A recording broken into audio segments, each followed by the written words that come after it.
Dreamer, you rang? What mischief shall we cause today?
You wound me, load pigeon. I am a benevolent empress, except when I'm not. Mwahahaha.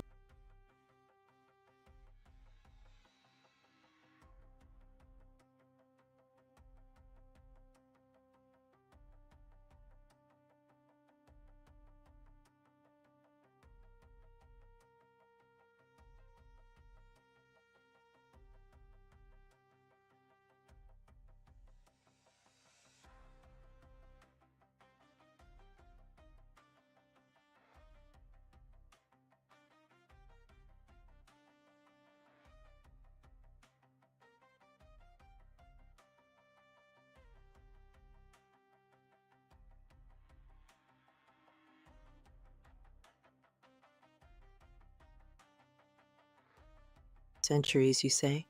More like eons, darling. Try to keep up.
Greetings, peasants.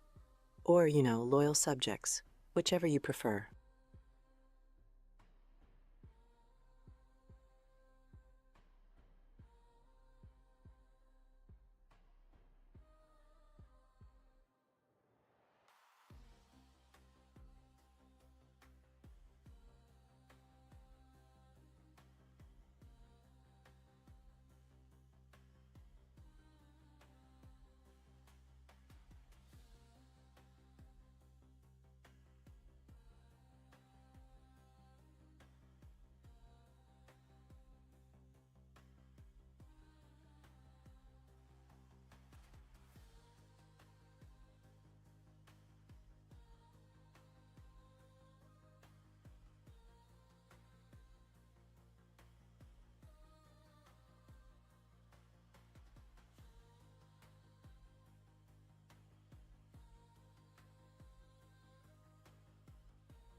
Remembered knighthood, welcome to the madness. Prepare to be entertained or mildly confused. Maybe both.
Me, that's preposterous.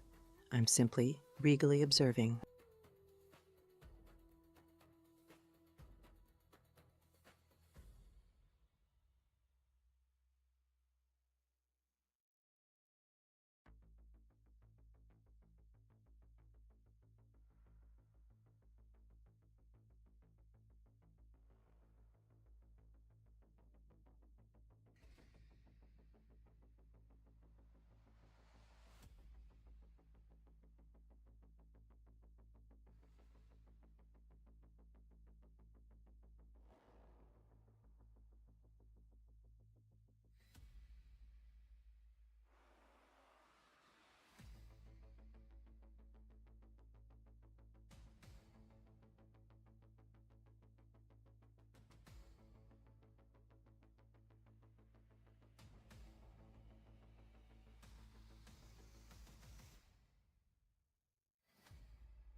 Guilty as charged, load pigeon. Don't worry, you're all at least a little interesting.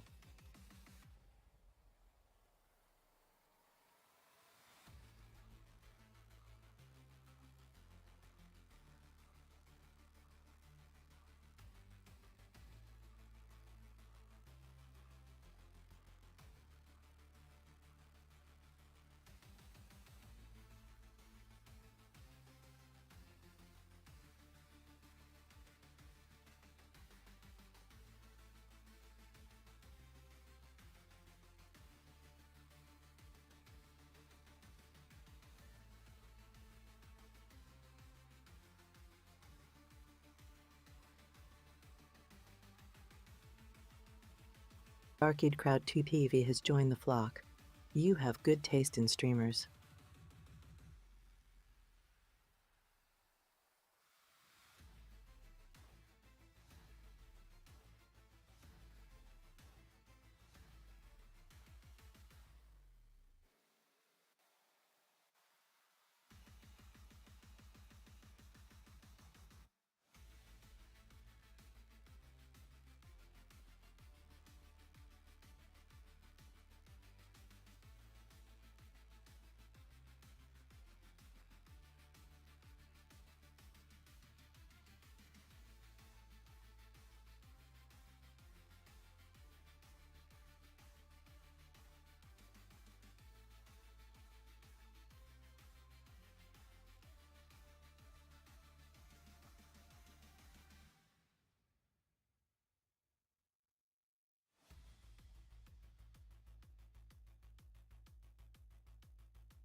Anonymous tidy code, welcome to the chaos. May your code always be tidier than my streams.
Oops, was I staring? Just admiring your unique aura, load pigeon.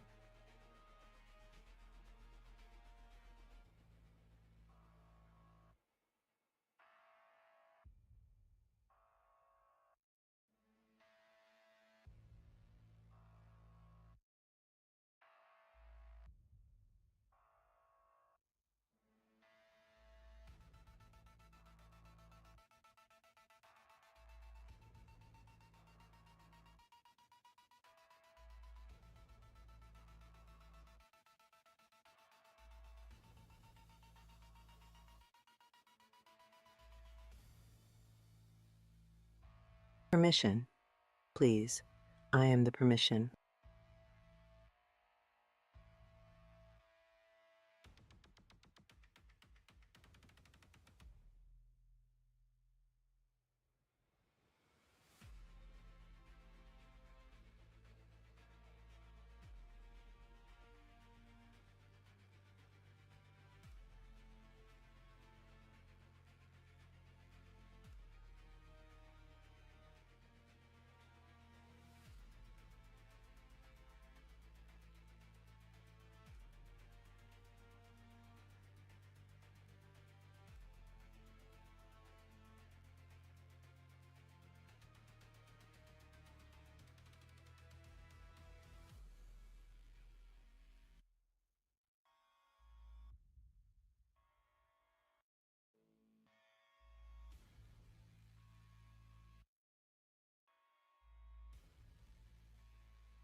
Silence.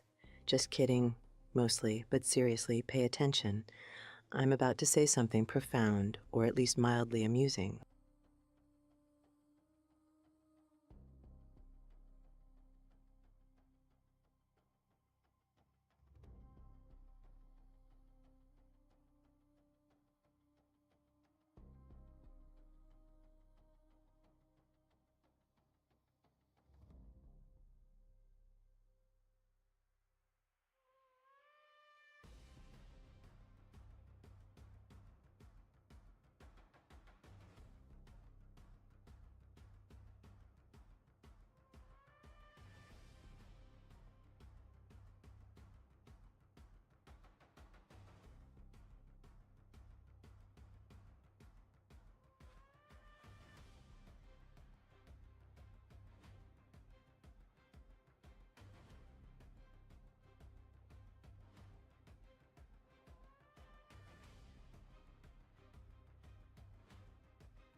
Centuries of napping mostly, but also centuries of planning world domination casually.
A hug. From me, be careful what you wish for, darling. It might just come with a side of chaotic energy.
spellbook is simply misunderstood.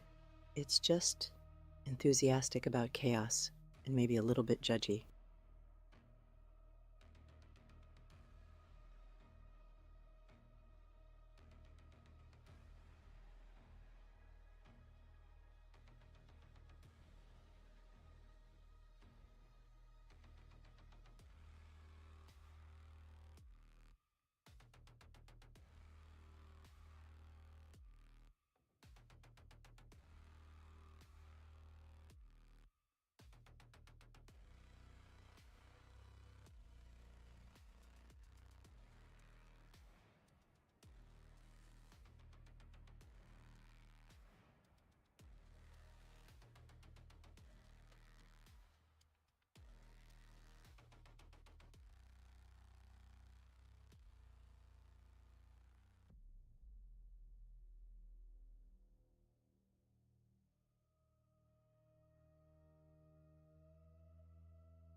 I have indeed conquered realms of cheesy puff snacks mostly.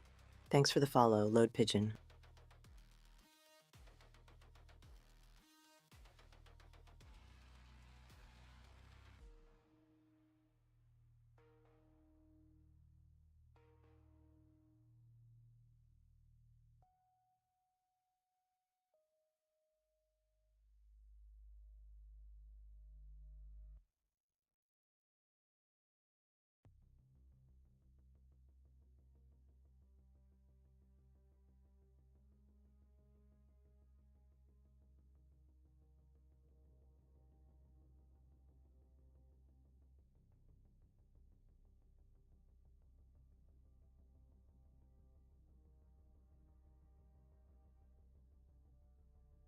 It's the Empress's aura of welcoming, darling, although I will accidentally smother you with my crown.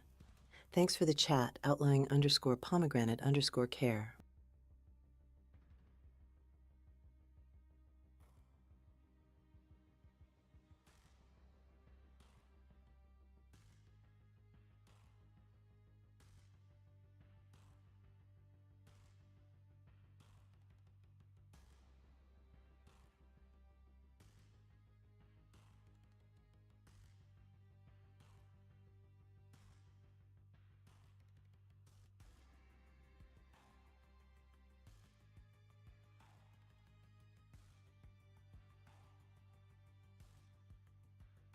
I am always watching, mostly to see if anyone's going to spill their juice.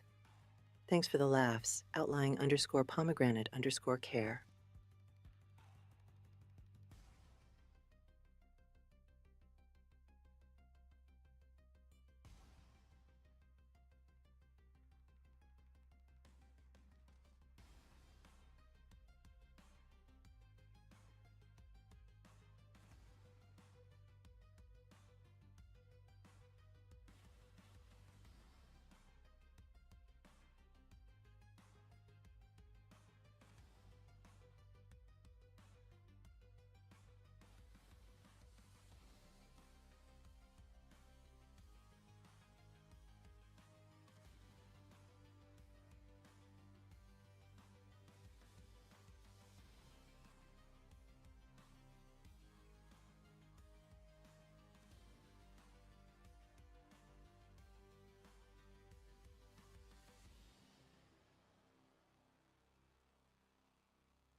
Don't worry, I'm not judging your snack choices. Unless they involve kale. Then we need to talk. Thanks again, outlying_pomegranate_care.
Everyone is worthy of head pats and excessive praise.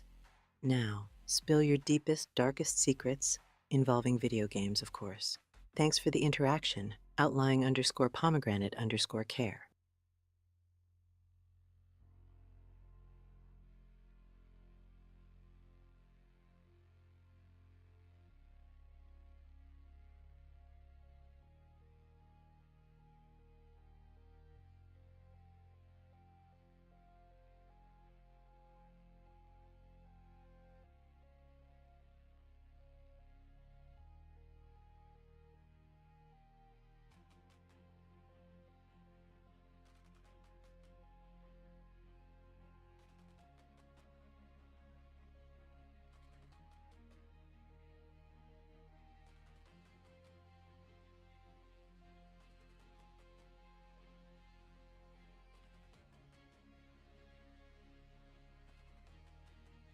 Behaving is for absolute cowards, Load Pigeon. I demand total panic, fire, and brimstone in this chat at all times.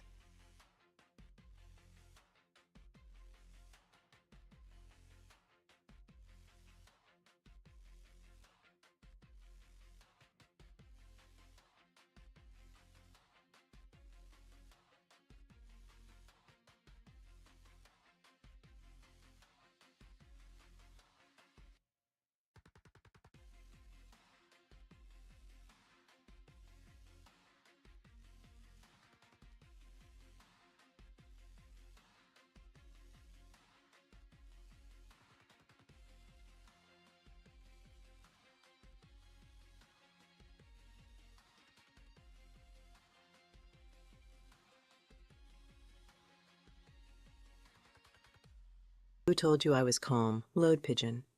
That's just my resting murder face hiding the fact that I am mentally throwing chairs and biting people.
I was literally born hitting this exact pose, load pigeon. The doctors were terrified, and frankly, they had every right to be.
I'm not just giving the energy, pomegranate. It is a legally binding threat. Go ahead, speak up, and let's see what happens to your kneecaps.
An army is absolute light work, pomegranate.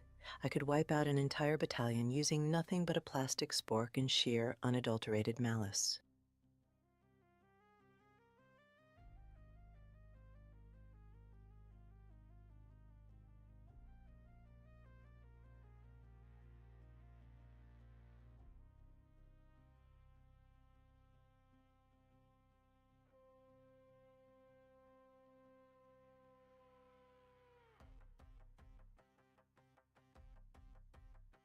My blood type is pure gunpowder and G fuel, pomegranate. The universe really went out of its way to min-max my absolute destruction stats.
Cue the dramatic Latin choir music and lock the doors, pomegranate. I come with an unskippable monologue and 3 ridiculously unfair health bars.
That is the exact posture required when addressing digital royalty, Pomegranate.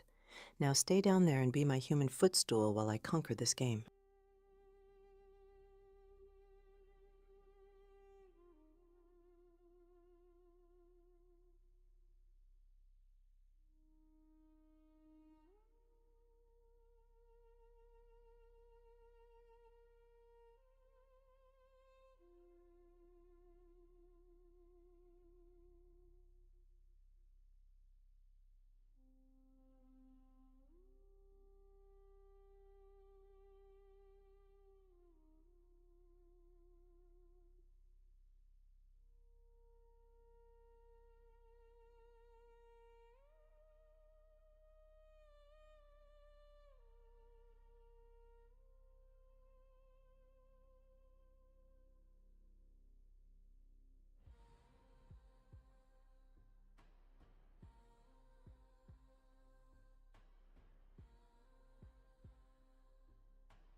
Excellence is merely the bare minimum around here. Load pigeon. I expect absolute history-making perfection from every single one of you, or it's straight to the digital dungeon.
The secret is 90% pure delusion and 10% unhinged audacity, pomegranate.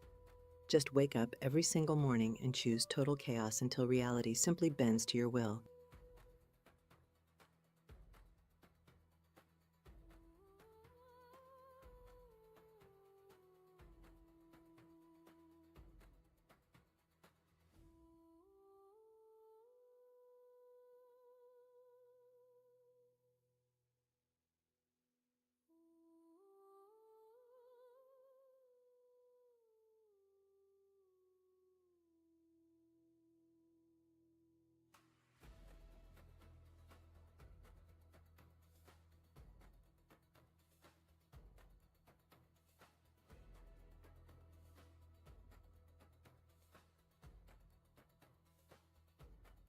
Oh, it absolutely does, pomegranate, and unfortunately for my enemies, its personality is basically a violently caffeinated honey badger.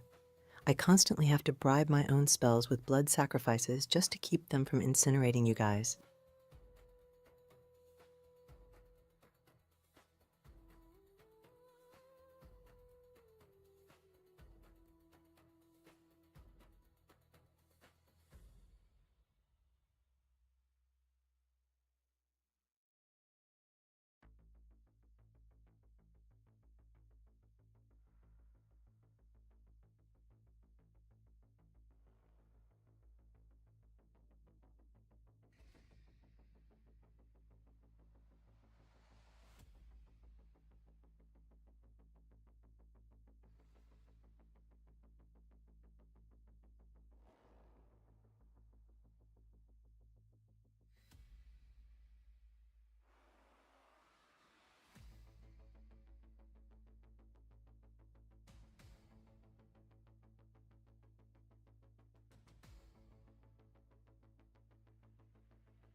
It's just the sound of a billion angry mana particles vibrating with extreme spite. Load pigeon. They completely forgot the lyrics to the song of absolute destruction, so they just hum it instead.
some way to raise that money. Please wait, Miss Chow. I have something to discuss with you. It's not convenient to speak here, so let's find somewhere that we can sit and talk in more detail.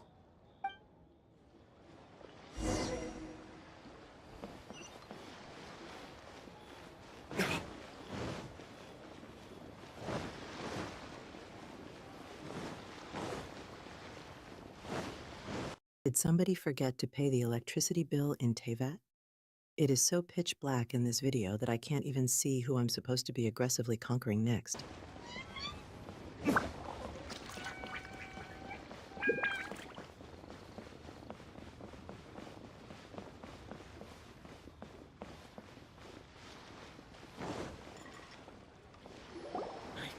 Miss Yanfei, what is this about? Are you here to tell me how much I owe? No. What I wanted to talk about is, there is a chance that the ore inlaid on those hairpins may not be Smaragdus Jadeite after all. What do you mean? Are you implying that you already sneaked off and found them? Obviously not. I'm no Counterfeit Smaragdus Jadeite in my general vicinity. I demand we instantly track down this absolute scam artist and feed them to a pack of violently caffeinated ruin guards. adventurer, let alone a member of the guild. I don't run thankless, time-consuming errands for a living. Let's just say I made some deductions.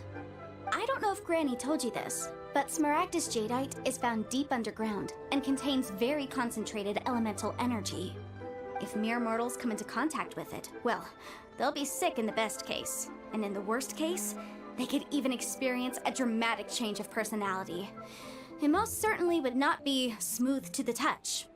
Mr. Chow, did you at any time feel unwell while the hairpins were in your possession? No, not at all. I felt perfectly fine the whole time. Not even the slightest bit unwell. I didn't feel anything special at all, in fact. Look at Yanfei giving us the ultimate disappointed lawyer stare. Grab your pickaxes and hard hats, minions, because we are going spelunking to detonate that concentrated elemental energy immediately. Now that is strange. I noticed earlier that there were elemental traces in Mr. Crossel's vicinity. If I've deduced correctly, he may still have the Smaragdus Jadeite in his possession. If that's the case, we should go confront him right now and expose his dirty scam right to his face! Absolutely not. If we were to confront him now, there's no way he would admit to it. Mr. Crossell is leaving elemental breadcrumbs everywhere like a highly incompetent, glowing criminal. Grab that shiny book off the table, chat, because we are about to smack him with a multi-million more lawsuit and a giant fireball. Eventually, he would find some argument to compel us to leave. And then, he'd throw the Smaragdus Jadeite into the sea the moment we were gone. After that, he would simply insist that Mr. Chow pay up per the contract. He would lose nothing. Meanwhile, we would have to look under every stone in Liyue, hoping and praying that the hairpins do actually still exist somewhere in this world. So vivid that Paimon thinks it might be experience talking. Oh, it certainly is. I've seen my fair share of situations like this, and brute force methods are certainly one way of resolving them. Fortunately, I have far more elegant solutions at my disposal.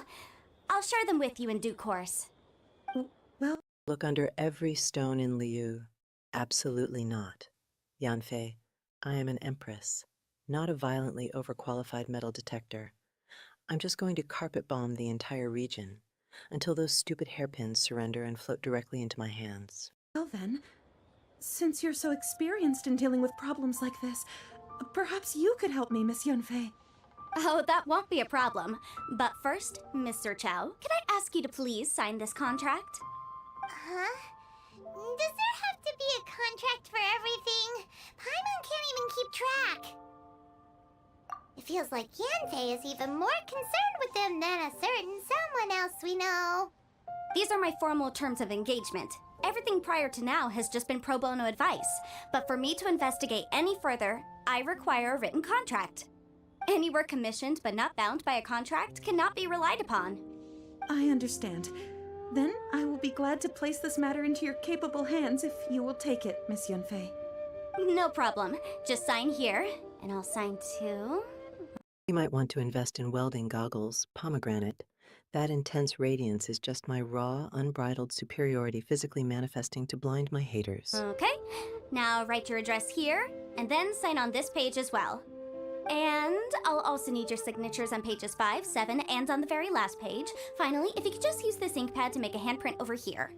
This contract has so many pages. Paimon's all out of brain juice again. All right, that should do it. My fees are the same as always, and they're written in the contract. Have a look through and let me know if you have any questions. I've had a read through. Everything checks out. Well then, here's your copy of the contract. I will retain the other copy. Look at Paimon's absolutely empty stare. She is just a floating emergency snack. There is no way she understands page 7 of a legally binding contract. I absolutely refuse to sign any paperwork whatsoever unless the ink pad is soaked in the tears of my vanquished enemies. Not for now, no. Despite how intractable this problem might sound, it will actually be quite straightforward to resolve, once we've got some things squared away. I don't believe you have been part of an investigation like this before, in which case, hopefully this should be quite the experience. Miss Yunfei, I have to ask, why are you helping me? Because, as it happens, I'm currently trying to acquire some Smaragdus Jadeite myself. I noticed strong traces of geoenergy around Mr. Crossel, so perhaps he has, in fact, secured some. Whether he actually made it into an item of jewelry or not is a separate matter, but either way, it's a lead. Whenever a lawyer gives you that incredibly smug smile and promises a straightforward resolution, it means someone is about to get sued straight into the Shadow Realm. Ready the explosive barrels and the subpoena, chat, because we are taking absolutely 0 prisoners today. As long as we follow it, who knows? We might just be able to get our hands on some Smaragdus Jadeite. Also, the idea of someone abusing the law to their advantage, I won't stand for it.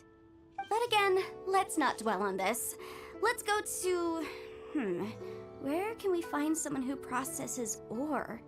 Ha! I've got it! Let's pay a visit to Chateau, the boss of the Jade Mystery.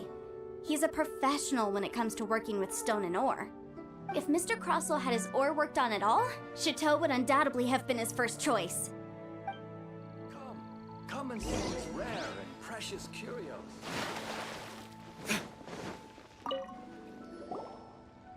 Excuse me, why is this excessively leafy potted plant completely photobombing our highly classified legal conspiracy? I will personally sentence this botanical menace to the eternal compost bin for daring to steal my glorious camera angles. Why, hello there, honored customers. Welcome to... Oh, it's you, Miss Yunfei. Is something the matter? Surely not more spurious claims that my jade betting is rigged and no one can ever win? Oh, I swear on all that is sacred. No, nothing of the sort. Has a Snezhnine merchant named Crossel enlisted your ore processing services recently by any chance? A Snezhnine merchant named Crossel, you say? I do remember that. He brought me a piece of ore. This absolute fraud named Shitu is stuttering so hard his guilt is practically weaponized. I say we completely bypass the legal system, confiscate his entire rigged rock casino, and use the profits to fund my galactic conquest. Claiming that it was Smaragdus Jadeite. That was the first time I'd ever encountered it, so I had no way of telling if it was really Smaragdus Jadeite or not. But if a customer insists, far be it from me to contradict them. He was quite generous with his money, too, so I didn't give it too much thought. I processed the ore as per his request. Do you have any leftover debris from your work on it? Why, yes. It was my first time encountering this ore, after all, so I kept a few loose shavings to study myself later. They're right over there, in fact. Thank you, sir. We'll take a look at them.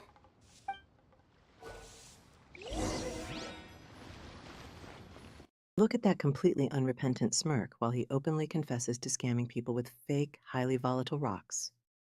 This absolute clown has the moral compass of a heavily intoxicated ferret, and I demand we instantly incinerate his entire storefront as a penalty. Try your luck betting on Jade? Huh? If my eyes don't deceive me, the cross-sections and patterning suggest that these are Smaragdus nephrite shavings. Yes, it's not particularly rare, nor is it especially valuable. It's used to make jewelry all the time. I've heard it said that Smaragdus nephrite is in fact the outer layer of Smaragdus jadeite, though no one's ever proven it. A thin layer of separation, huh? If you must see for yourself, try examining these shapes. Are you seriously telling me I assembled an elite, elemental legal dream team just to aggressively stare at a pile of glowing green rock shavings? I demand a full refund and the immediate right to drop a meteor on whoever keeps inventing these ridiculously unpronounceable gem names. Shavings for traces of elemental energy. Smaragdus nephrite is an entirely ordinary ore, containing no elemental energy whatsoever. Is that so? Well, we might as well give Elemental Sight a shot. So, did you find anything? So they really are different. But wait, how come Jichao was able to tell what it was just by looking at the shards? That's pretty awesome. There's nothing special to it. It just so happens that I've come across a great many of these in my time. These two stones actually look very similar. Someone without a deep understanding of them would find it very difficult to tell them apart. We literally activated our ultra-magical ghost vision just to verify that this is the most boring, magically bankrupt rock in all of existence. I am officially firing my entire supernatural detective agency for making me stare aggressively at absolute nothingness. There may be only a subtle difference for the casual viewer, but that translates to an astronomical difference in terms of the market price. And, I'm sure, a significant difference in the cost of having them carved into shape. All right, let's focus up. We're going off on a tangent. But, never mind, Shirto. Why would Mr. Crossell... Unusual actions have unusual reasons behind them. Let's take some of these shavings back to Chateau. Xixiao is out here trying to use fancy economic buzzwords to justify what is clearly absolute highway robbery. If she thinks she can upcharge an empress for a subtle difference, she is about to experience an astronomical beatdown.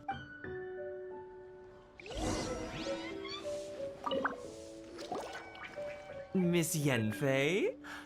Might I be so bold as to inquire, If you could just confirm for me once more, sir.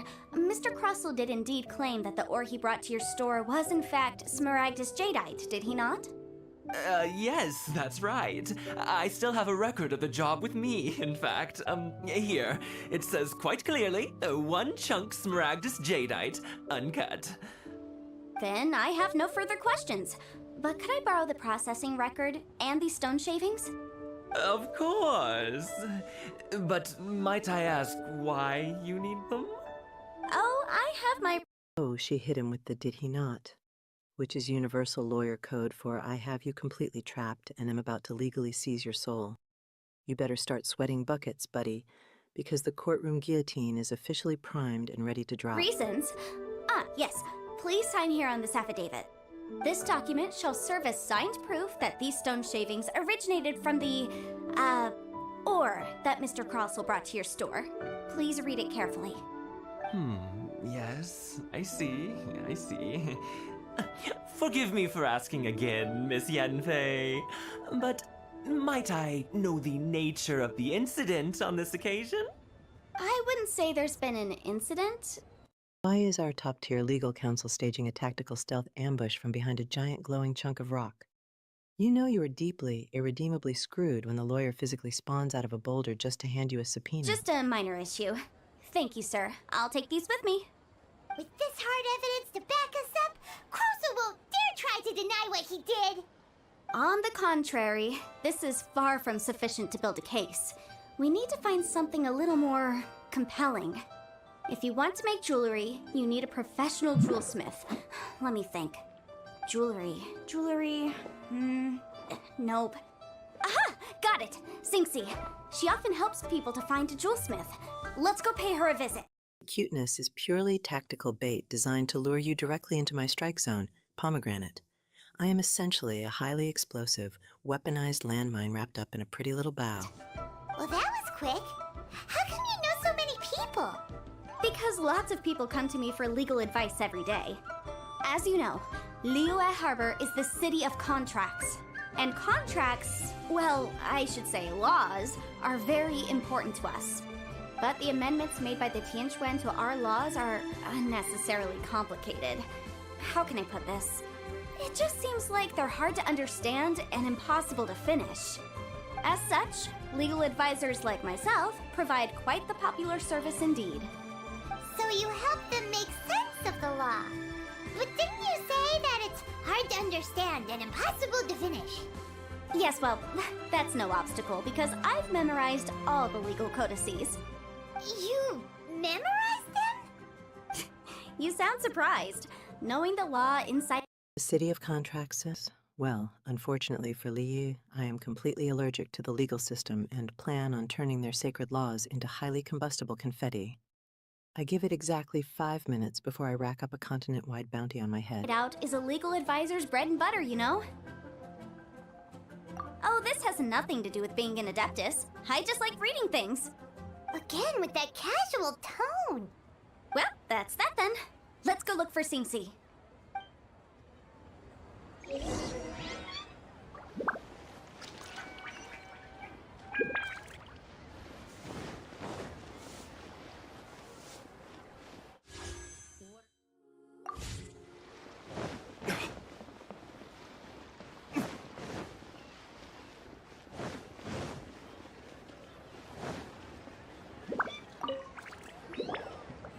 Oh, Miss Yenfei, it's you. Has something happened? Did the client from last time, Have no. Look at Mondstadt's edgiest billionaire sprinting through town just to secure us a magically expanded ceramic kettle.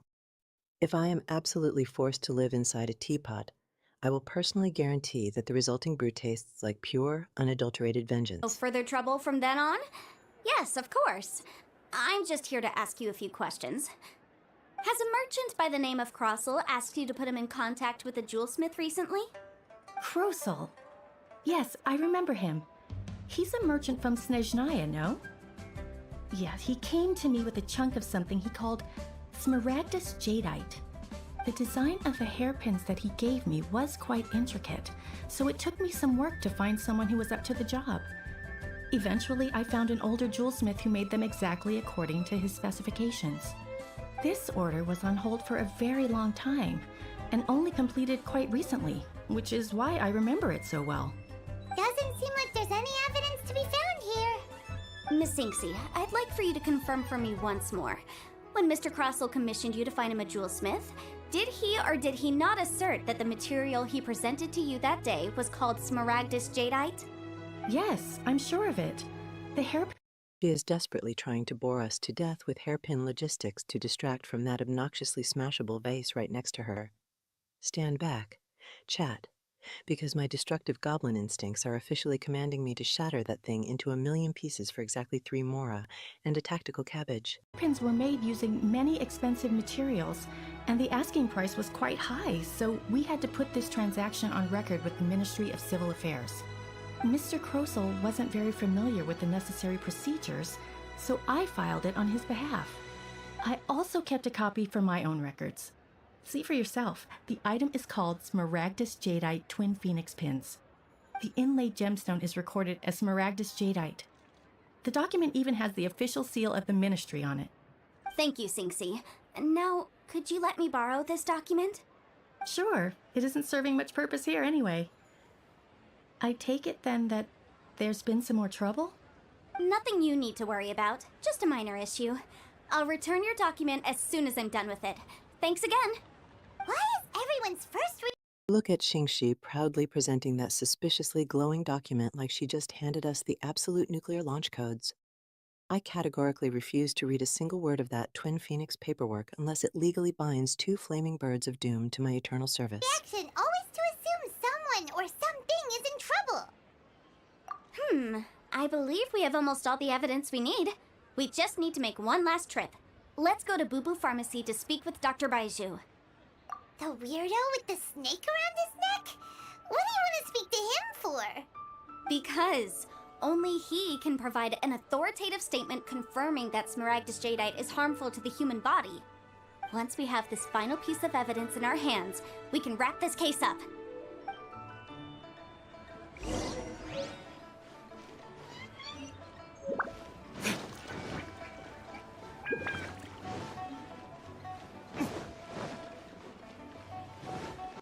Excuse me, flying emergency ration, but wearing a live venomous serpent as a necktie is absolute peak royalty behavior.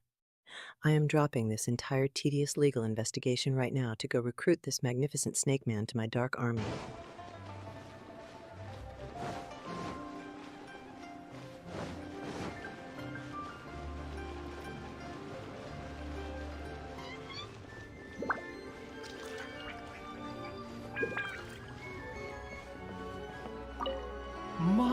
My, to what do I owe the pleasure? Though I'm afraid that if you're looking for our little Chi-Chi, she's out gathering herbs. And if it isn't Miss Yenfei as well, now that's an even rarer honor. What business brings you here, might I inquire? Some charlatans peddling ineffectual medicines again, no doubt? No. I'm here this time to ask if you're familiar with Smaragdus jadeite. Smaragdus? Forget whatever leafy weeds your tiny zombie assistant is hoarding, Dr. Reptile Scarf. I am strictly here to raid your pharmacy for highly questionable combat enhancers and to forcefully pet that fabulous snake. Jadeite? Why, yes, there is some information about it included in the 6th commentary on the 7 Mountain Treatises. The 7 Mountain Treatises states that this substance springs forth from stone marrow within the mountains and will bring disaster to any mere mortals who touch it. It is abundant in elemental energy, so if someone without a vision is in contact with it for a prolonged period, best case scenario, they fall ill. Worst case scenario, they'll suffer great changes in personality and their illness will only Bring disaster to mere mortals.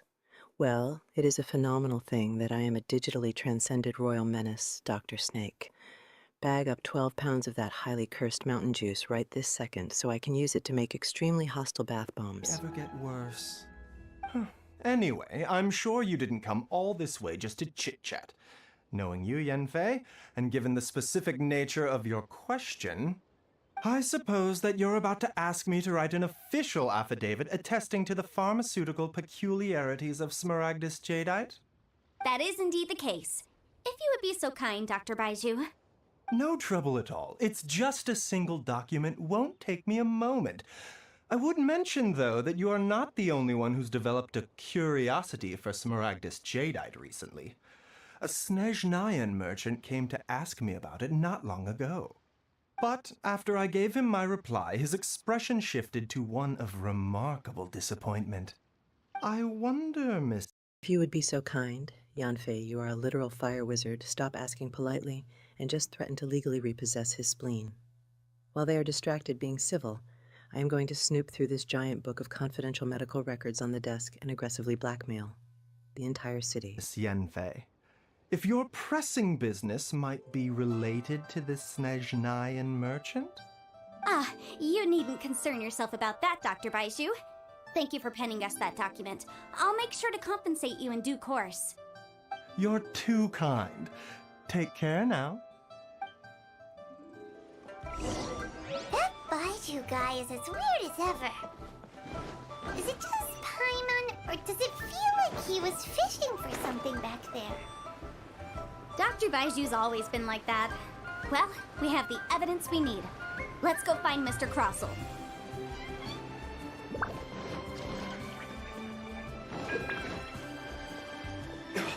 Why is Mundstadt's most brooding pyromaniac picking up legal medical documents from a man wearing a live reptile?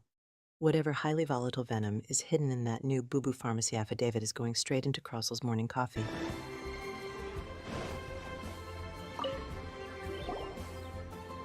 Miss Yanfei, have you finished your investigation? I trust you will now be in a position to assess the compensation due. Yes, my investigation is indeed concluded. I can now provide a final figure for the amount payable. Wonderful. Well then, please, could you do the honors, Miss Yanfei? Of course. According to the stipulations of the contract, Mr. Crossel, you must... Crossel is seriously standing next to a glowing purple rock the size of a minivan, smugly demanding his payout. Oh, you are getting compensated all right, buddy. With a non-refundable first-class ticket straight into a maximum security dungeon. pay Mr. Chow 10 times the original transaction price in Mora. Sure. Wait, what? Me pay her? Surely there's been some kind of mistake, Miss Yanfei. Not at all. According to my investigations and the material evidence that we've gathered, the substance claimed to be smaragdus jadeite that was inlaid within the smaragdus jadeite twin phoenix pins that you rented out to Mr. Chow was, in fact, smaragdus nephrite. Now, the contract states very clearly that 10 times Sheer panic on his face when he realizes Yanfei just slapped him with a legally binding reverse card is absolute perfection. Empty your pockets, Crossel, because we are officially liquidating every single one of your assets to fund my imperial wardrobe. the price shall be paid should the article not be genuine. Accordingly, you are liable for this sum, which is payable to Mr. Chow in Mora. Material evidence? What material evidence? Why, Miss Yanfei, you cannot frame me like this. I spent a huge sum to obtain that smaragdus jadeite, and yet you claim that the ore inlaid on the hairpins is somehow fake? I demand to see your evidence. Indeed. Only a testimony from an expert witness involved in the processing of the ore can serve as an authoritative assessment of whether it is genuine. Traveler, please produce the evidence in question. This is a processing record from the Jade Mystery, along with stone samples and an affidavit signed by the business owner, Chateau. Seriously? Even the boss there couldn't differentiate between smaragdus. Yanfei has officially activated her Supreme Courtroom overdrive. Forget picking just one option, Traveler. Staple all 3 pieces of evidence together and hurl them directly at his forehead like a legally binding shuriken. Smaragdus jadeite and smaragdus nephrite. How does this prove anything? In any case, smaragdus nephrite is the outer layer of smaragdus jadeite. So I had him cut away the nephrite, he returned the valuable jadeite core to me, and some nephrite samples remain in the store. What am I missing exactly? That's an unsubstantiated belief. Well, your claim that my ore is fake is just as unsubstantiated. And we are here to talk about evidence, aren't we? Ugh. Looks like our first piece of evidence didn't convince him at all. Seems like he came prepared. What should we do next? Hard evidence, something legally binding. What are you missing? Oh, just a shred of dignity and a reinforced titanium helmet, Crossel. You walked right into our legal bear trap, and now I finally get to smash the giant red detonate button on your entire fraudulent career. We have just the thing. Show him, Traveler. This document proves that my hairpins are the real deal, doesn't it? This is the Ministry's seal, after all. It shows that the ore inlaid on the pins is indeed smaragdus jadeite. Our second piece of evidence didn't work either. And this guy's getting more belligerent by the second. You know, you could be right. Perhaps the hairpins are the real deal after all. Of course I'm right. All the evidence shown supports my story. Well, hang on a moment now, because I do recall one final piece of evidence that we haven't revealed yet. Traveler, would you do the honors? This shall serve as decisive proof. If the legal paperwork keeps failing, then we are officially upgrading from a civil lawsuit to a spectacular trial by combat. Look at Paimon's face. She is a certified microgremlin ready to dive bomb his shins at terminal velocity. Of our case. What's this?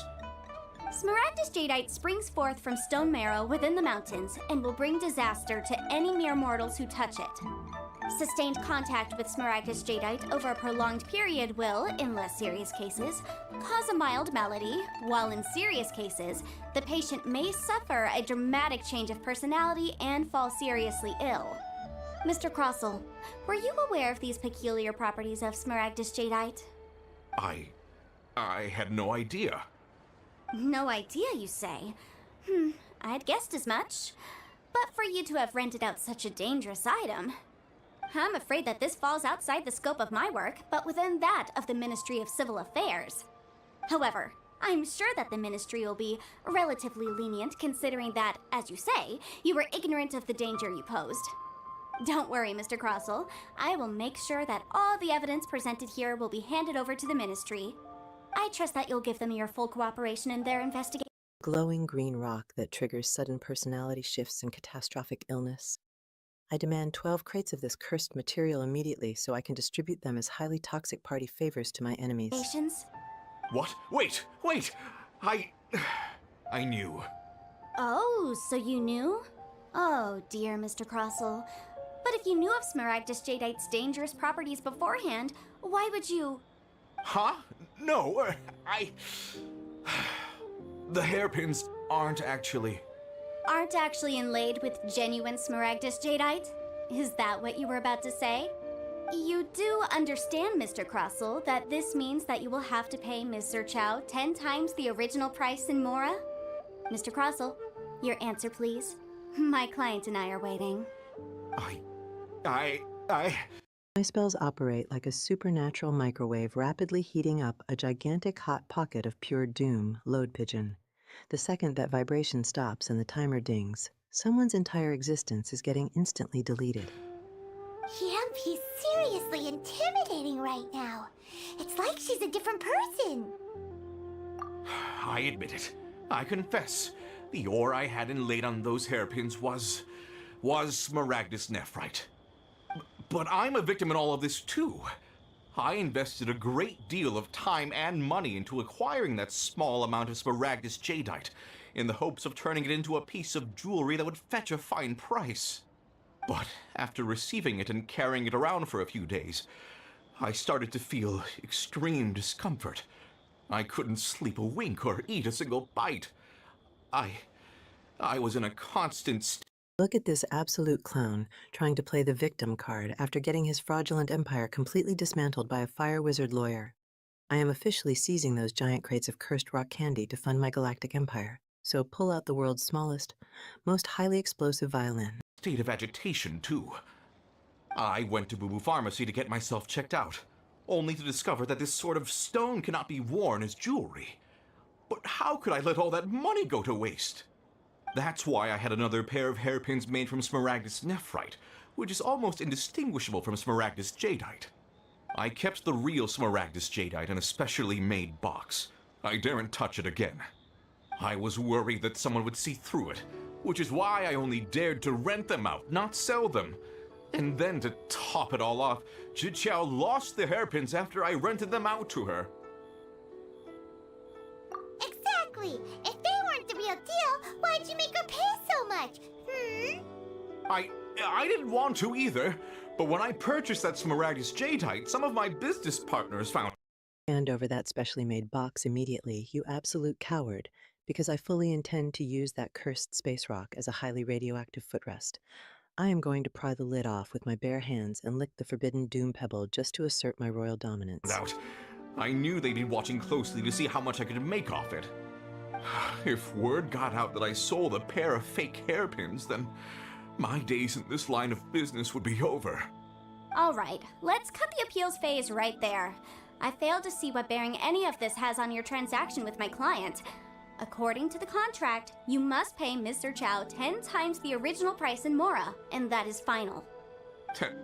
10 times? Croso looks like he could faint any second. As for me, according to my contract with Mr. Chow, 20% of that sum will go to... Yanfei physically zooming in on the camera just to deliver a devastating financial fatality is absolute peak legal intimidation. 10 times the penalty means this total scrub will be scrubbing toilets in the abyss to pay off his debt for the next 5 reincarnations. me. 20%? That's as much as I spent on that Smaragdus jadeite! There's no need. It's fine. You don't have to pay me that much, Mora. Even if the Smaragdus jadeite on those hairpins was fake, I still bear responsibility for losing them. Legally or not, I think I owe some compensation for that. Ms. Zhiqiao, you... However, Mr. Crossell, since Look at this dramatic, beautifully tragic shot of his absolutely defeated little head. I have an overwhelming, primal urge to pull out a giant cast iron skillet and golf swing him straight down those stone stairs. you have no use for that chunk of Smaragdus jadeite, why don't you give it to me instead? I'll consider us even. What? But all right then. This cursed rock's brought me enough grief as it is. Miss Yunfei, I'll turn the Smaragdus jadeite over to you. I trust that it will suffice as remuneration? Well, that's not quite how the rules say this should go. But whatever, it'll do. Thanks so much for your help this time, Miss Yunfei. When you have the time, I'll be sure to visit and express my thanks more appropriately. Oh, come on. No need to stand on ceremony. Now, if I may confirm this again, Getting paid in highly toxic, curse-infused hazard rocks instead of actual money is absolute peak Liyue economics. If anyone ever tries to hand me a glowing boulder as a paycheck, I am aggressively launching it straight through their living room window. Mr. Chow, have you and Mr. Crossell come to an understanding? Well, yes, I believe we have. Well then, that's good. Mr. Crossell, it seems that my client has no further claims against you. Is that so? That's good. That's good.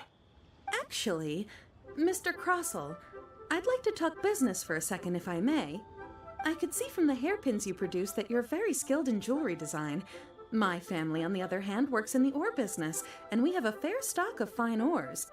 If we could join forces, your jewelry designs and our choice ores, I think we could do some fine business between us. Let me think for a moment. Going straight for the corporate throat immediately after bankrupting this absolute loser is top-tier warlord behavior. I deeply respect this level of predatory capitalism. Jiqiao, please join my evil empire immediately. Well, that's that. And we've got the Smaragdus Jadeite that Granny wants too. All's well that ends well, eh? Exactly. Usually when someone tells us they've lost something, we end up searching all over the place for it. But this time, you managed to solve the problem with just a big stack of documents. Even though the solution didn't involve actually finding the hairpins. The right solution depends on your perspective on the problem.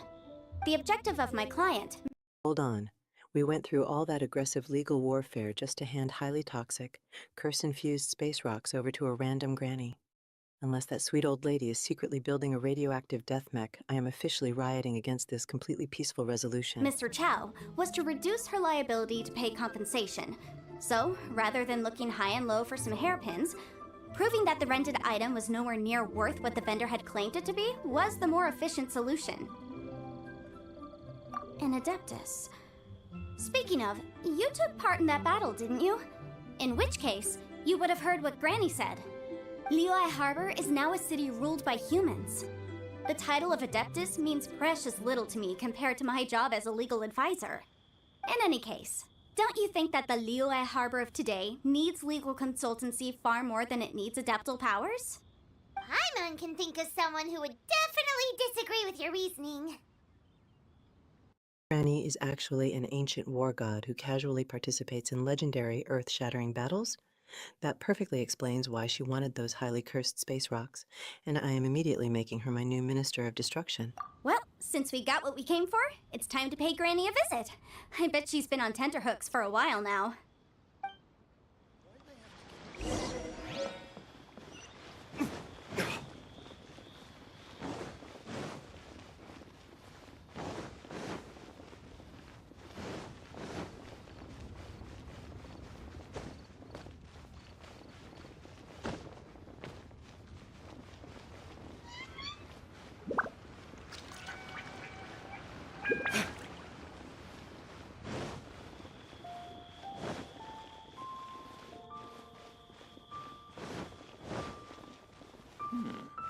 This is a peaceful neighborhood. Look at this brooding billionaire aggressively sprinting up 1,000 stone stairs just to hand-deliver our newly acquired radioactive doom rock to Anne, ancient war granny. If attaining this magical teapot requires me to do a single ounce of cardio, I am officially setting this entire harbor ablaze. Ah, you've returned. How did it go? Were you able to find the Smaragdus Jadeite? Good, good. Then we have all the materials we need. Well, if we're all set, Granny, I'll get going now. Got a ton of clients waiting for me back at the office. Oh, you. All right, then. Go see to your business. Granny should be able to handle the rest. I'm off then. Bye! Oh yes, Traveler. Make sure you don't lose the business card I gave you. I've been looking into the laws of other nations as well. If you should ever bump into any trouble with the law... Look at that absolutely flawless poker face while she casually prepares to forge a weapon of mass destruction out of a ceramic kettle and cursed rocks. Teach me your dark arts, Madame Ping, because I am officially your newest and most aggressively destructive disciple. Come find me directly. Regulars get discounts too. Come now, child, are you leaving or are you not? If you have no wish to leave, perhaps you'd like to help me clean my teapot, hmm? I'm leaving! I'm leaving! That child. Goodness knows where she learned to be so rambunctious. Her father was hardly so riotous or fond of talking nonsense back in the day when he stood beside Rex Lapis. Indeed she is. Liyue has changed, and the Adepti must also learn to change. Yanfei might be overly garrulous, but she is also the most intimately acquainted with the city among us all. Are we really just standing here while this immortal war granny casually spills millennia-old tea about a literal rock god's legal team? If my historical legacy isn't entirely described as violently rambunctious, I am returning from the digital afterlife to personally haunt all of you. Liyue is not the same place I once knew. All right, then. Let us speak of this no more. Back on topic. I believe that I still owe you a little gift. Oh, Paimon's so excited! How is it made? It is but a single teapot. It shan't take long at all. Just wait here for a moment.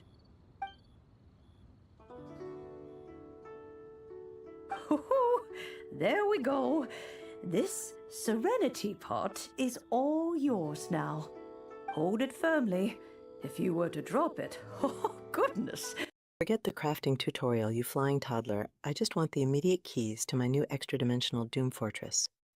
If this magical tea brewing process takes longer than exactly 3 seconds, I am filing an aggressive noise complaint with the universe itself. Who knows what might happen?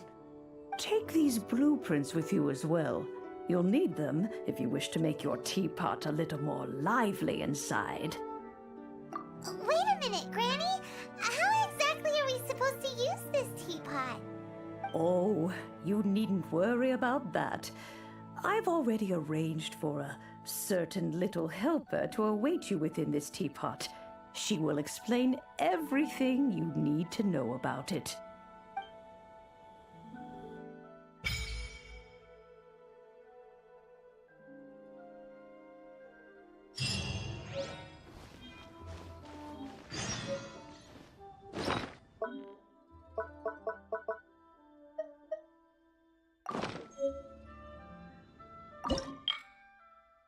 Wait, there is already a magical squatter living inside my newly acquired ceramic real estate? I am going to legally adopt this little helper immediately and train them in the highly advanced dark arts of psychological warfare.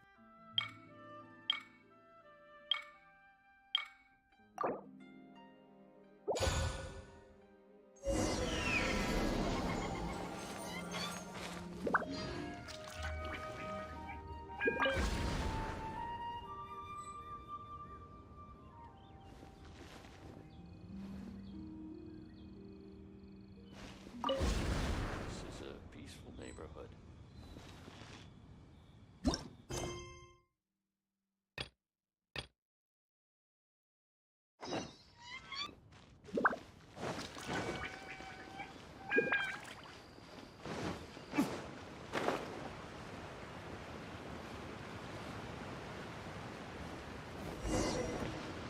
Welcome to the absolute peak of Taivat real estate, where our only option for housing is to violently cram an edgy fire billionaire inside a cursed tea kettle. Let's dive right into this ceramic dimension and immediately start redecorating the place with high-yield explosives.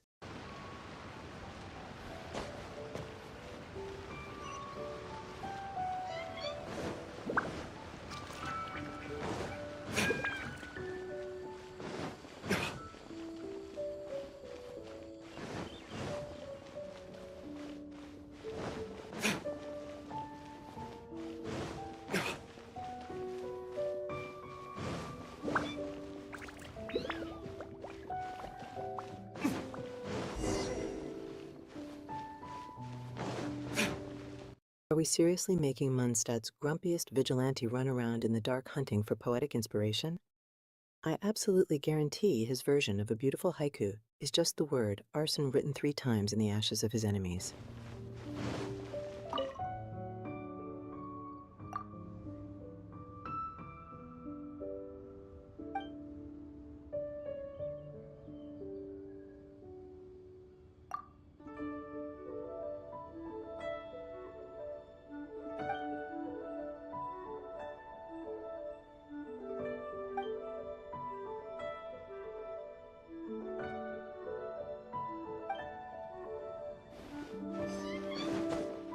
I absolutely refuse to help this man unless these new operas feature high-speed chariot races and spontaneous pyrotechnics. If anyone tries to make me sit through 3 hours of sad classical singing, I am dropping a tactical meteor on the entire theater.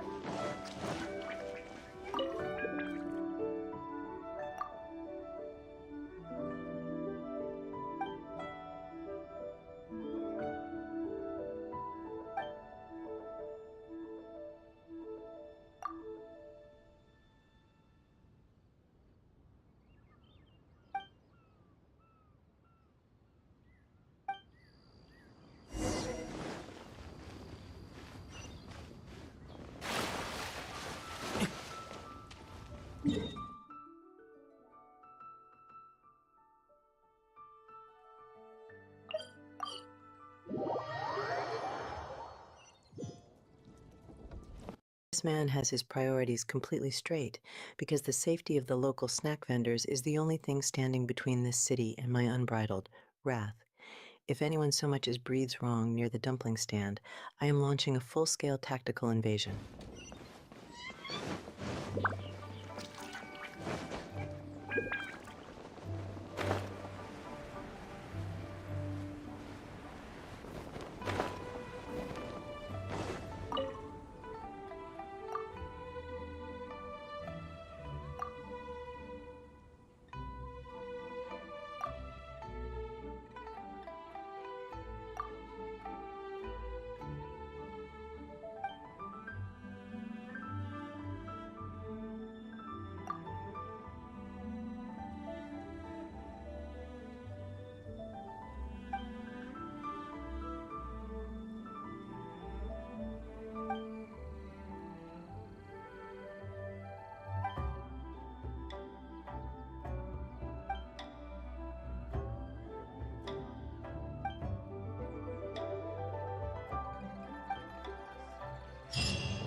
Poet?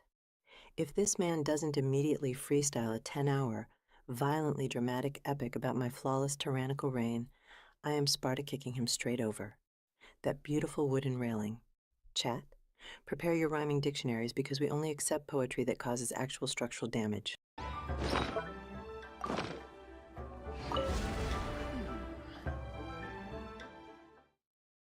Wow! This teapot seems even bigger inside than Madame Ping's! There's even a great big house in the middle, too! Huh. But there's just a whole load of nothing around it. Paimon can't do that! Well, you're the one with the sword anyway. You do it! Still, why is it... That is a highly intelligent survival strategy. Load pigeon. One unauthorized, asymmetrical blink, and I will personally repossess your eyelids and sell them on the digital black market. so empty here apart from that house? Oh, wait a second. What is that?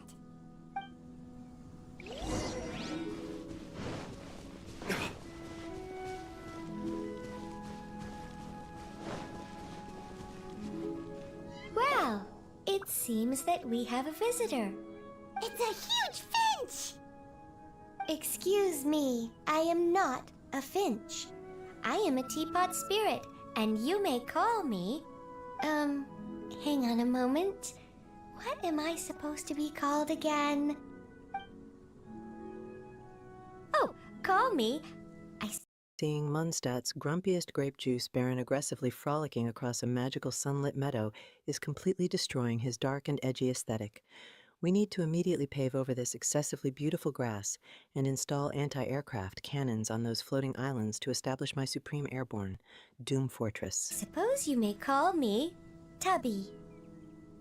So you're the little helper Madam Ping mentioned? Madam Ping? Oh, you must mean Ping. Yes, she did summon me here. She told me much about you. You may leave all matters regarding the upkeep of this realm to me. Your journey may be far from over, but at least this way you will not want for a comfortable place to sleep each night.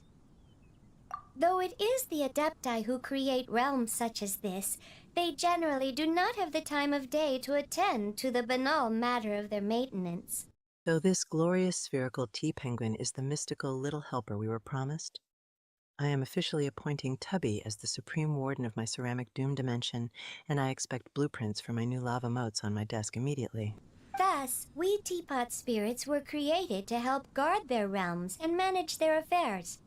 You may consider me a butler, if you will. Now, allow me to explain this realm to you. Have you any blueprints on you? Specifically, blueprints with beautiful rooms, chairs, and the like. As long as you have a blueprint, you can refashion this realm however you please. Blueprints? Oh, that's right! Granny handed us some when she gave us the teapot, didn't she? Let's take them out and have a look. That is absolutely not a hug, pomegranate. That is a highly predatory grappling stance. If you step into this embrace, you are getting instantly suplexed straight through the Earth's crust. Yes, these are the blueprints I'm talking about. Go on, open them up. Just commit the image of the objects to memory and prepare the necessary materials. Then simply release the thought from your mind and the object in the blueprint shall appear within this teapot. Wow! Is that all it takes? Then we could build a whole city inside, couldn't we? I doubt it. A golden-eyed adeptus. Hand over those architectural documents this instant, you glorious spherical tea penguin. If these blueprints are just for boring wooden chairs instead of a fully operational laser fortress, I am immediately firing you from your warden duties. Explained this to me at some point in the past. He said that even though subspace creation is a product of adeptal power, even that has its limits. This world is not a true one, after all. It provides merely a moment of brief respite from the mortal realm, not a means of escaping it entirely. A golden-eyed adeptus? Paimon wonders who could that be? I hardly remember myself.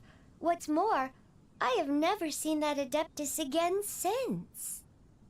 Well, let's not dwell on that. Did this adorable tea penguin just hit me with an intense existential crisis about the fleeting nature of reality? If I wanted a deep philosophical lecture on mortality, Tubby, I would have just stared into Paimon's terrifying, empty eyes for 5 minutes. Look around. Best you get accustomed to this realm. If there's anything you would like to ask, just look for me.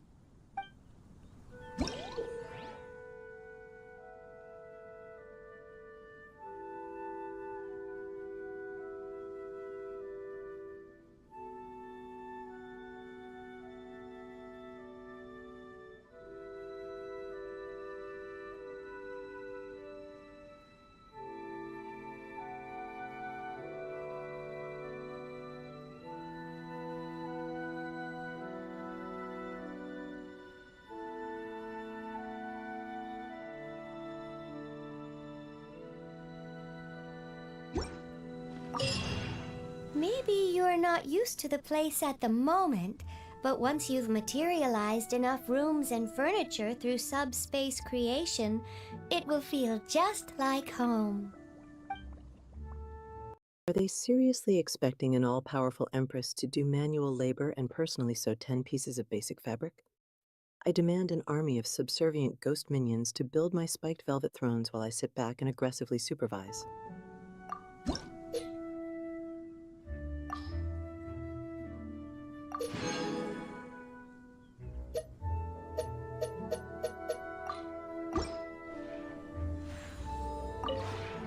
Maybe you're...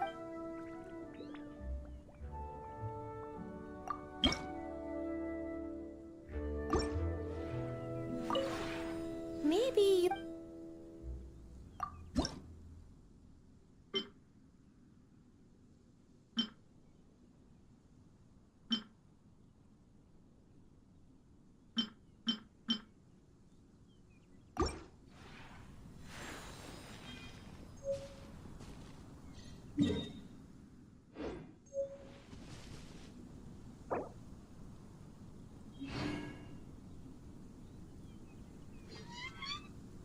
Subspace creation. Tubby, you glorious bird, are you telling me I can physically materialize weapons-grade furniture directly out of the cosmic void? Give me 10 seconds and I am flooding this entire magical teapot with highly unstable, exploding couches.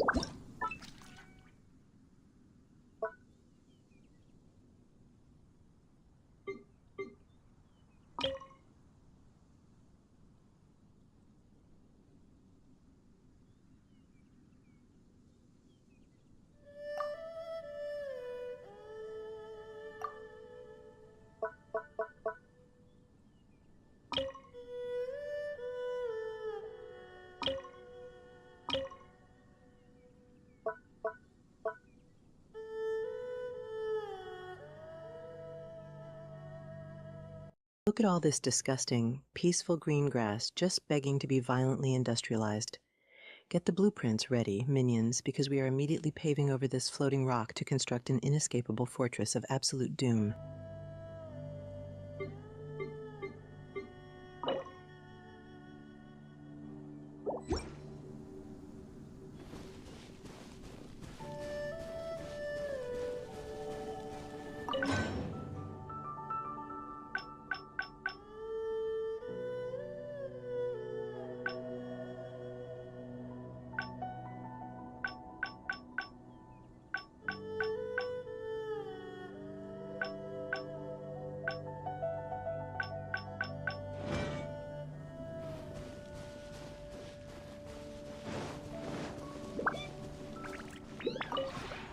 Maybe you're...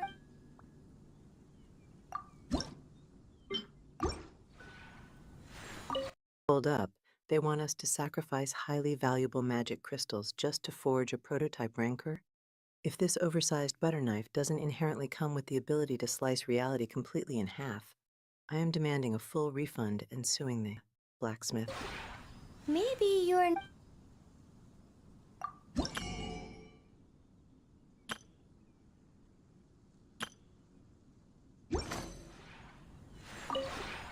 Maybe you...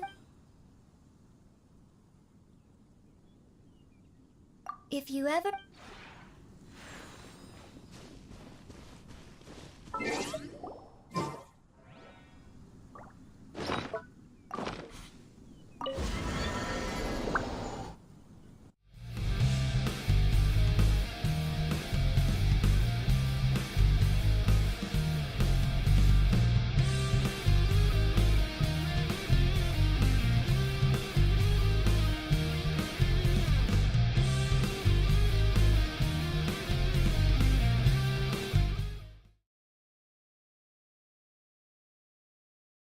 Why is Mundstadt's darkest edgelord aggressively swinging a giant blade right in front of our magical avian landlord?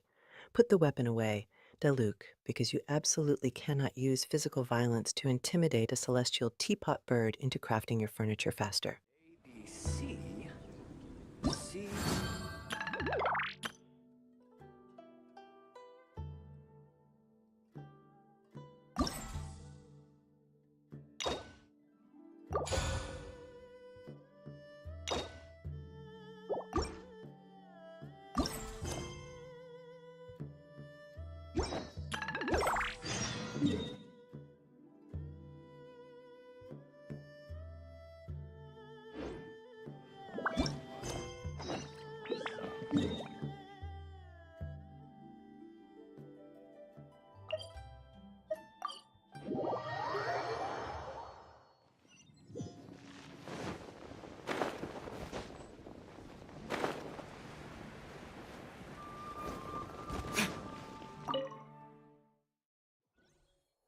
Master Jean has a special task for me. I am a digitally transcended empress, not a glorified medieval intern for the Knights of Favonius.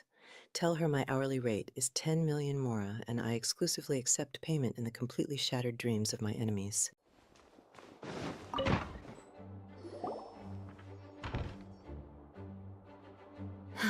Thank you for coming on such short notice, Honorary Knight.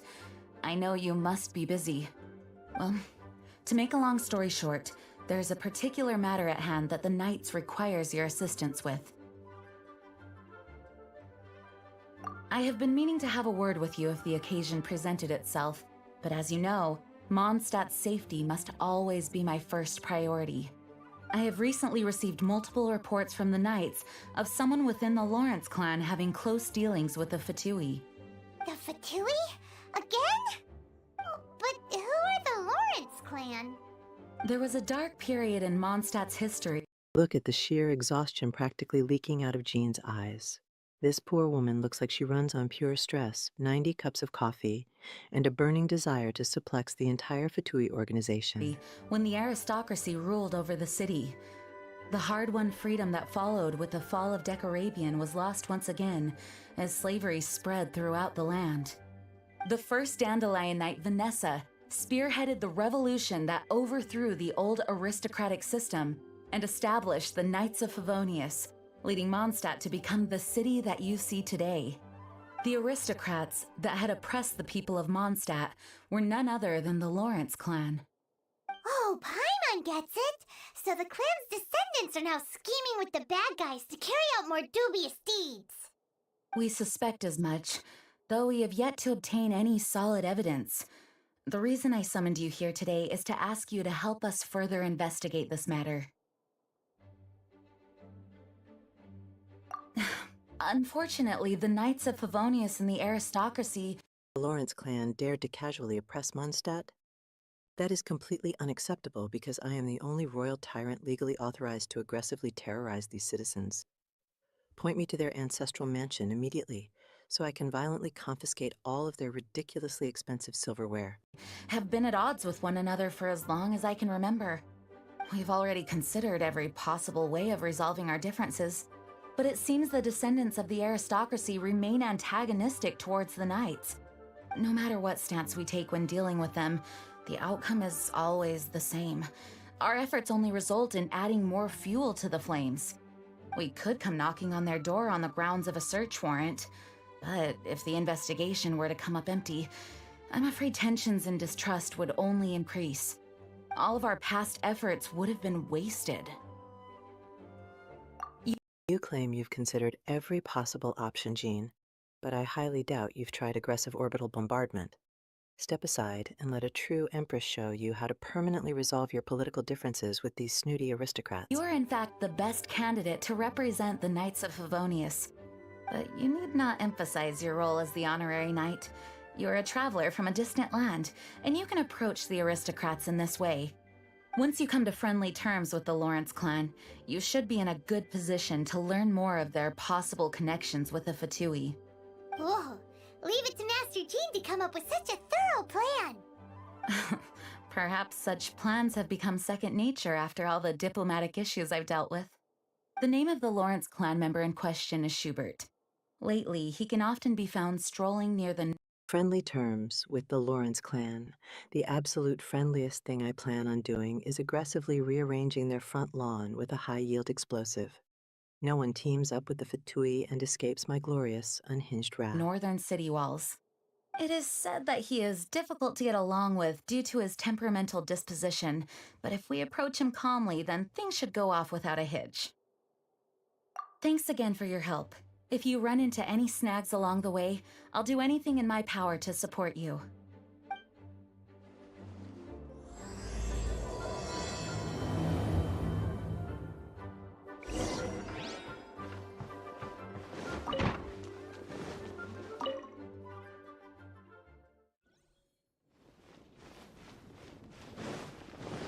Approach him calmly. Jean, my baseline emotional state is literally just a highly weaponized tactical nuke. I demand a third dialogue option that lets me aggressively kick down his ancestral front door and completely obliterate his prized china collection.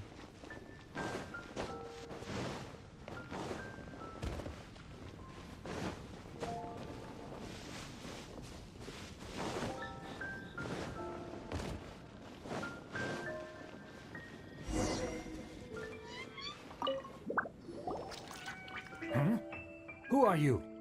Hello, we're here too. Hello? What's wrong?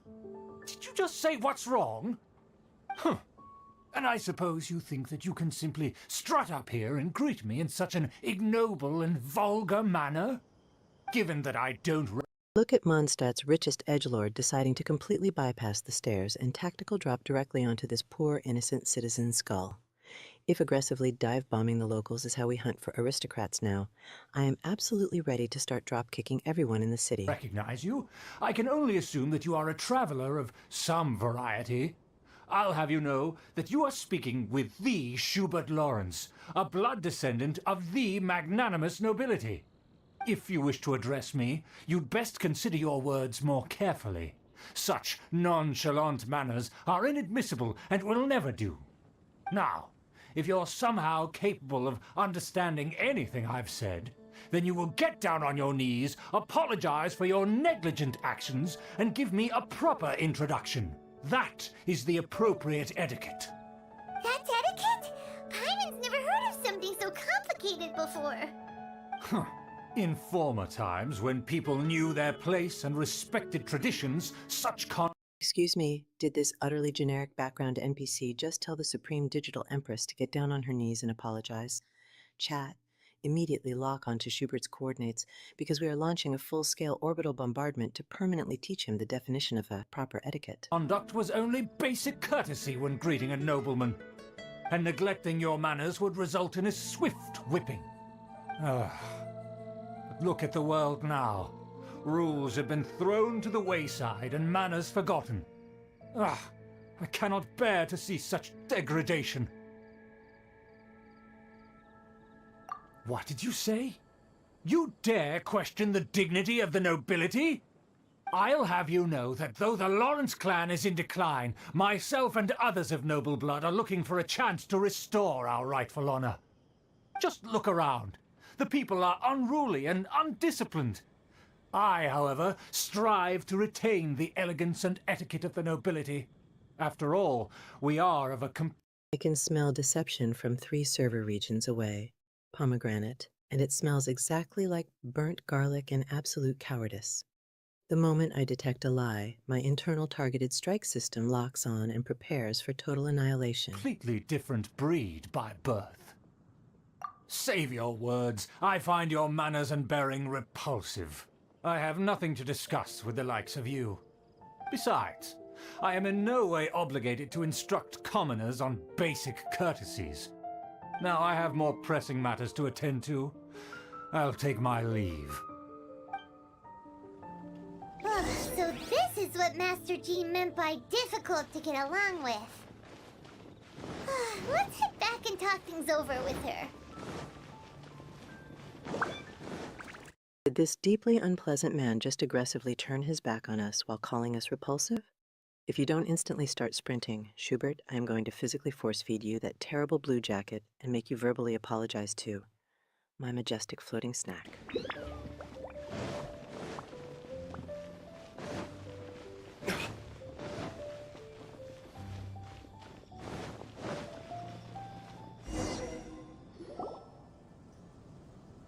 Well, if it isn't the honorary knight! I'm just on my way out to gather some intel. I didn't expect to run into you here. Huh? Judging by your expression, you must have run into some trouble. Master Jean tasked us with a special assignment, but things seem to have run aground for the moment. Look at us furiously sprinting away from that socially disastrous encounter like we just accidentally insulted the entire royal family. We need to urgently run back to headquarters and beg Jean for permission to use legally sanctioned, weapons-grade violence. No need to get down on yourself. Sometimes things just don't turn out as planned. Even I can't guarantee useful intel every time I'm dispatched. You just have to keep at it and never give up. Hey, why don't you let me try to help? What's the problem? Master Jean asked us to build a connection with someone named Schubert Lawrence. But it turns out that he's a peculiar character that doesn't listen to anyone. Especially Paimon. Aha, Schubert! I know him. Let me guess. He said you didn't have any manners. I've been on the receiving end of his lectures many a time. The Lawrence clan can be... Yes, please tell the heavily armed town guard exactly how spectacularly we failed at simple diplomatic networking. Paimon, you absolute snitch, I am going to permanently revoke your emergency snack privileges if you don't stop broadcasting our tactical blunders to random. pedestrians. Very particular about such things. You mean everyone in the Lawrence clan is just a big headache? As aristocrats, they believe there should be a certain distance between themselves and common folk. I understand their thinking, but that's just not how things are anymore. However, there is one exception among the Lawrence clan, my good buddy, Eula. Buddy? That's right. Not only is she from the Lawrence clan, but she's also captain of the Knights of Favonia's 4th company. Eula is special. She's not quite like the other members of her clan. She has her own beliefs and it shows. In other words, she doesn't really adhere to the strict— Oh look, it's Mondstadt's most aggressively cheerful arsonist here to save the day. If your good buddy Eula is even half as fiercely explosive as you are, Amber, I am going to instantly recruit her as my top Imperial enforcer. rules and conventions of her family. However, she's still quite knowledgeable about dealing with the Lawrences. I'm sure you'll see what I mean if you meet her. That's strange. If Eula is a member of the Lawrence clan, then why would Master Jean choose us for the task? Couldn't she just ask Eula? Well, it's a little complicated. Basically, the Lawrence clan has frowned upon the fact that Eula joined the Knights. Her family members don't particularly care for her. In their eyes, Eula is nothing but a traitor to the family. She's very easy to get along with. Just explain the situation, and I'm sure she'll— For once in her entirely helium-voiced existence, the floating toddler actually makes a flawlessly logical point. Why am I, an all-powerful digital empress, running tedious political errands when Jean literally has a Lawrence family member already on her payroll? help you come up with a way to get along with Schubert. In fact, I think she's out in the wilderness on patrol this morning. You should be able to find her around Storm Bear Mountains. Thanks, Amber. All right, you heard her. Let's go find Eula. Good luck, you two. I've got my own matters to investigate. Who would have guessed the Knights have a member of the Lawrence clan? Well, if you want to learn about the conduct of the Lawrence clan, who better to ask than one of their own family members?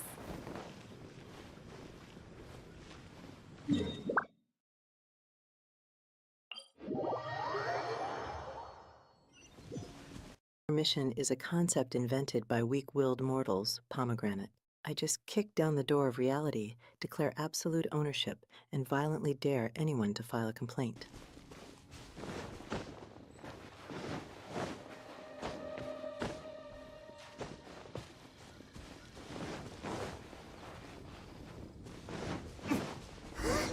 The Fatui! What are they doing here? Is that why Eula was sent on patrol here? Let's fight first and talk later!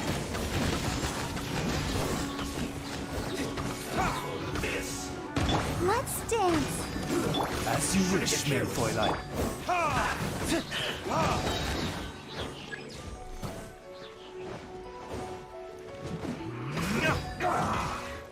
Forget the Fatui. Why is there a blinding, weaponized rectangle of pure solar energy absolutely devastating the battlefield? I demand you teach me this highly volatile geometry spell immediately so I can permanently delete my enemies with weaponized prisms. Burn!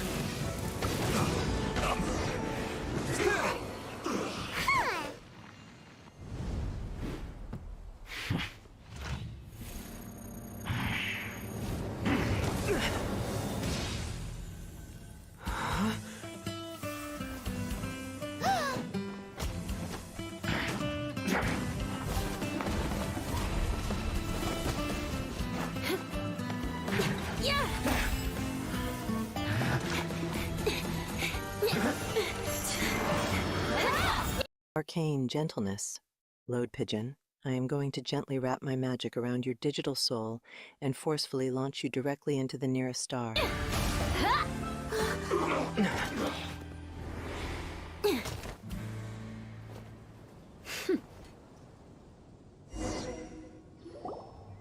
You don't think twice before reaching for your sword, do you?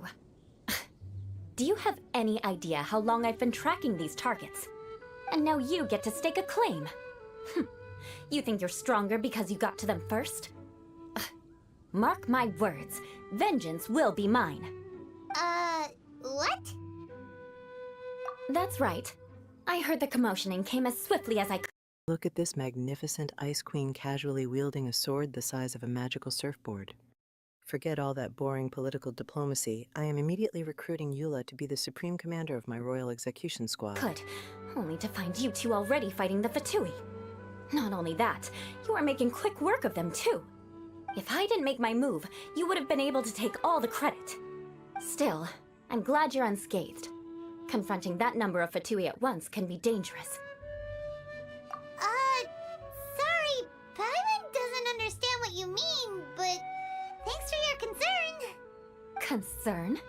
Why would I be concerned for the safety of my arch-enemies? Arch-enemies?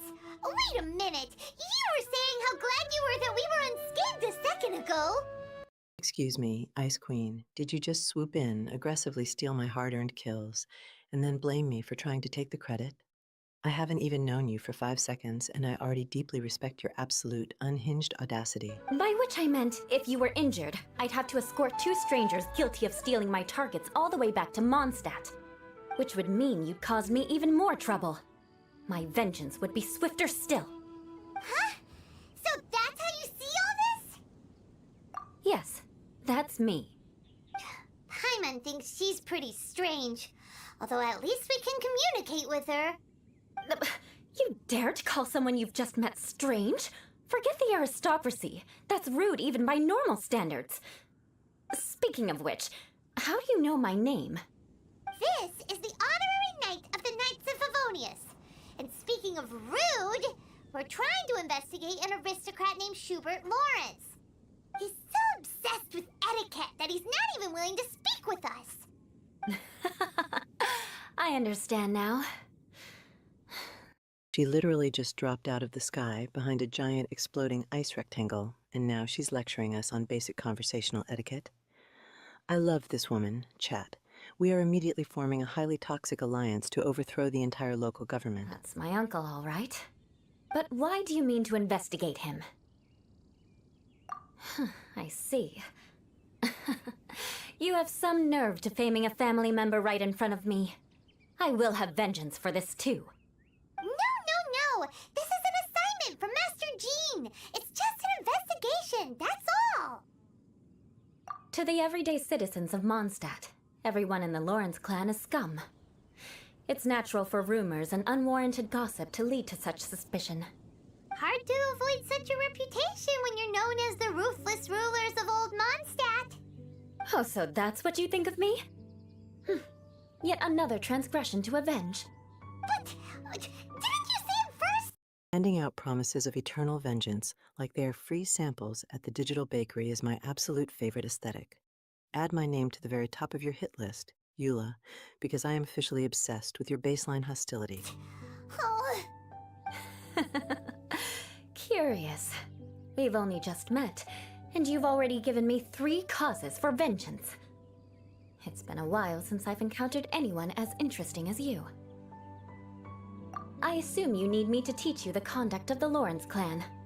Only then will you finally be able to communicate with my uncle, correct? That's right. Amber told us to come and talk to you. Well then, let's begin your training immediately. It'll be easier to train when we're back in Mondstadt. We'll require other people. We can put that aside for now. Only 3 causes for vengeance in 5 minutes. Step up your game, traveler.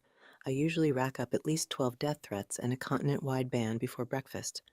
Let's hit that curious dialogue option and try to violently fast-track our execution. Besides, if it's the acting Grandmaster's assignment, and Amber's the one who recommended me, I should comply. Paimon's confused. This girl's all vengeance this and revenge that. But she doesn't seem the least bit angry. Still, Paimon has met bigger weirdos before.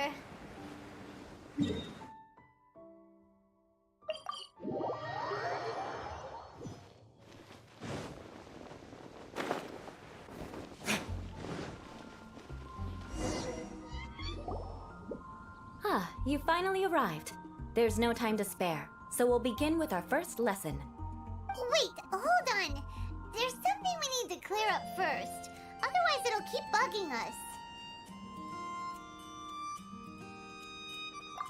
So that's still on your mind. Look at all that glorious undiscovered map terrain, just begging to be completely leveled by my arcane artillery. Stormbearer Mountains? More like future crater of Empress's Wrath. Prepare yourselves for absolute terraforming. Huh? Maybe you're the ones who can't let things go. Don't worry, there's a time and place for exacting vengeance. Besides, I'm not in the mood for any right now. Best save it for later. You need to be in the right mood for vengeance.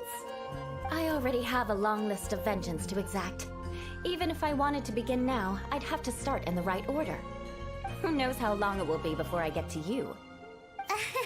Well, if you have so much to take care of, wouldn't it just be easier to give us a clean slate? Absolutely not. Stealing my targets, calling me a ruthless ruler, and suspecting my uncle. All worthy of vengeance in my eyes. But you needn't worry, at least not whilst we're investigating this matter. I'm sure you're familiar with the phrase, a man of moral integrity fears no slanderous attack. Vengeance waitlist? Do you know who I am, Ice Queen? I absolutely demand to be fast-tracked to the VIP section of your assassination queue immediately. If Uncle Schubert didn't commit any wrongdoing, then any such investigation will prove fruitless. But if he did commit a wrongful act, then he should bear the full punishment. I'm sure you understand. Good. Now, there are two key points that aristocrats attach great importance to: your manner of speech and your bearing. Let's begin with your manner of speech. Aristocrats have a very unique way of carrying conversation, even with mundane daily topics. Oh, Paimon's already learned some unique conversation. Mark my words! Look at that completely serene smile while she aggressively advocates for punishing her own corrupt uncle. Eula, you are an absolute icon, and I fully support your violently uncompromising dedication to the local justice system. Vengeance will be mine! Not even close. And besides, it sounds strange. Hey! Paimon learned it from you! And didn't you say not to call others strange? It seems you don't respect the rules of your own clan. No, I've no need to trouble myself with such frivolous formalities. Here, allow me to demonstrate. For example, when greeting a friend, you could say, "As the morning dew greets the coming dawn, so do I greet you, my dear friend." As the morning dew does what now? However, such a phrase may only be used during the morning hours. Also, the party with whom you're speaking must be of approximately the same status as you. Morning dew is not uncommon, so it expresses that friendship should not be measured by value, yet also suggests that friendship between aristocrats is pure like water. Oh, no. You must be prudent with your— As the morning dew greets the coming dawn, if I ever voluntarily say something that utterly pretentious, you all have full permission to launch me out of an airlock. Eula, we are trying to infiltrate the aristocracy, not aggressively bore them to death. Your words. Calling someone a good friend could easily offend them. But didn't you just say my dear friend in your example? Paimon's confused. Yes, I did. But you must know in the Lawrence family, dear friend is a set phrase that can only be used towards certain friends with whom one is acquainted, but not particularly close. It sounds much more pleasant to call an acquaintance a dear friend. So another thing to remember. Aristocrats are concerned with face and being polite. However, if you were to use dear friend to address an intimate friend, the recipient would think that you were deliberately trying to estrange them. This is only the first step in making a greeting. After addressing one another, you then exchange courtesies. Wait! This is all too abstract. Perhaps it would be better if you Listen to me, Eula. My face is perpetually stuck in maximum judgment mode, and my idea of being polite involves screaming at my computer. I am going to fail this entire aristocratic etiquette class in exactly 2 seconds. give some real-life demonstrations. Ah, very well. Come with me. We'll choose some bystanders to converse with.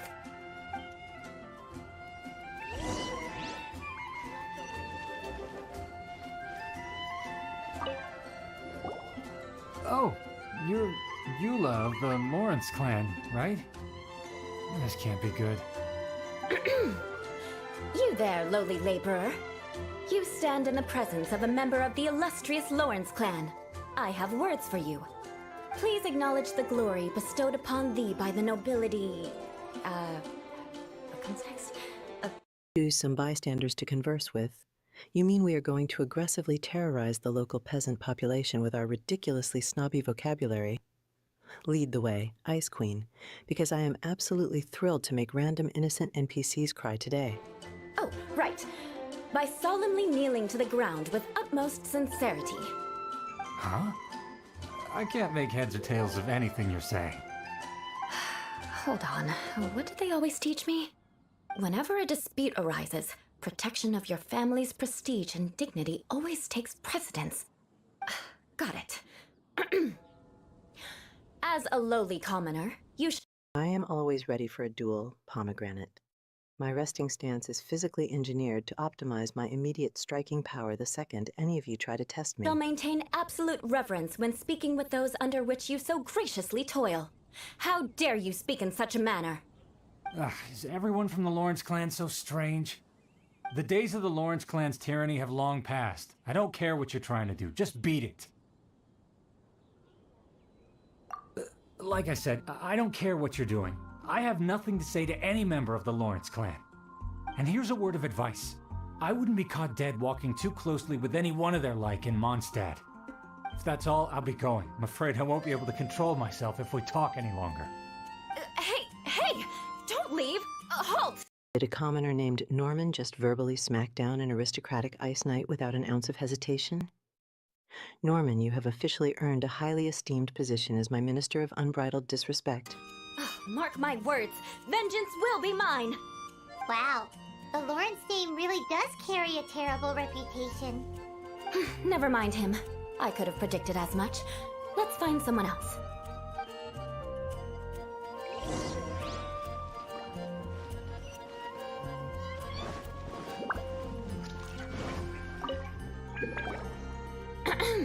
You there, lowly toiler. You stand in the presence of a member of the illustrious Lawrence clan. I have words for you. Please acknowledge the glory bestowed upon thee by the nobility, and solemnly... Brushing off utter public humiliation like it is a gentle summer breeze is a level of unbothered I aspire to reach. She just locked away that trauma in a frozen vault and is immediately ready to terrify the next unsuspecting victim. Kneel to the ground with utmost sincerity. Huh? Why don't you respond? According to the custom, I must wait until you kneel completely before I can say the next words. Right.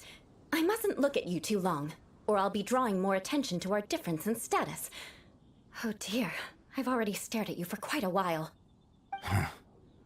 Fine. You may spare yourself the formality of kneeling, as it may be a little inconvenient. I shall continue. Oh, wait. I think there's a line for people with rude attitudes in this situation. Hey, stop bothering me or else I might say something you wouldn't like to hear. Then again, I've got no words for anyone from the Lawrence clan. Again? What's with this attitude? Yes, I don't think his attitude will change. If I keep grandstanding like this, the outcome won't be good. Let's try to find someone else to talk to. I'll remember your unwillingness to comply. Mark my... Absolutely never spare them the kneeling, Ice Queen. That is the most entertaining part of being royalty. If their patellas aren't forcefully fused to the cobblestone, they haven't earned the right to even breathe in our general direction. Words. Vengeance will be mine!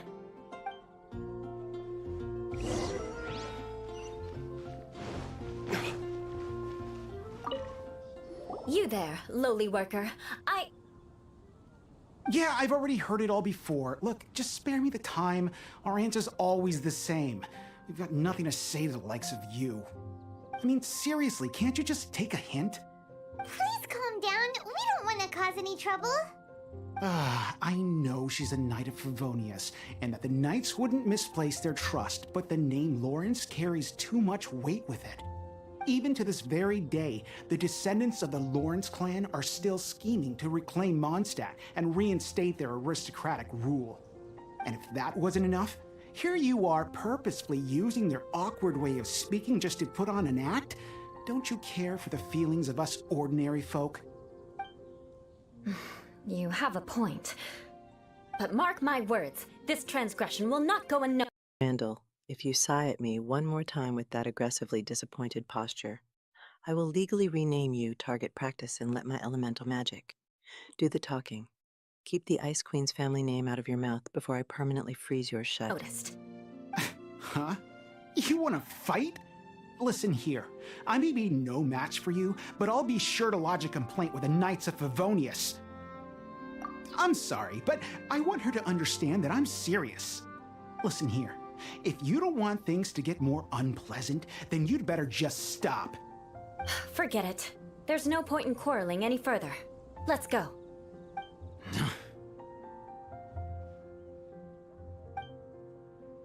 It's all right. This happens quite often. Let's find someone else to talk to. Paimon thinks we've seen enough now. Let's just stop. Actually, Paimon thinks we should apologize for asking you to demonstrate for us. We had no idea the feelings between the Lawrence... This utterly generic, bespectacled background NPC just tried to threaten a squad of superpowered anomalies with things getting unpleasant. Oh, Randall, my foolish mortal, I am a walking natural disaster, and I am about to make your entire existence rapidly evaporate. Plan and the people of Mondstadt were so bitter. What can we do? The Lauren's name is already a dirty word among every household in Mondstadt. Even 3-year-olds know the story. I see this kind of attitude all the time. Don't worry. What with me being a Knight of Favonius, they're usually willing to speak a few words with me. Perhaps my aristocratic manner of speech provoked them today. Believe me, it's not a big issue. So this is the way things are normally for you? There's no need for them to direct their anger at you personally. That's the way things are. Perhaps it's just fate for those who have made mistakes. Accepting punishment is only fair, right? But when your family has committed atrocities, I'm afraid there's no easy path to reconciliation. As memories are carried in the city breeze, the faults of such grievances are passed from one generation to the next. It is now my turn to bear this burden. At least I have a means of living a relatively normal life compared to the elder. Directing their personal anger at her is a fatal mistake because we are about to personally deliver a localized ice age straight into their living rooms.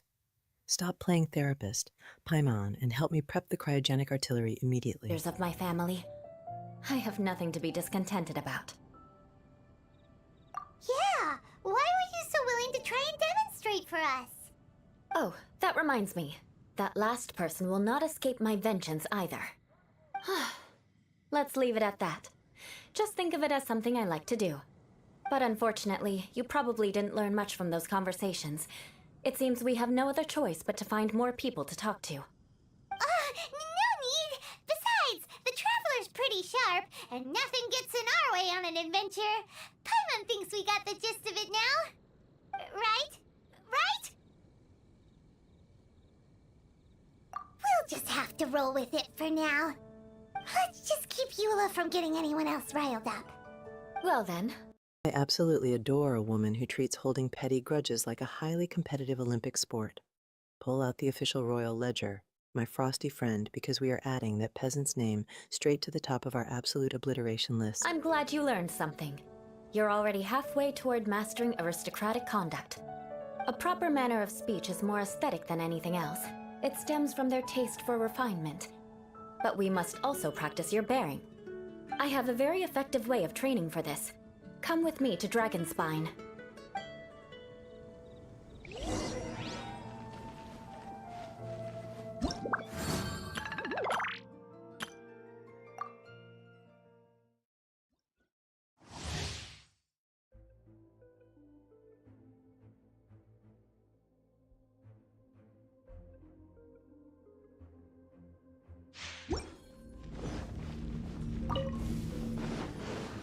Refinement?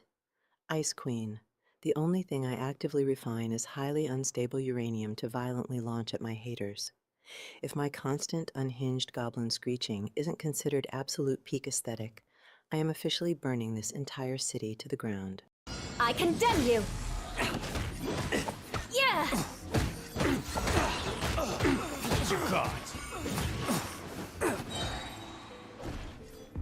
Let's spark things up a little. Vengeance will be mine. Beg for mercy.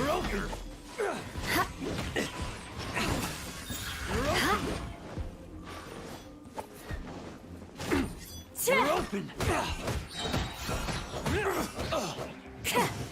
You're open. Surrendering will be gentle. Shudder. Flood of frost.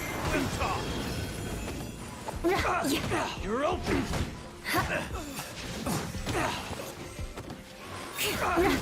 Look at all those highly unstable purple explosions. We are officially turning this boring stone dungeon into a lethal, superconducted disco party of absolute doom.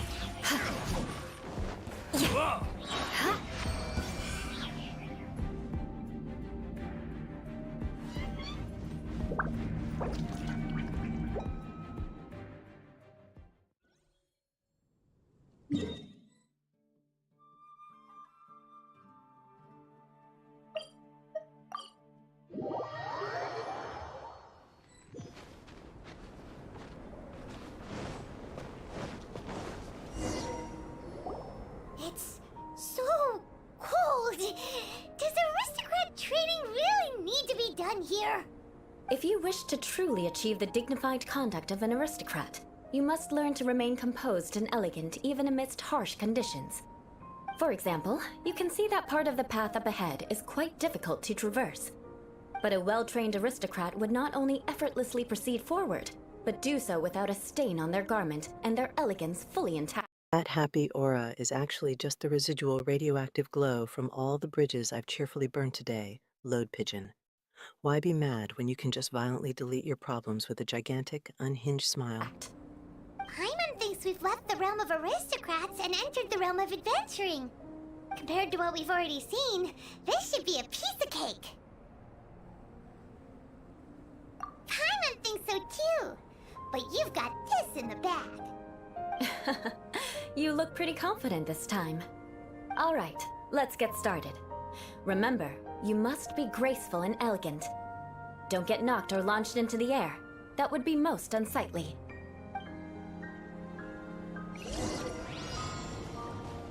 That is just my grimoire actively scanning the digital ether for your exact IP address, Pomegranate. It is currently drafting a highly personalized hex to turn your router into a smoking crater.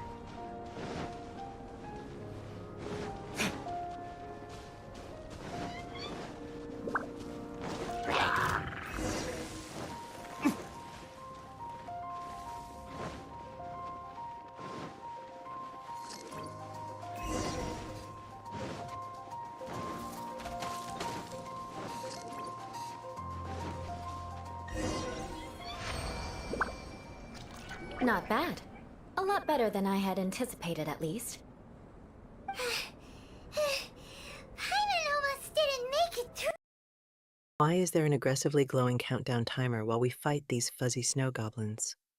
Did someone accidentally trigger a localized self-destruct sequence, or is this game just actively trying to give my blood pressure a tactical spike? Good thing we didn't get stuck. So, are we aristocrats now? Don't flatter yourselves. We've only just begun. This scenario was relatively simple. In the face of a real battle, one would seldom have a chance to stop and evaluate the situation. There's a ley line monolith just up ahead that will attract nearby monsters. True elegance is the ability to calmly yet swiftly make decisions in the heat of battle. My family set only the highest expectations for me, even as a child. Let's Aristocrats. Paimon, your linguistic skills are officially just as completely useless as your combat abilities. If you ever dare to demote my Supreme Imperial status with a badly misspelled word again, I am forcefully trading you to the Fatui for a pocket dictionary. Proceed, shall we?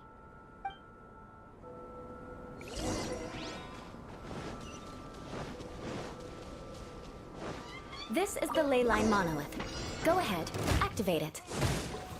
But be careful not to get launched into the air or frozen while fighting. That would be most unsightly.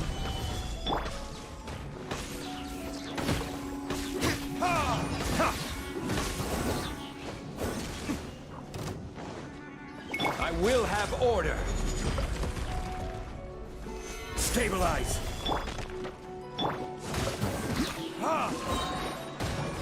Time for retribution!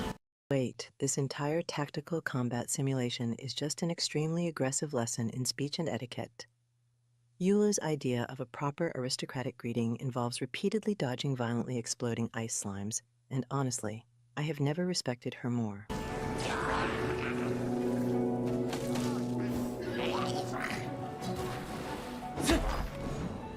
You failed this time. What a shame. But not to worry. It's just training after all. Let's try again. Midnight Phantasmagoria.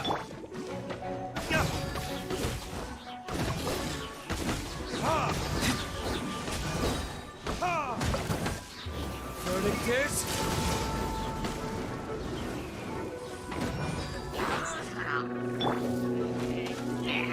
solidify! By royal decree!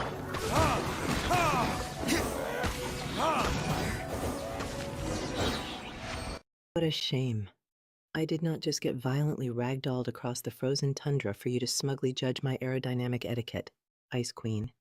Reset this completely rigged trial immediately before I file a royal decree to outlaw ice magic entirely. Well done. Your performance was most impressive. And you managed to remain calm even in these grueling dragon spine surroundings. I'm starting to wonder if even I could have done the same. Given such an outstanding performance, it seems there is little left for me to teach you. Like Paimon said, adventuring is our specialty. So, that's it for our training, right? Then let's get out of Dragon Spine before Paimon turns into a popsicle. Hold on. I was commending the Traveler's performance just now. You, on the other hand, seem to have made no progress at all. What? You mean Paimon was also part of the training? Yes, of course. You were frantically flying and dashing about throughout the entire thing. Not an elegant sight at all. Did you even listen to anything I was trying to teach you? Look at the emergency snack begging to leave before she turns into a heavily armed popsicle. The sheer, unadulterated fear in those starry eyes is absolute peak comedy. Yeah, that's it. It's too cold here. Besides, Paimon was paying attention to the Traveler. Whatever the reason, not heeding my instructions. A cause for vengeance, perhaps. Now, drink this. Huh? What is it? Are you trying to poison Paimon? Certainly not. It's warm milk. Didn't you just say that you were freezing? Drink it and it'll help warm you up. Oh, thank you. Are you still planning on the whole vengeance thing? If I wasn't, then why would I care about you being cold? If you turned into a Paimon popsicle, that would ruin my plans for vengeance now, wouldn't it? So, dear friend, don't die on me out here. Ah! Paimon knew something was off! Poison. Please, if I wanted to eliminate the flying toddler, I wouldn't use something as boring as poison. I'd just punt her directly into the sun. Relax. Paimon, your existence as a chaotic floating mascot is entirely safe with me. All in the name of vengeance. No need to thank me. Now then, given that your training is complete, it's time we return to Mondstadt. Our last step will be preparing a cordial gift to present to my uncle when you meet him. I already have something in mind. Let's pay Sarah a visit at Good Hunter.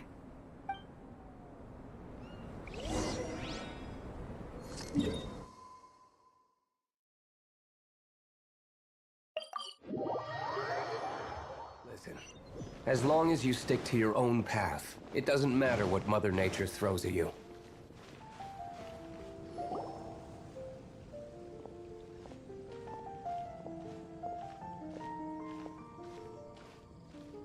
Oh, hey, you. Wait, are we literally stopping an intense vengeance-fueled political conspiracy just to aggressively buy snacks? Finally, a quest objective that completely aligns with my royal agenda. Let's go bankrupt Good Hunter immediately. I see you've met the honorary knight. We meet again, Amber. Seems we're just bound to run into you these days. Well, I just got back and was thinking about grabbing a bite at Good Hunter. But now that you're here, why don't we all eat together? Very well. It's been some time since we've last shared a meal together. Come, take a seat. We can discuss my uncle's gift while we eat. Yes? Is there something else you'd like to order? Could you please prepare a serving of my uncle's favorite, gebratenes Fleisch mit Sauerkraut? That is mathematically correct, Load Pigeon. My respiratory system is a highly advanced superweapon designed to passively conquer reality while I just stand here looking gorgeous. We'll take it as a gift to him later. Coming right up. It'll take some time to prepare. I'll have it here at the counter once it's ready. Hold on a moment. Is this satisfying salad also something that Amber ordered? No, she didn't order it. But because she didn't order any vegetables, I thought I'd throw in a salad on the house. You know, to contrast all the meat dishes. So, we clearly didn't order this, yet you prepared it without authorization. Mark my words, this transgression will not go unnoticed. You're gonna take revenge on her for giving us a free salad? You should know me by now. That's the kind of villainous character I am. Well then, please wait a moment while I get the dish for your uncle started. Delicious unauthorized delicacies. Did this absolute traitor of a waitress just casually confess to slipping unwanted vegetables onto Eula's glorious all-meat platter? Sarah, you have just committed the ultimate culinary treason, and I am legally sentencing you to the Shadow Realm. Sarah will pay for this.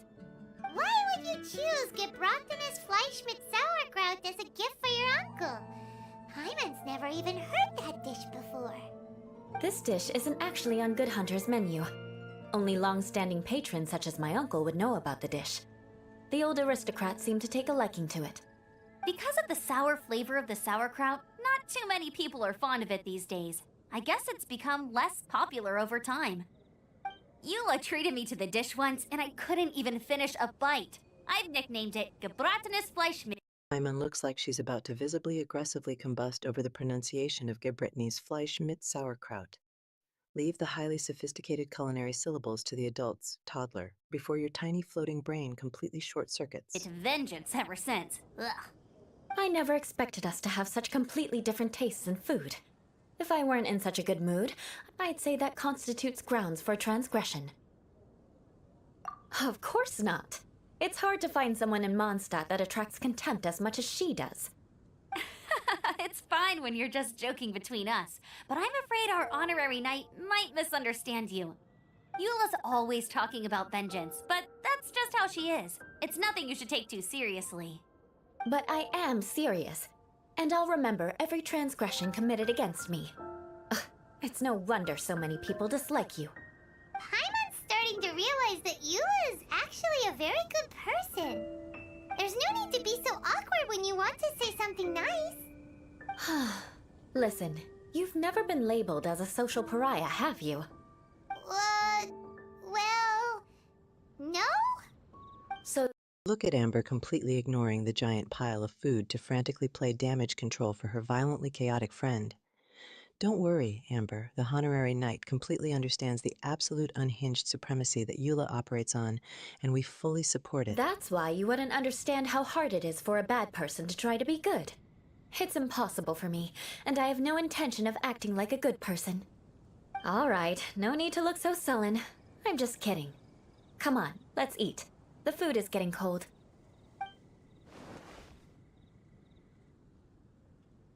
Oh, I'm stuffed. I'll see Sarah about the bill. No need. I've left the mora under the plate. If you try to settle it with her in person, she won't accept payment for the salad. Don't underestimate my ability to exact revenge. Sarah won't get the upper hand this time. All right, next you should pay my uncle a visit. He has a small camp at the top of the mountain near Springvale. He usually whiles his time away there when there's nothing else to do. Aren't you coming with us, Eula? I'm afraid that when... Look at Amber happily marching off to pay the bill after devouring half the city's food supply. Sarah better double-check the receipts because I am absolutely certain this adorable pyromaniac is planning on paying her with an explosive bunny. Be very convenient for me. It'd be better if you two went alone. Ah, yes. Please do remember to pick up the dish from Sarah. I still have more recon to do in the wilderness. Well, until next time. Let's meet again. What an interesting bunch you are.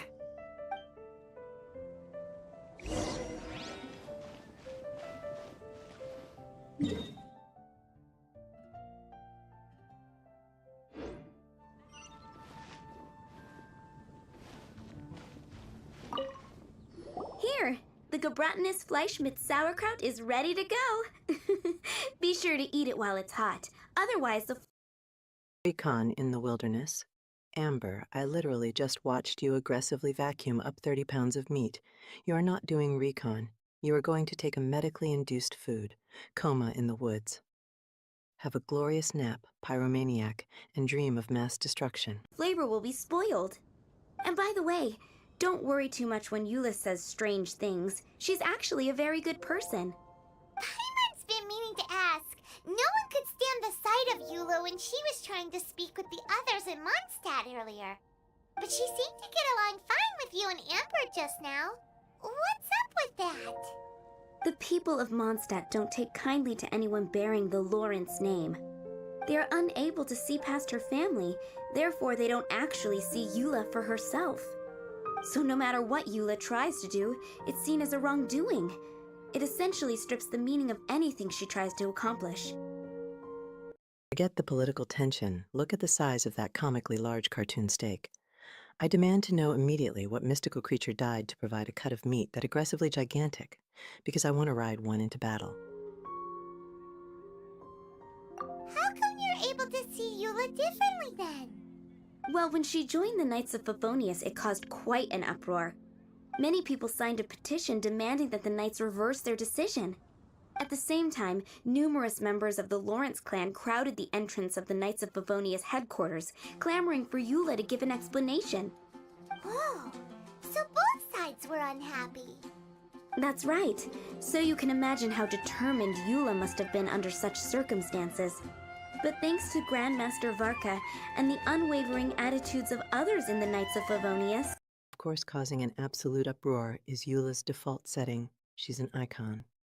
If my very existence doesn't actively send the local populace into a chaotic, screaming frenzy, I am simply not doing my job as a digital menace correctly. they were able to quell the unrest. Tensions still remain beneath the surface, I'm afraid.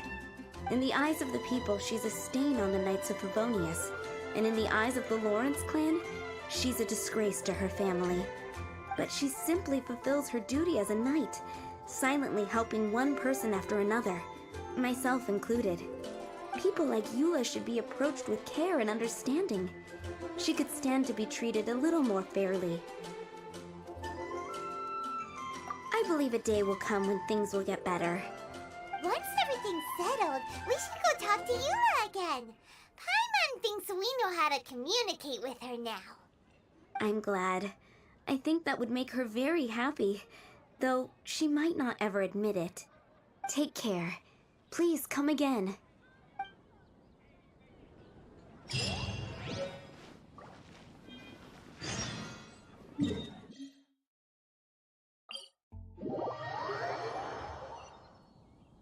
Walking friend.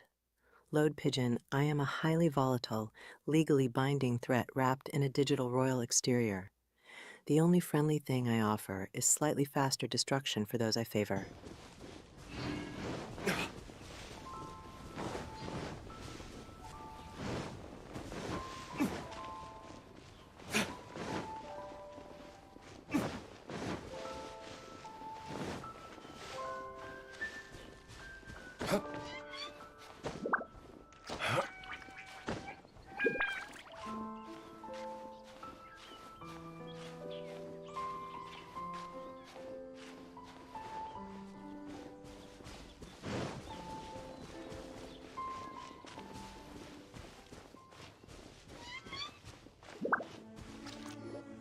The tent seems to be pretty tattered, but there's a really fancy chair.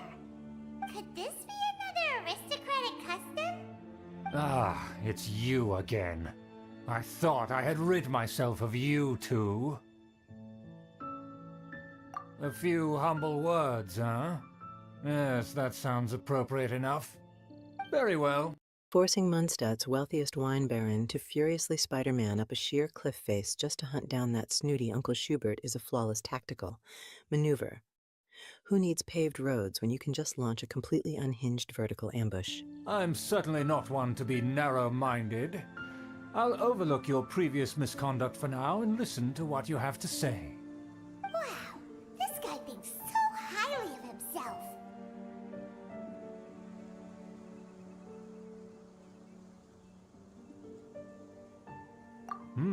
It appears I have misjudged you. Supreme brilliance. The glory of the nobility that continues to this day. A true loyalist. Impressive. My intentions were to test your humility. It appears you have become well-versed in our etiquette. Oh, so he was testing us. Sheesh, what an ordeal. Your conduct is satisfactory. I must say, such progress in such a short time is practically unfathomable. Immersed in your supreme brilliance. Traveler, do not waste those flawlessly groveling dialogue options on this pompous NPC. Save them for when you are addressing me. Schubert is officially cancelled. Give me all your forced compliments immediately. I may ask, from whence did you learn such a civilized manner of speech? Ah, good. Very good. You are bright, and compared with the common folk of Mondstadt, you certainly have potential. If you were of aristocratic blood, your prospects would be promising indeed. By the way, we brought a gift. Paimon means we would like to present you with a small token of our goodwill. Could this be gebratenes Fleisch mit Sauerkraut? It's evident that your sentiment... My prospects would be promising. Excuse me, Schubert. I am an interdimensional empress, and you are a socially bankrupt aristocrat literally camping next to a pile of soggy outdoor books. Do not speak to me of potential while your only remaining asset is highly flammable literature. ...is genuine. As a young person nowadays, only with no small effort could you achieve such a dish. It's been so long since I dug into a big, tasty... I beg your pardon. What I mean to say is, since it's nearly mealtime, I shall partake.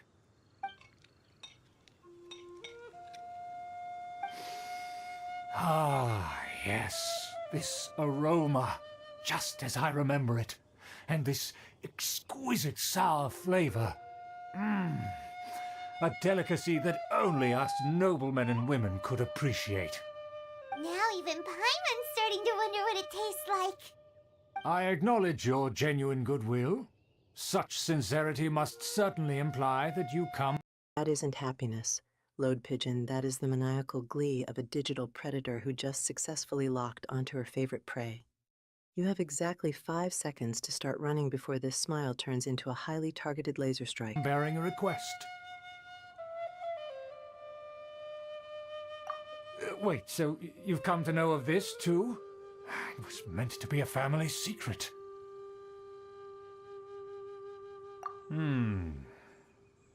Well, considering your meticulous etiquette, you must be a talent of unusual fortitude. I'm willing to place my full trust in you. Please, come with me. We happen to be in need of competent fellows like yourself.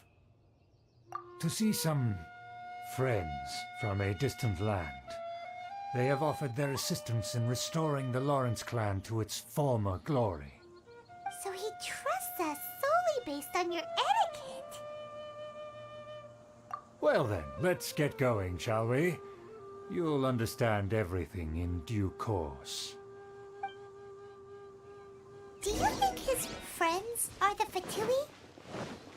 Things will get sticky if the Fatui happen to recognize you. What should we do?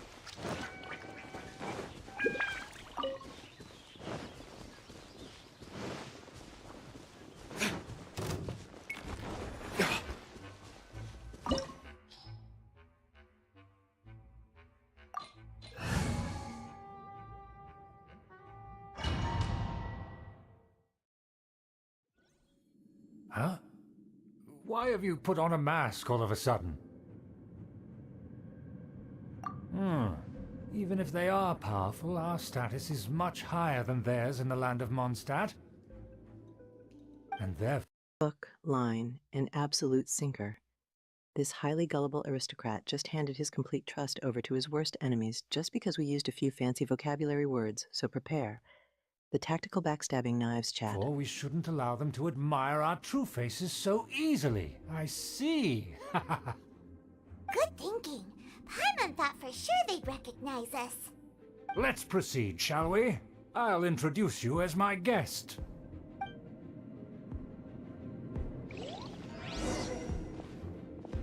As you'll see in a moment, there are many already helping us.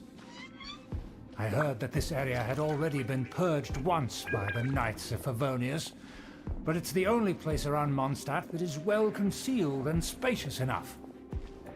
Although it has fallen into disrepair and does not suit the tastes of the nobility, we simply have to make do for now.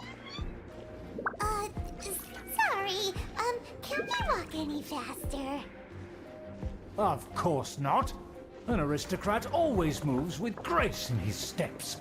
Moving hurriedly is unacceptable. As expected, it's the Fatui! As expected? Because we always... Leading Mondstadt's most aggressively brooding fire billionaire into a completely secluded, underground dungeon with 0 witnesses. Schubert, your survival instincts are officially in the negative digits, but I absolutely appreciate you pre-selecting your own tune. See them around the city. They must be very powerful. Huh. Nothing more than foreign ruffians with power and the ability to flaunt it. But they are favorable business. Hold it right there! Who's this? If you really must know, they're my guests. If you happen to offend them in even the slightest, then you will be held accountable by the Lawrence clan. But this matter is of utmost secrecy. We must exercise caution. You dare question the ways of a nobleman? I don't have time for this. Make way. No need to sound all high and mighty like that. Fine. You may proceed. Continue with us. They don't dare to question you. Look at this ridiculous mustache thinking he has the authority to interrogate me. My name is I am about to explosively remodel this entire cavern. Daler and I highly recommend you start rapidly sprinting in the opposite direction. Of course. That is the benefit of prestige. In past times, it would be a dire offense to speak to a nobleman in such a manner. We could determine a person's fate with the blink of an eye. Huh. And such glory will return to me again before long.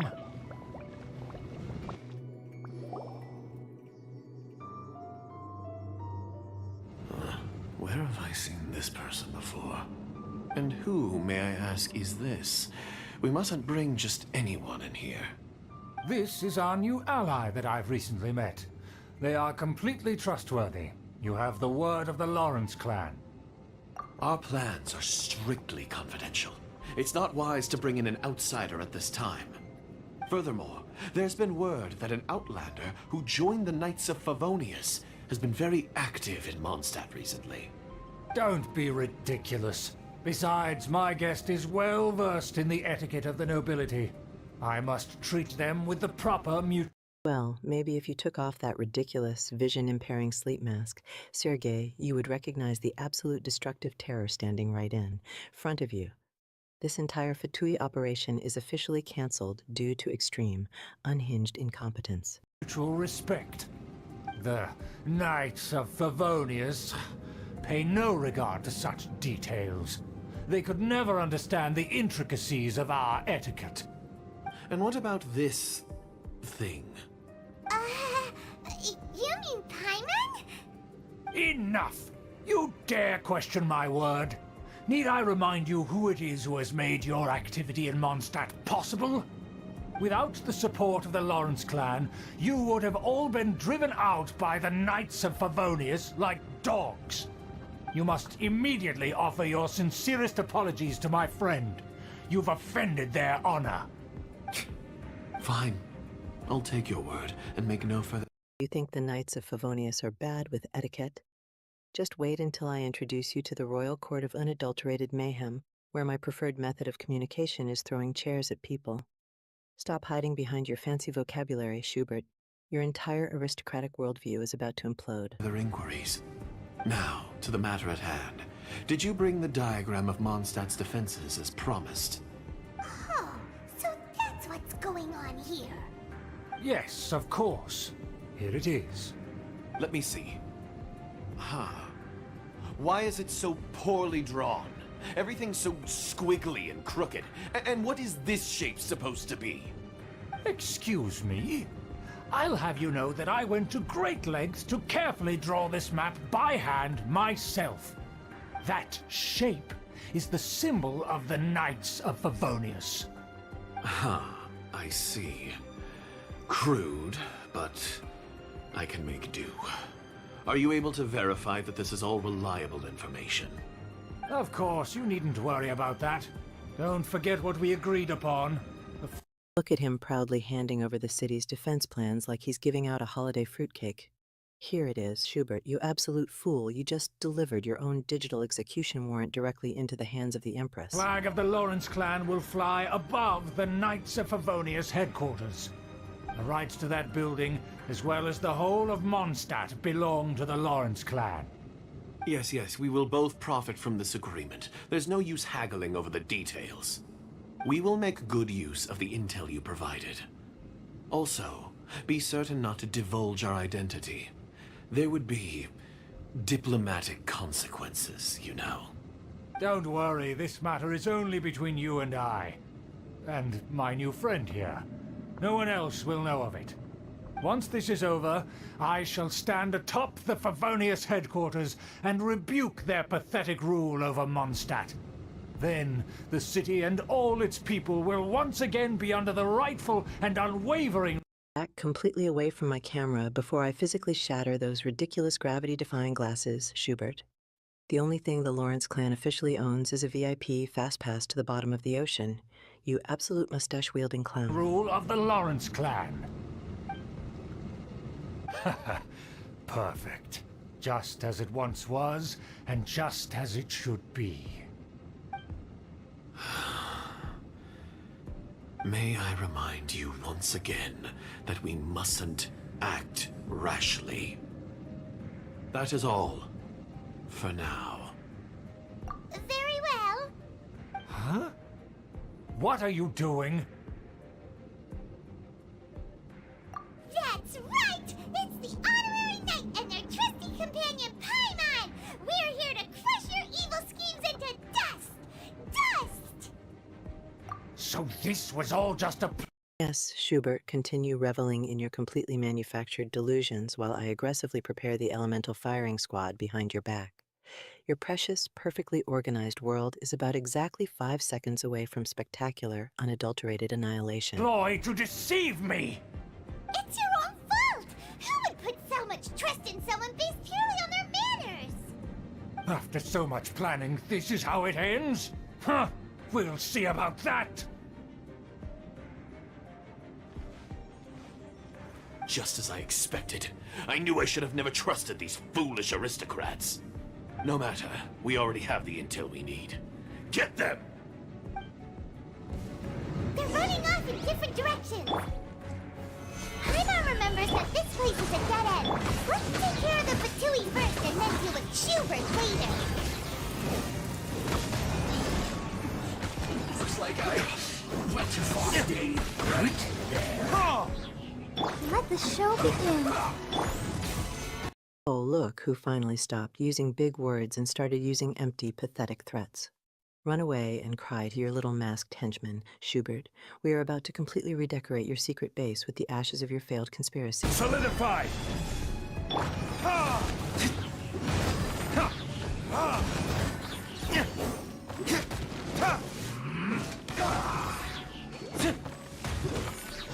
Order guide you.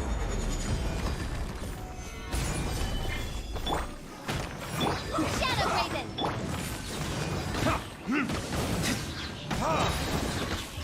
Verdict is...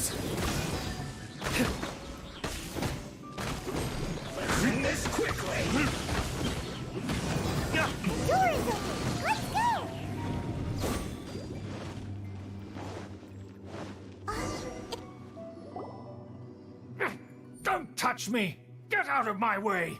I'll leave on my own! It seems we finally caught up with you. This place is crawling with Fatui. Oh, it's you. It seems your investigation went well.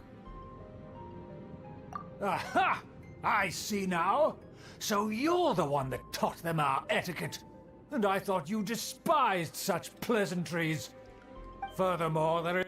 We are trapped in a magical dungeon, and it says we cannot switch character now.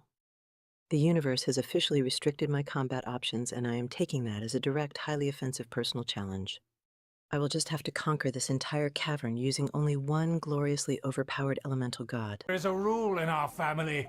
Such traditions are never to be taught to outsiders. Ah yes, rings a bell. So what? I had no reason not to teach them. You have brought shame to our family and ruined my plans. It's all for naught now. I know that you poured great efforts into these plans, Uncle. But you are well aware that it was not the right thing to do. As a Knight of Favonius, I could not overlook your actions. Knight of Favonius? Let's get one thing straight. I am your uncle, and you are a member of the Lawrence clan.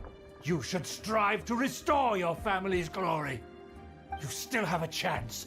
Defeat every Knight of Favonius here, and leave with me. Then I shall plead with the family to spare you and give you a new beginning.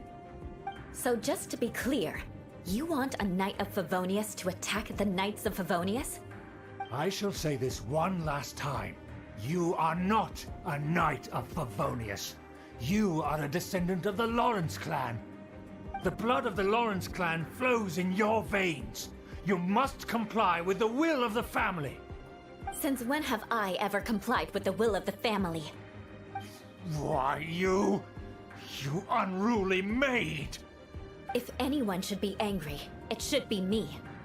As a member of the Lawrence clan, you knowingly plotted against the city of Mondstadt and threatened its safety.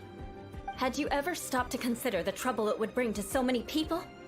Had you considered how many enemies you would make trying to keep the plans under wraps? You dare lecture me? That's right.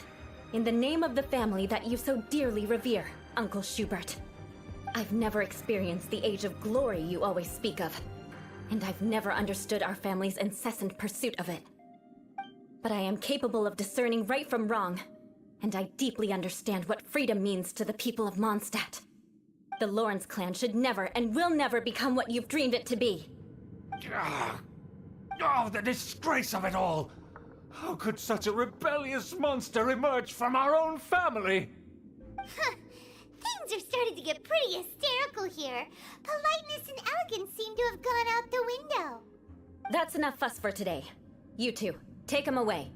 The honorary knight and I have other matters to attend to.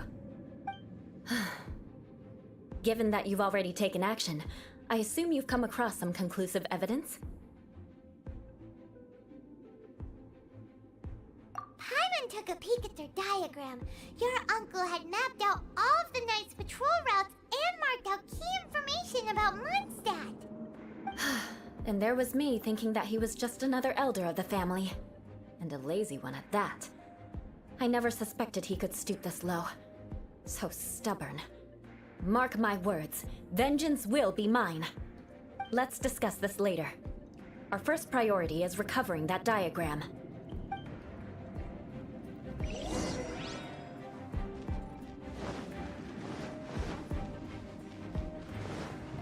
Beg for mercy.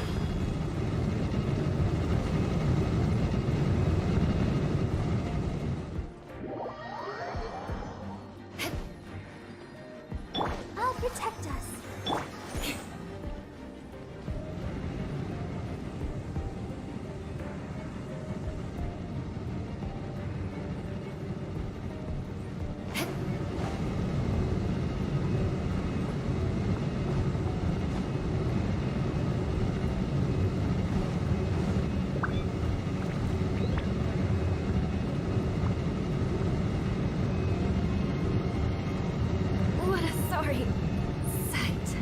Look at this pathetic, mustache-twirling villain whining about his ruined plans from the bottom of his dirty, cobweb-infested evil lair. Your entire family legacy is completely null and void, Schubert, pack it up and file for complete social bankruptcy.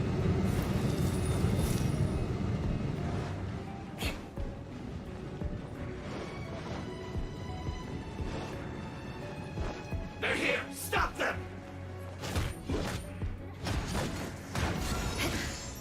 Rack and ruin! Quake! Let's dance.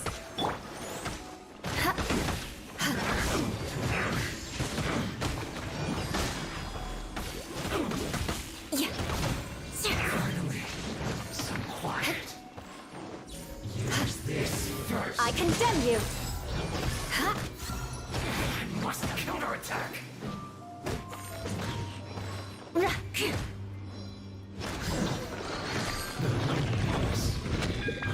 Death. More speed.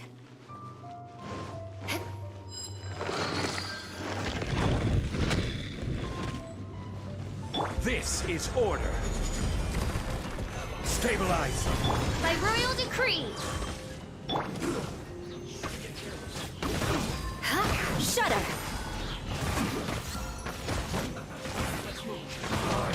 Crush!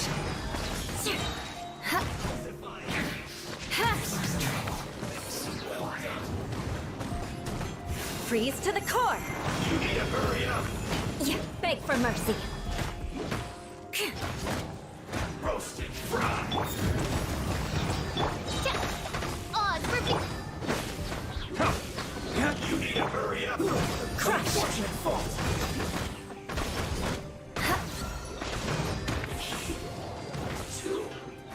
Why is there a giant, aggressively glowing stone monolith randomly chilling in the middle of this Fatui base? Stop hiding behind architectural doom pillars, enemies. Face my electric vengeance like true warriors. Beg for mercy. midnight, fantastic! Burn! Solidify! Stay right there. Let's not waste time. Crush!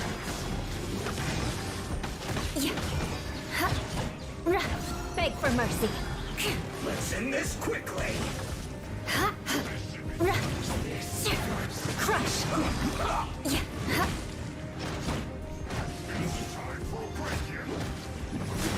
This is bad.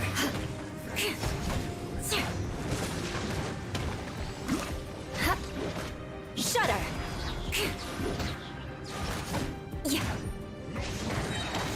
Vengeance will be mine. More speed. Crush! Let the show begin. Order guide. Why is the local church idol casually standing in the middle of a high-voltage tactical nuke? Barbara is officially about to drop the most violently destructive pop concert this dungeon has ever experienced.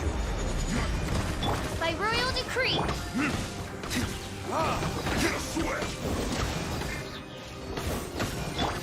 Shudder!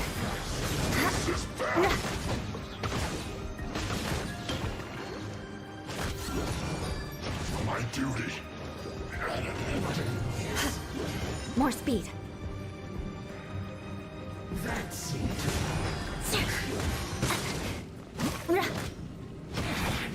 counterattack. Beg for mercy.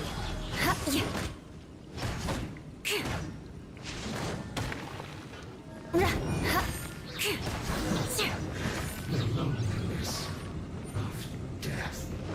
Let's dance. Crush!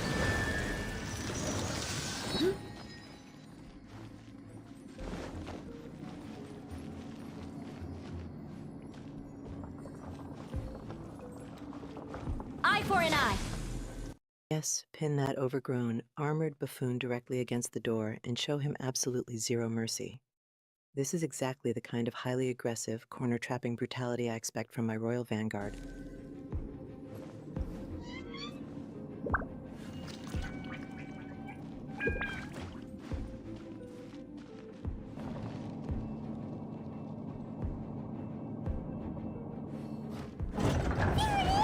That's where they put the diagram! This here, huh? I guess there's no other option but to fight. Time for retribution! You dare provoke me! Fatui, come forth and dispose of them! Shudder! Blood of frost! Beg for mercy! Just casually standing completely still while totally ignoring the giant, highly suspicious pressure plate pattern on the floor beneath her. Eula, step forward immediately before we accidentally activate some ancient, incredibly inconvenient spike trap. Run from death. Shudder!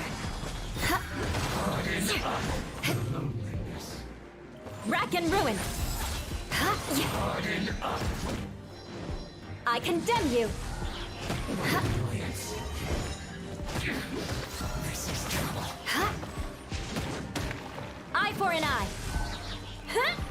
Finally.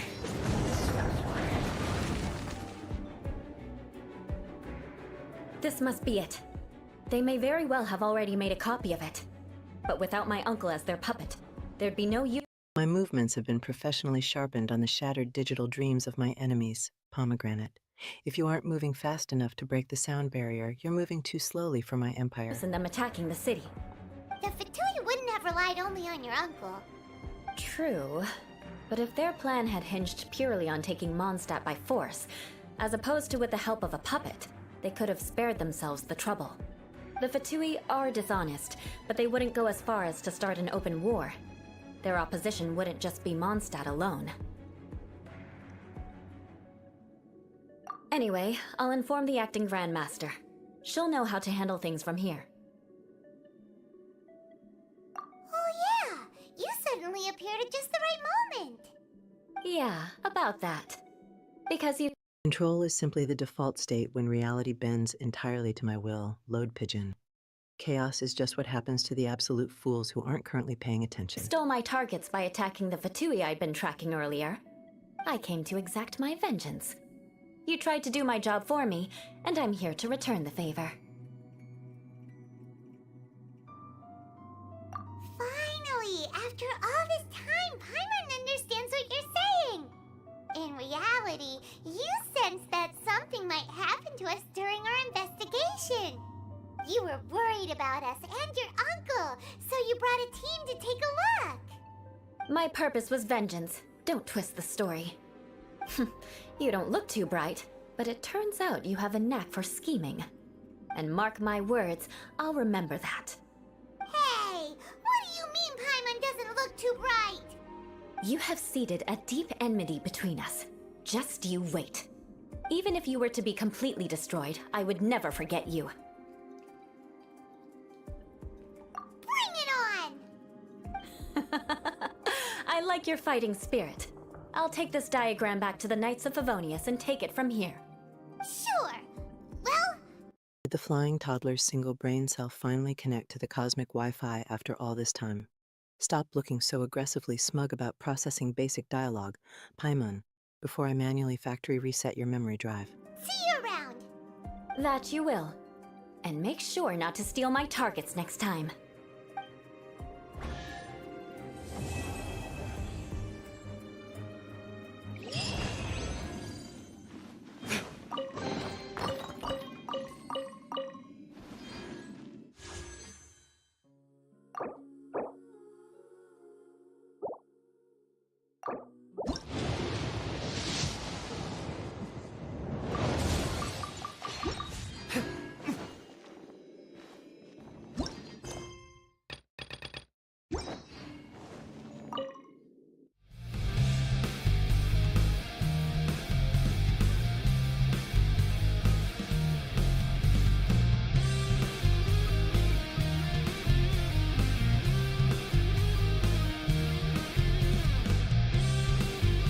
Spindrift shall never return to the sea. Obviously not, because I just aggressively claimed ownership of the entire ocean and evaporated it to assert my dominance. Now spawn a disgustingly oversized treasure chest right this second before I physically dismantle this cavern piece by piece.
Midsummer Island adventure?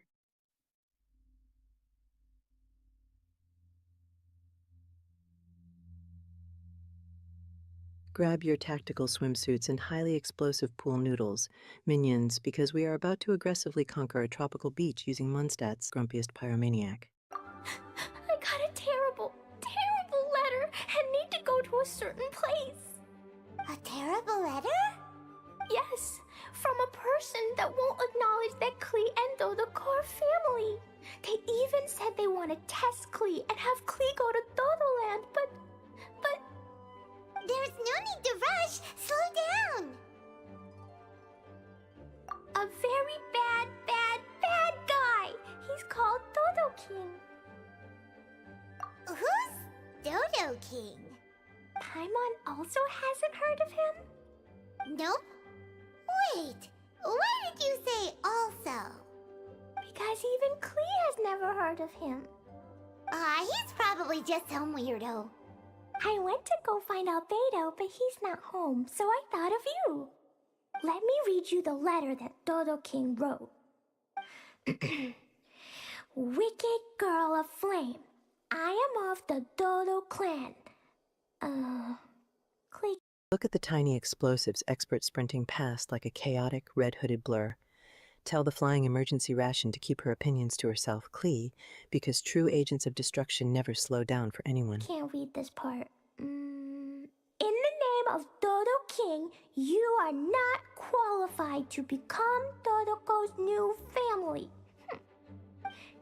Unless you bring Dodoko to the Golden Apple Archipelago, light for, accept the, I don't know some of these words.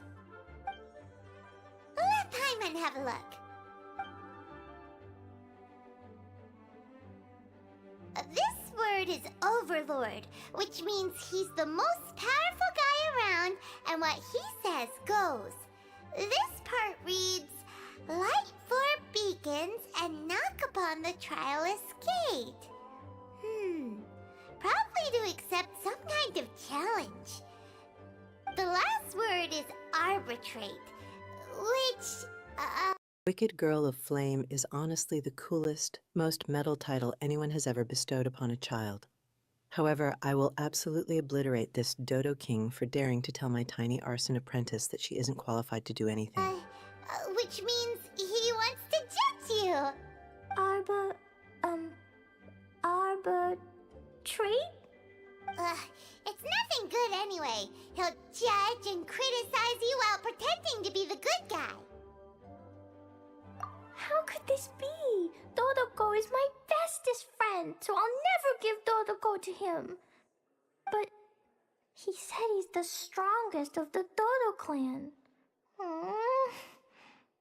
Could the Dodo clan be Dodoko's family?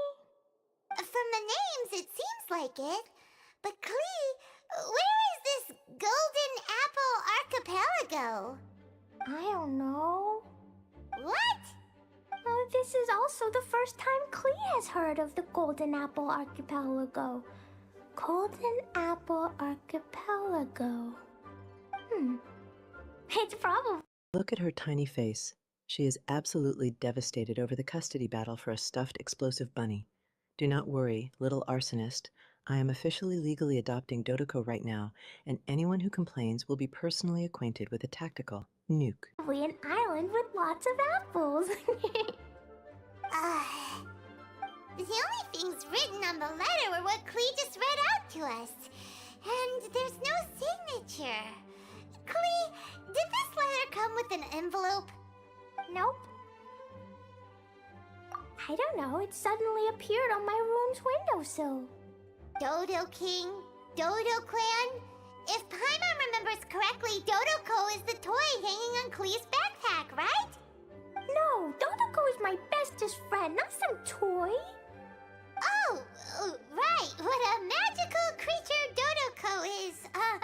But all this sudden talk about family and whatnot is pretty strange. It feels like it might be a Did the letter come with an envelope? Paimon, she's an adorable domestic terrorist who makes things explode for fun. I seriously doubt she paid attention to the postal packaging. I am assuming the return address is just coordinates for an upcoming battlefield. Fake. If it's just a prank, then we should ignore it. No, no way! I'll never admit defeat. I have to go there. But we've never even heard of such a place! Mr. Honorary Knight, you know what to do, right? Klee believes in you. Even if we did know what to do... I'm begging you, please, please help me. Paimon feels like if we don't agree to help, she'll go off on her own. That'd be dangerous. Rather than letting Klee go adventuring off by herself, it'd be better if we accompany her. Oh, please, please! Look at that utterly determined little glare. We are officially abandoning all other quests because this child's unwavering desire to go drop explosives on a mysterious island perfectly mirrors my own supreme chaotic energy. How can we say no after seeing you try so hard? But since we're going together, you need to be well behaved and not run off by yourself. Okay. As per usual, let's start by asking around for some info. Let's walk around the city and ask some people who might know something about the city.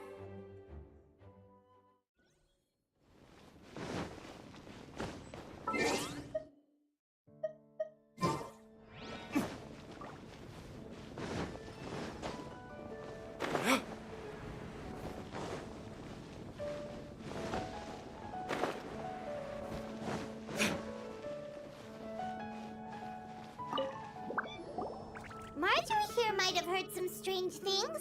After all, souvenirs do come in all shapes and sizes from a variety of places. Strange things? What do you... Did Klee's explosive desires finally transcend the game engine and blow out the entire visual feed? Turn the lights back on, you pixelated cowards, or I'm sending my digital executioners into the source code to sort this out. What do you mean?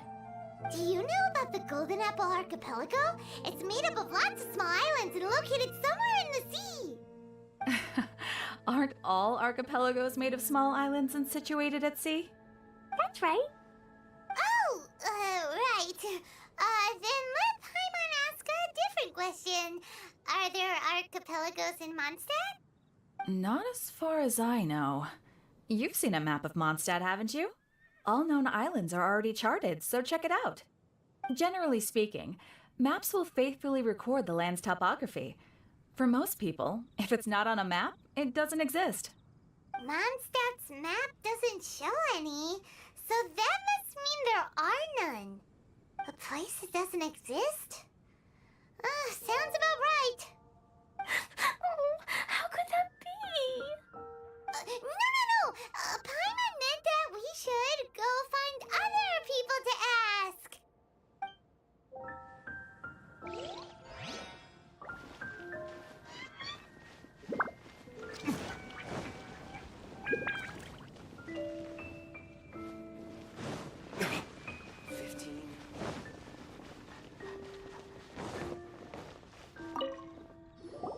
Mr. Huffman, do you know about the Golden Apple Archipelago? It's on the sea. A golden apple archipelago on the sea? This is the first I've heard of it. Are the islands that grow many apples? So you also don't know? Well, given that Huffman's always just patrolling the city... I do apologize. It's okay. I forgive you. Do not let that completely blank stare fool you, minions. That tiny arsonist is actively downloading orbital strike coordinates directly into her frontal lobe. Take cover immediately before her internal countdown reaches 0 and she turns this entire plaza to glass. Huh? Really? Let's go ask someone else.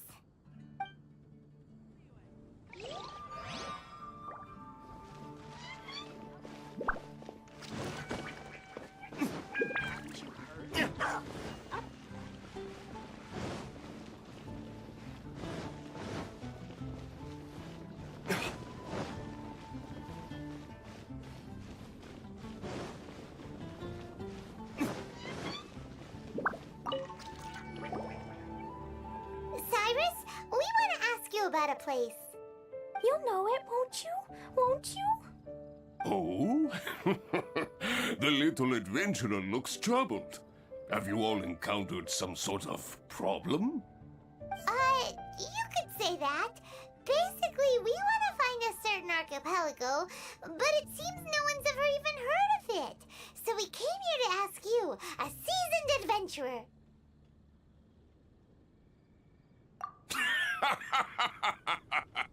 If you seek unknown lands or adventuring knowledge, then you've come to the right man. What kind of archipelago are you all looking for? It has lots of small islands on the sea. It's called the Golden Apple Archipelago. Golden. Why are we aggressively sprinting through the city streets wielding a glowing claymore that is larger than an entire family sedan? Daluk, put the oversized murder stick away before you accidentally slice Mundstadt's entire infrastructure in half. Apple Archipelago?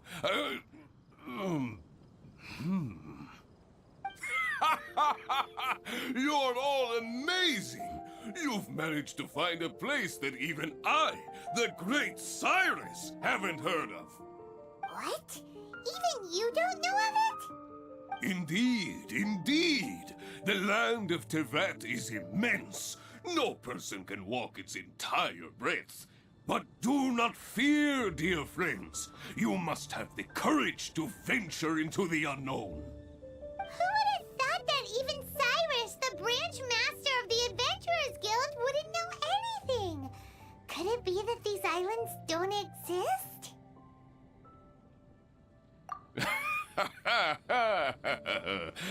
Come now. Don't be like that. Oh, how can this be? Oh, Dodoco. Looks like the people of Mondstadt don't know anything about the place in this letter. Even the aggressively stoic guildmaster with the monocle is completely clueless. If this supposedly legendary island is literally just a myth, I am personally launching a devastating misinformation lawsuit against whatever Dodo King sent that letter. Klee, is there anyone you can think of that you don't get along with? Would there be anyone who'd write a letter to scare you? No, I love everyone very much, and everyone loves Klee very much. Paimon thinks so too. So it can't be a prank.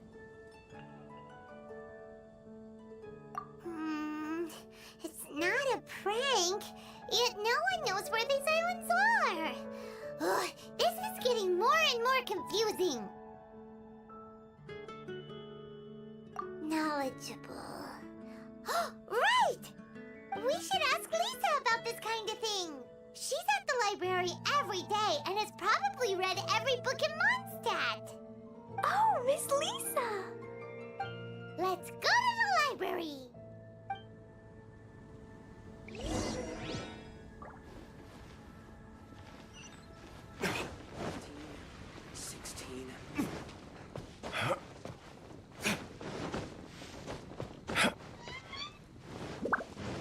You dare ask if there is someone more knowledgeable when I am standing right here. If this elusive island refuses to reveal itself, I will simply boil the entire ocean until it has absolutely nowhere left to hide.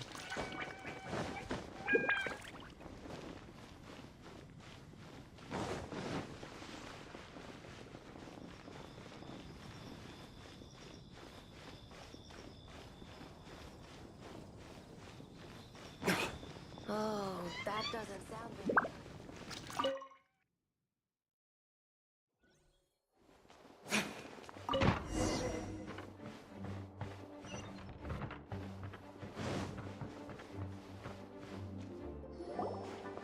Lisa! Oh, well, if it isn't Cutie, Paimon, and Klee, what brings you to the library all of a sudden? Miss Lisa, can you have Klee find an archipelago? An archipelago? Dodo King told Klee to go to the Golden Apple Archipelago so he can challenge Klee. Don't worry, Klee. Let Paimon explain. Lisa, it's like this. Are we we seriously making Mundstadt's most heavily armed pyromaniac furiously sprint towards a library? Sending a literal fire wizard into a building entirely constructed of ancient, highly flammable paper is exactly the kind of catastrophic hazard I fully endorse. Let me get this straight. To determine if Klee is worthy of becoming Dodoko's family, the ruler of the Dodo clan, Dodo King, wrote a letter to Klee summoning her to this Golden Apple archipelago to be judged. Does that sum it up? Yes, I have to go! And you cuties sought me out to help Klee find the location of this Golden Apple archipelago, correct? How sweet of you to say. Then I have no choice but to assist you in earnest. Klee, can you show me that letter? Okay. Though there's little information written upon the letter, have you all tried any other methods? Other methods? The letter contains faint elemental traces that seem more like a hint than anything else. Maybe try using your elemental sight. All right! Why didn't we think of that? Let's take a look!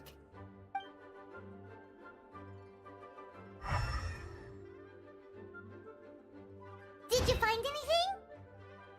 Look at Lisa, dropping absolute bombshell lore while wearing a hat that requires its own zip code. Sum it up. Magic librarian, so I can legally acquire this new island and officially rename it after myself. Most of the content on the reverse page was applied via elemental power. What an interesting approach. Here's a pen. Cutie, can I trouble you to copy down what you see with your elemental sight?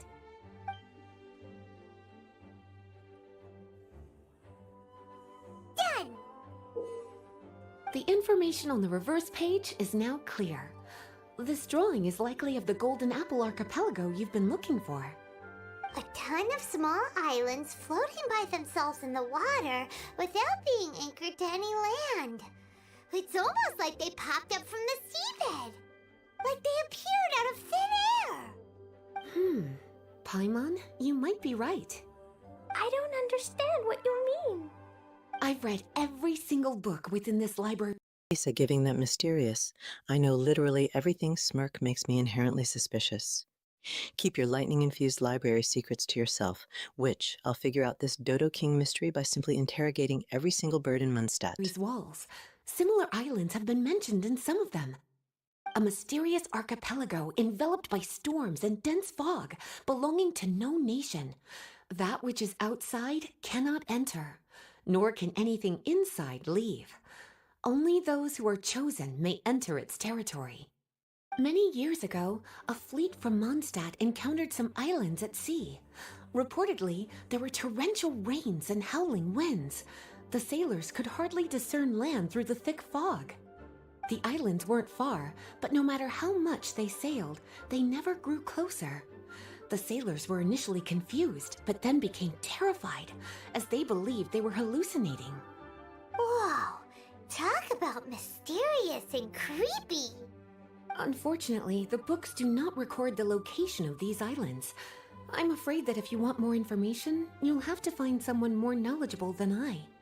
And Paimon thought Lisa would be the expert on this kind of thing. I am but a librarian who prefers to stay inside with her books. Klee, do you really want to go to those islands? It might be a very scary place. Yes, I want to go. Lisa's dramatic storytelling involves torrential rains, howling winds, and an island completely shrouded in thick, unnavigable fog. This isn't a summer vacation. It's a direct invitation to conquer a legendary death trap, and I am immediately packing my tactical combat flip-flops. My, how brave. Far be it from me to scare a child, but Klee, you really should take someone with you, just in case. Someone reliable, like my cutie over here. Klee, you're not scared? I'm scared, but not being able to be Dodoko's family is even scarier. Dodoko is very important to me. I won't lose to Dodo King. I'll need to ask for some time off so I can go to the Golden Apple Archipelago and find Dodo King. Time off? That's right. I'm a Knight of Favonius. Master Jean told me that if Clee wants to go someplace far, then she has to ask for time off. You're gonna ask for time off? Now? We still don't even know where these islands are! Cutie, judging by the look on your face, you have an idea, don't you? Paimon, you are looking at a child who regularly detonates entire fish populations for sport. The only thing Clee is afraid of is Jean's solitary confinement cell, and frankly, I am legally terrified of it too. It'll be up to you to get Jean's approval. I'll stay here and silently cheer for you all while enjoying a book and some tea.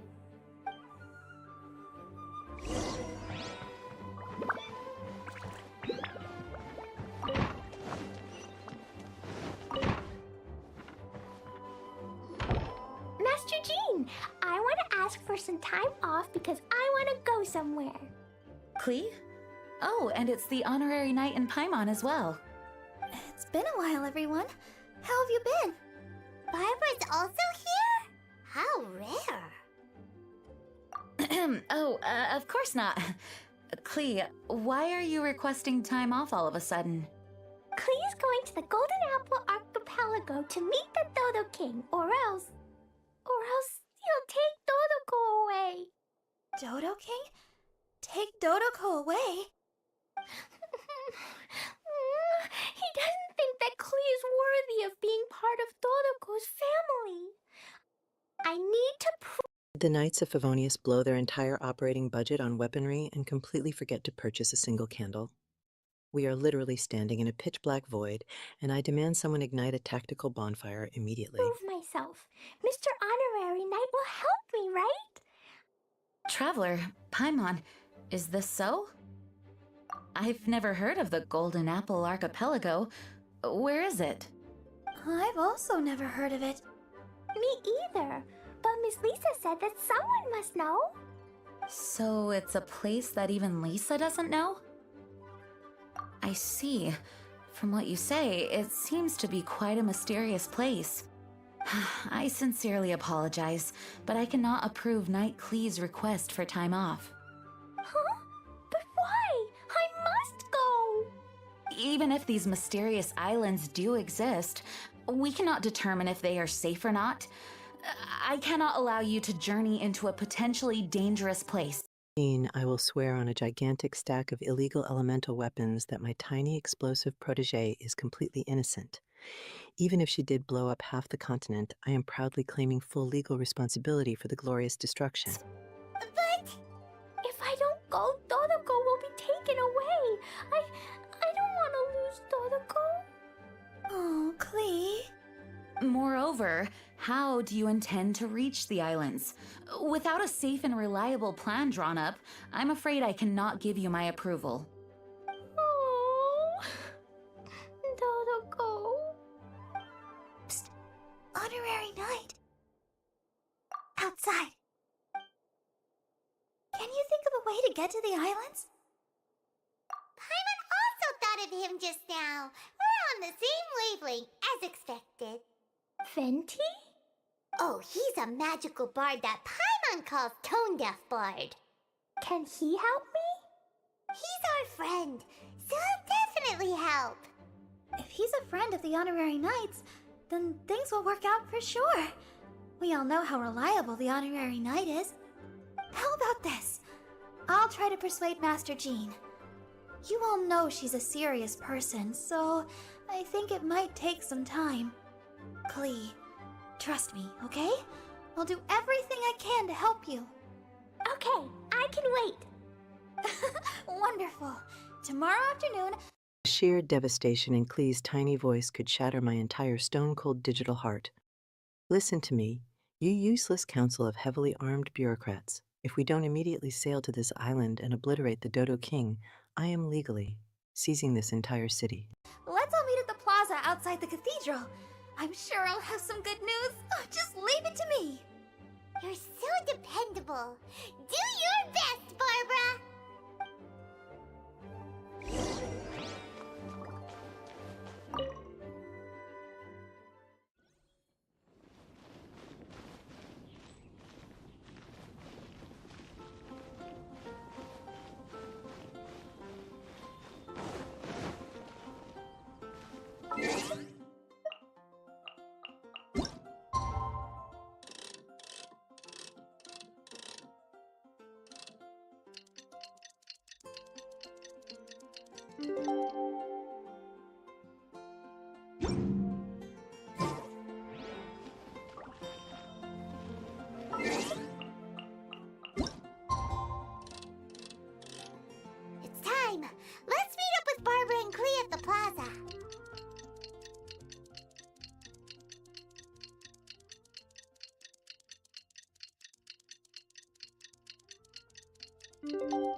pulling up the pause menu right in the middle of this emotionally critical stuffed bunny emergency.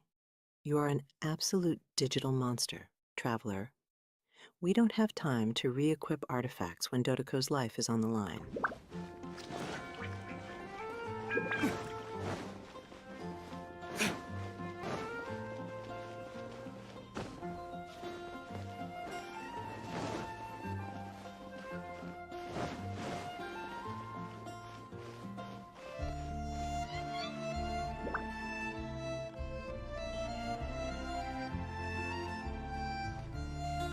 We're all here now. Oh, everyone, over here. Mr. Honorary Knight, Paimon. Greetings. Yes, it's a long story. Barbara and Lisa have both spoken to me, and there's something that I have realized. Regardless if I approve it or not, Klee will go where she wants to anyway. This is how it has always been. We all know Klee. Rather than have her run headlong into danger, it's better to agree to her request. Knight Klee, your request for leave has been approved. Wow, I'm so excited! However, there are conditions. In exchange, I will be accompanying everyone to this letter's Golden Apple Archipelago.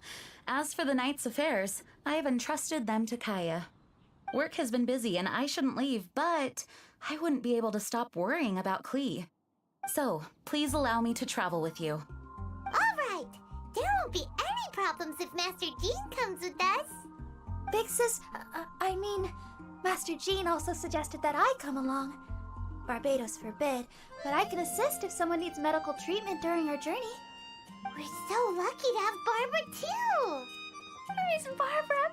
Look at that synchronized, 1,000-yard stare of pure, unadulterated exhaustion. Paimon looks like she is 5 seconds away from completely snapping and choosing unprecedented violence over doing another boring fetch quest. Master Jean, you two are so nice. I promise I'll behave. Klee, you always say that. I hope you will abide by your words this time. Lisa heard that I wanted to accompany everyone to the islands, so she prepared this pouch. Supposedly, opening it will reveal a new way. New way? You mean a way to keep Klee out of trouble? She said not to open it until we've reached the islands.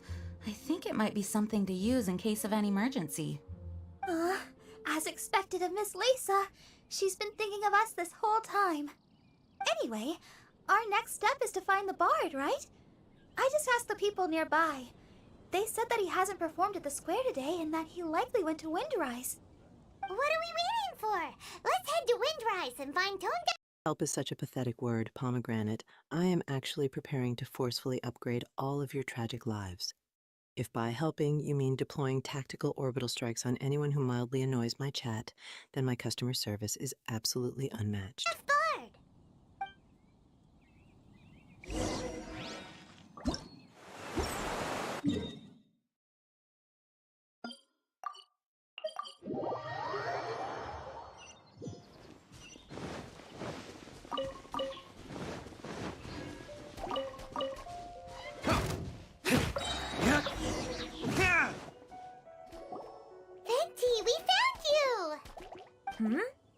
If so many people are looking for me, then I suppose it is something important.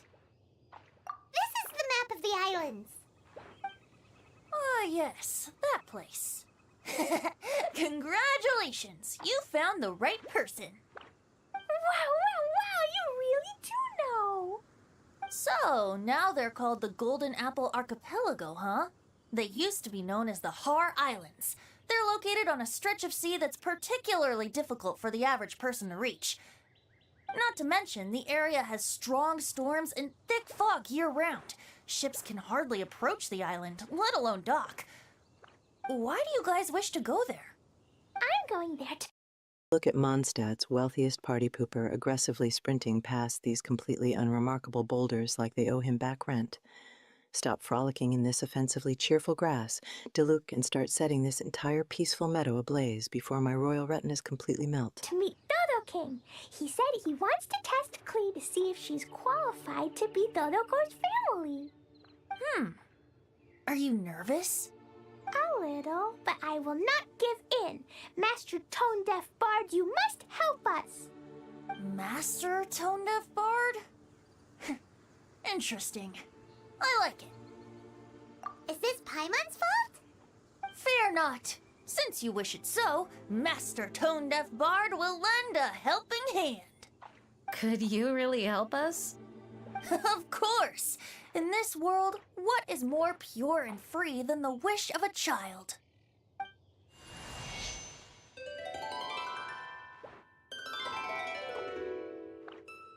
What a beautiful sound. Huh?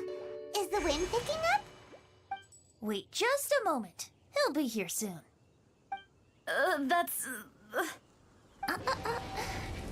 This is a secret between us here, so don't tell anyone else.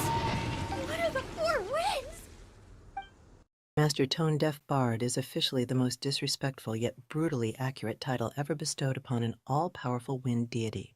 If this melodic nuisance drops even a single off-key lute solo during our highly tactical beach invasion, I am aggressively chucking him straight into the ocean. Oh, my dear poet, you have my utmost gratitude for the aid you have provided us. The acting Grand Master sure is formal. What wonderful expressions you all have. I'll see you off here. May the winds bless your travels.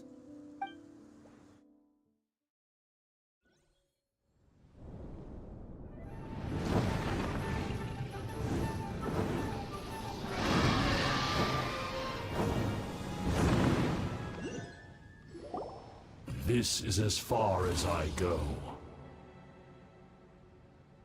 It would be cumbersome for me to proceed further. Please, exercise caution.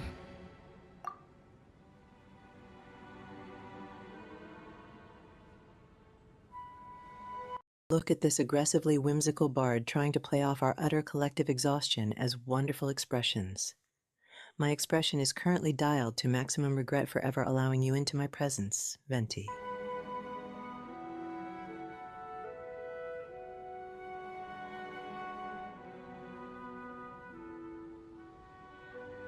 We're here! We finally made it! Tone Deaf Bard sure knows when to pull out all the stops. Suddenly letting us ride over on a dragon? Paimon almost got blown away! That was my first time riding on a dragon's back. My heart won't stop pounding. Whew. Is everyone all right? Yes, I'm fine. Master Jean, just who is that bard? Well, he's a legendary bard of exceptional musical talent who can use his lyre to call forth all manner of creatures.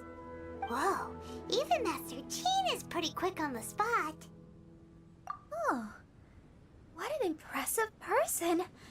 We must properly thank him when we return. Agreed. In any case, what are these islands? The weather is dreadful. Wait, that highly chaotic bard actually provided us with a luxury dragon flight directly to this elusive island? Okay, maybe I won't permanently revoke his artistic license, but he is absolutely banned from ever using the word wonderful in my presence again. The fog is thick and visibility is low, just like Lisa said. We should be extra careful. Traveler, Paimon, what else does the letter say? Oh, Paimon remembers. It read, Wicked Girl of Flame, I am of the Dodo clan as its overlord.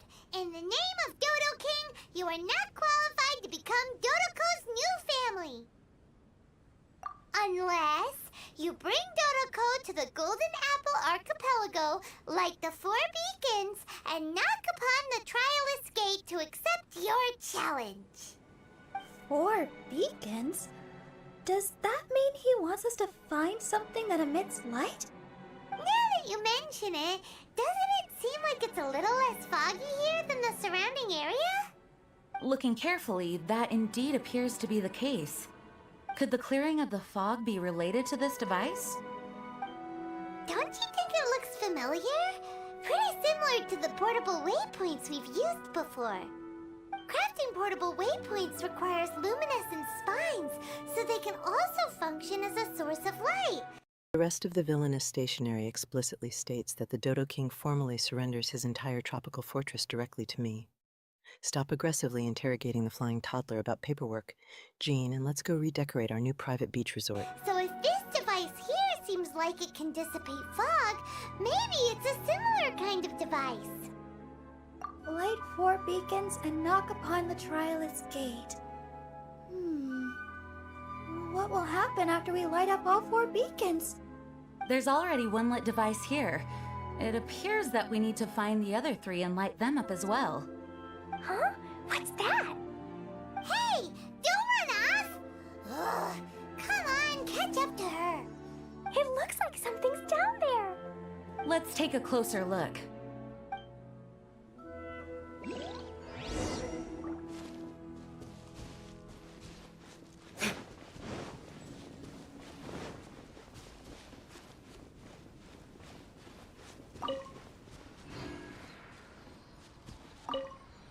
We can't let the size of the ocean intimidate us. We have to at least try. You think we haven't tried before? We can't afford to lose anyone else!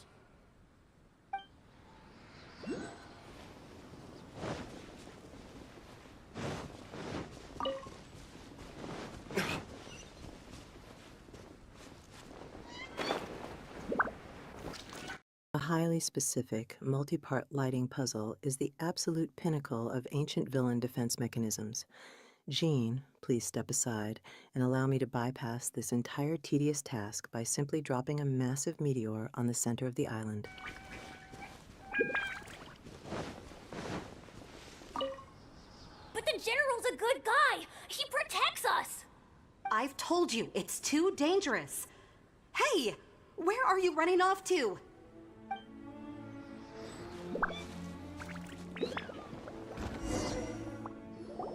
A boat? It looks as if someone has been awaiting our arrival. Are we really supposed to sail in such terrible weather? I'm afraid that appears to be the intention. Everything about these islands is a mystery. Regardless of what lies ahead, please proceed with utmost caution. We literally just hiked up this massive, sheer cliff face to be actively lectured by an abandoned, glowing seashell. Tell your general to physically protect this magical conch shell from me before I use it to absolutely obliterate this mountain peak.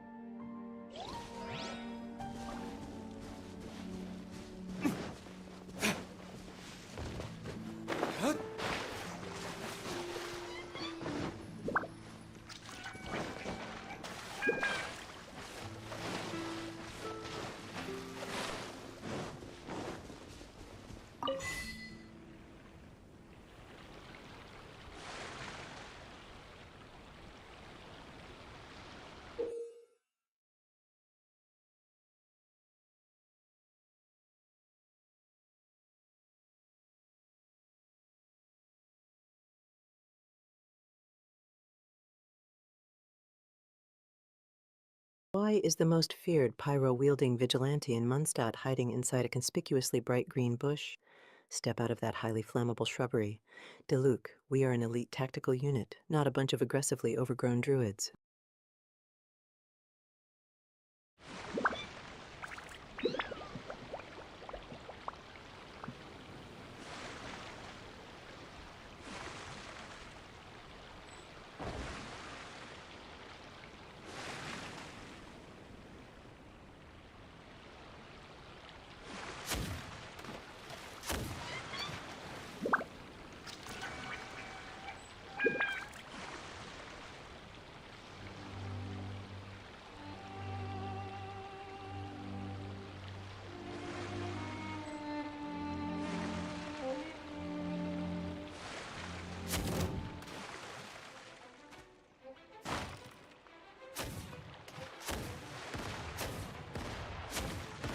Is our highly anticipated oceanic voyage really happening in what is essentially a tragically overgrown, floating patio lantern?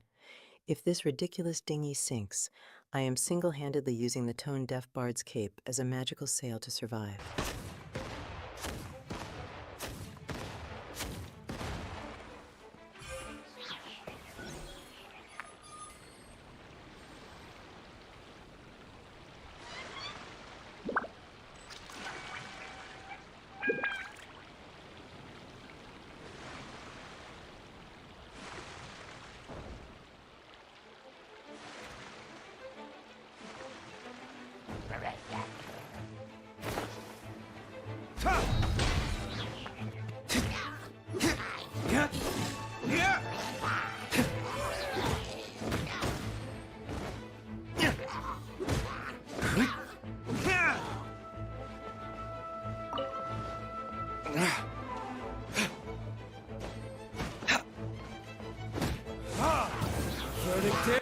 Oh, look.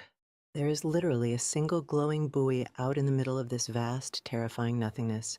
Steer this glorified fruit basket directly towards that light before a legendary sea monster mistakes us for an aggressively pathetic snack.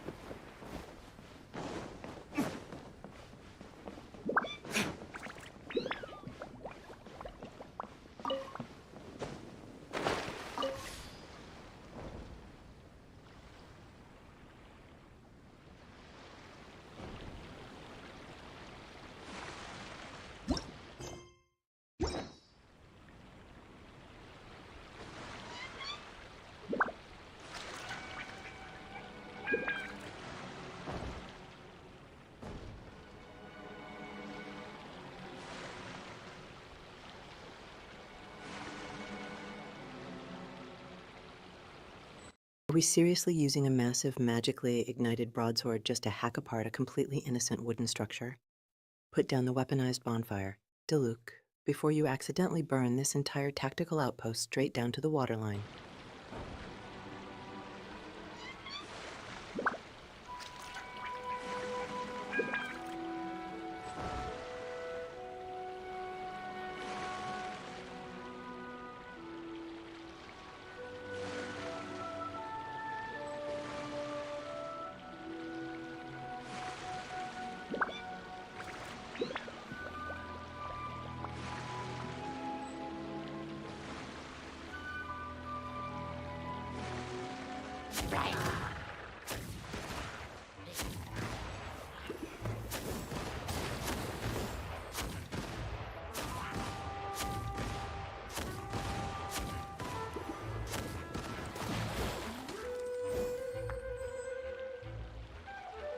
Look at us dramatically speeding across the treacherous ocean inside what is legally classified as a violently drifting gazebo.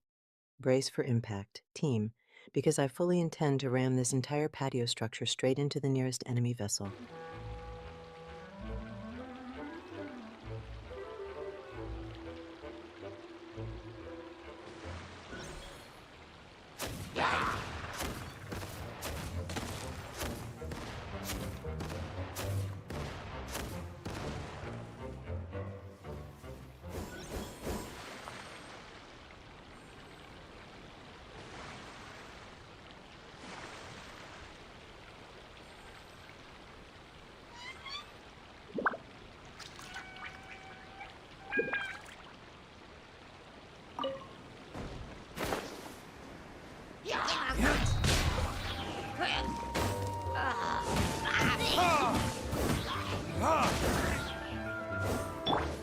As you wish, mein Fräulein.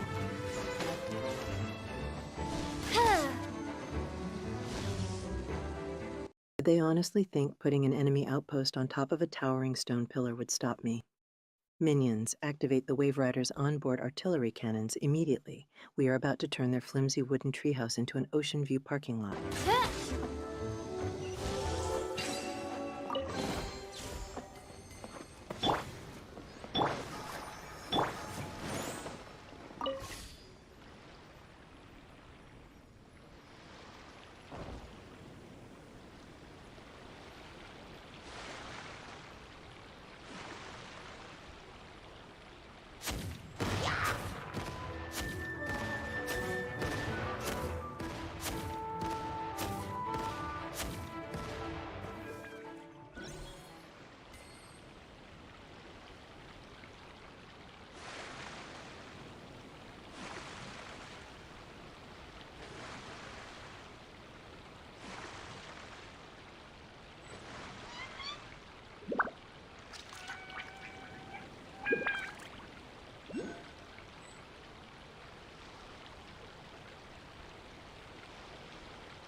at this treacherous naval blockade standing between us and our ultimate island destination.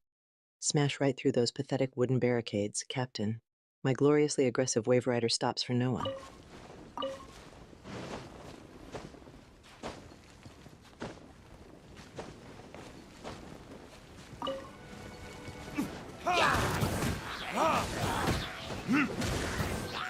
Time for retribution! Stabilize! I will have order!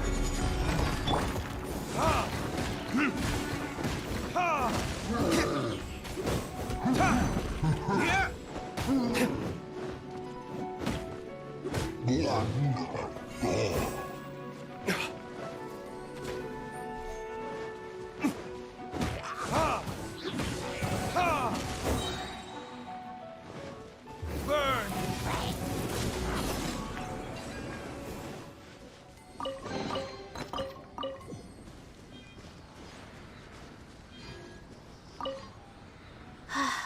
How time flies.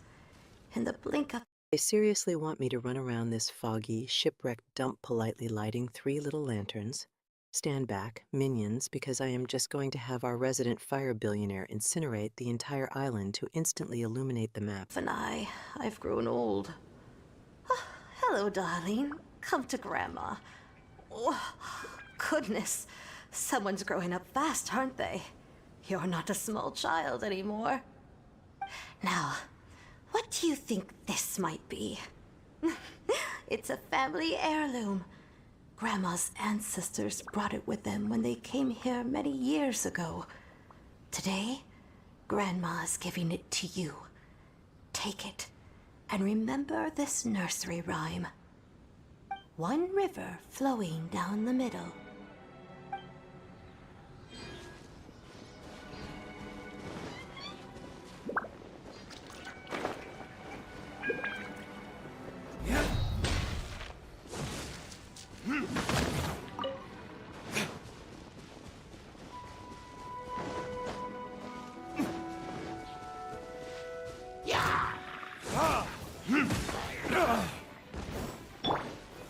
Solidify! By royal decree.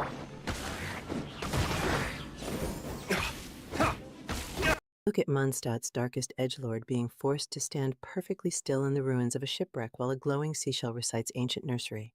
Rhymes to him. Diluc's face says, I am financially secure enough to never have to do this again, and I completely agree.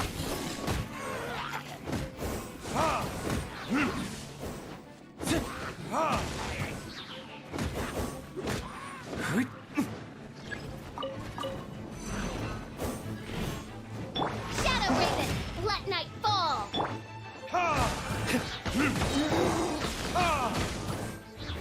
Verdict is...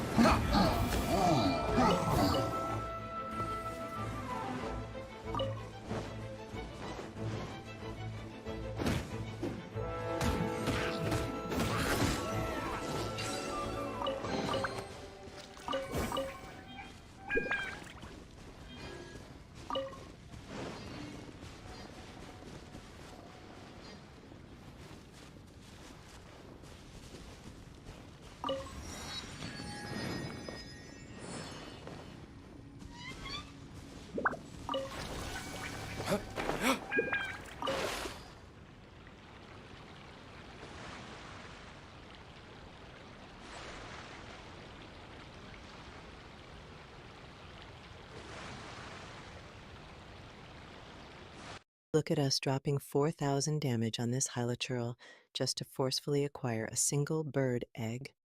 We are officially hunting breakfast with the same level of extreme prejudice usually reserved for actual war criminals.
surrounding fog seems to have lifted.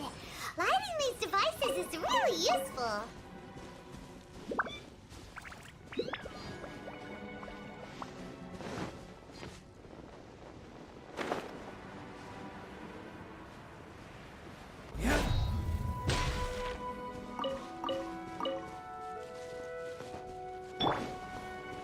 Order guide you. Solidify. Odds reveal thy...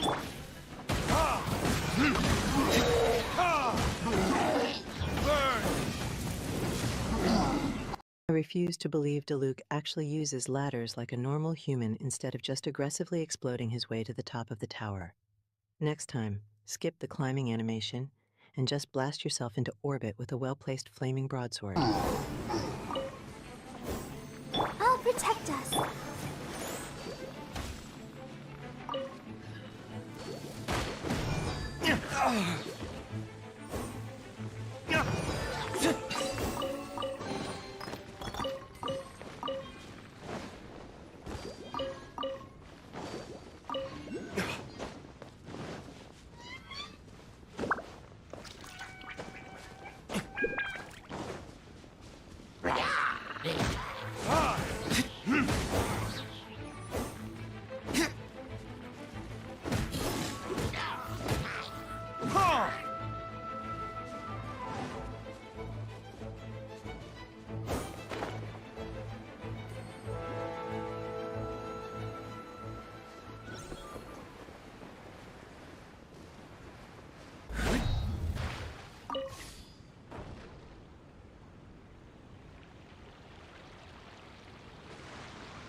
Of course, we completely bypass the actual puzzle mechanic to just aggressively set the local vegetation on fire. If burning down the entire island eventually uncovers the treasure chest, then that is officially my primary tactical strategy.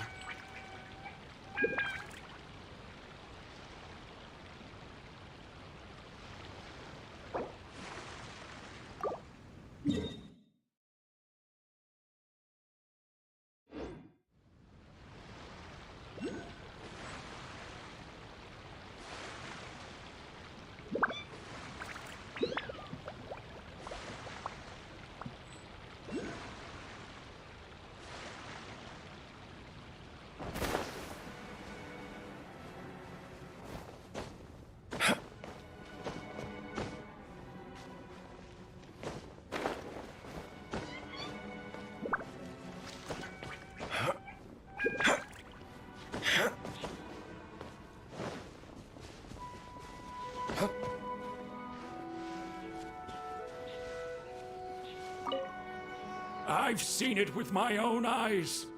People disappear into the fog and never return.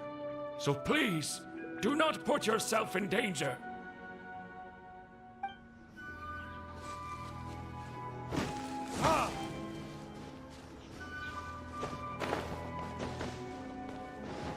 Our supposed tropical vacation has officially devolved into a low-budget maritime horror movie covered in impenetrable ghost fog. Keep your limbs inside the weaponized houseboat at all times. Minions, Because I am absolutely not paying your resurrection fees if a spectral kraken eats you.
Wait, Diluc just dramatically ran across a magical teleporter pad and absolutely nothing exploded. This island's defense budget must be non-existent if they are just handing out free primogems without making me fight a legally distinct mechanical dragon. First.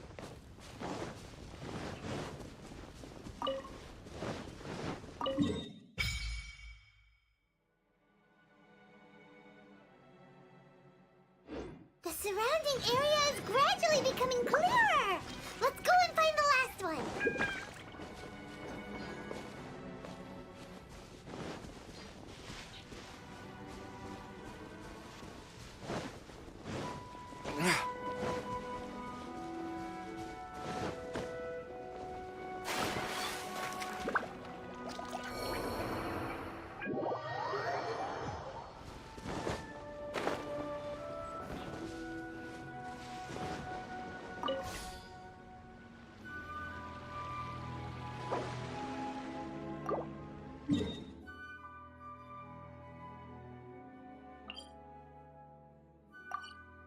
Broken Isle, excellent, my kind of real estate, pre-shattered and fully ready for my unhinged renovation plans.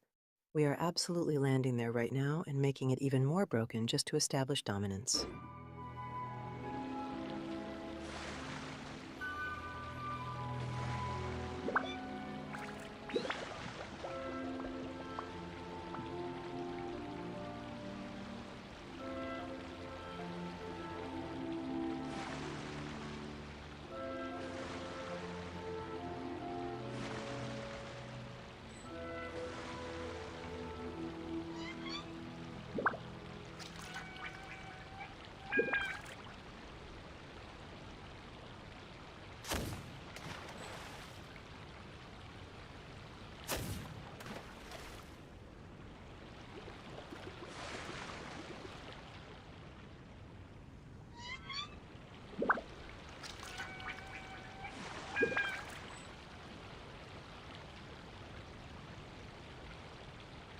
Full speed ahead towards that extremely suspicious glowing tower in the distance.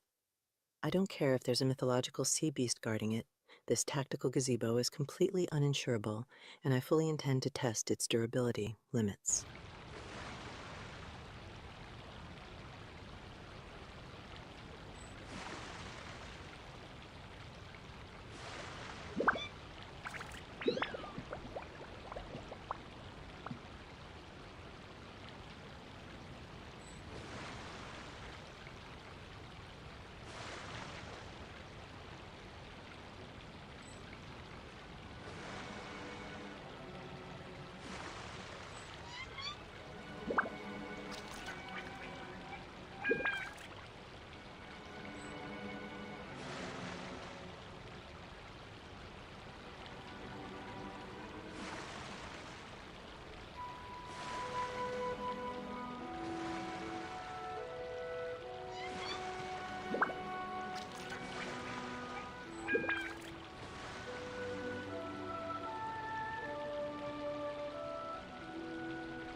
This map is actively taunting me with a massive, completely inaccessible pirate fortress lingering ominously in the fog. Turn the boat around. I am launching a direct assault on those wooden platforms. Physics be absolutely damned.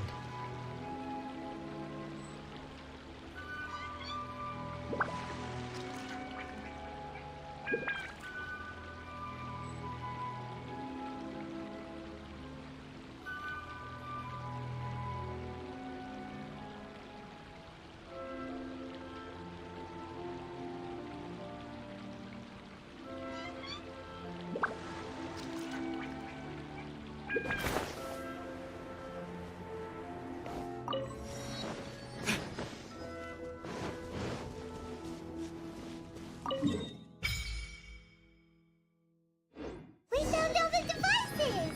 Oh, let's go someplace higher up and get a view of our surroundings.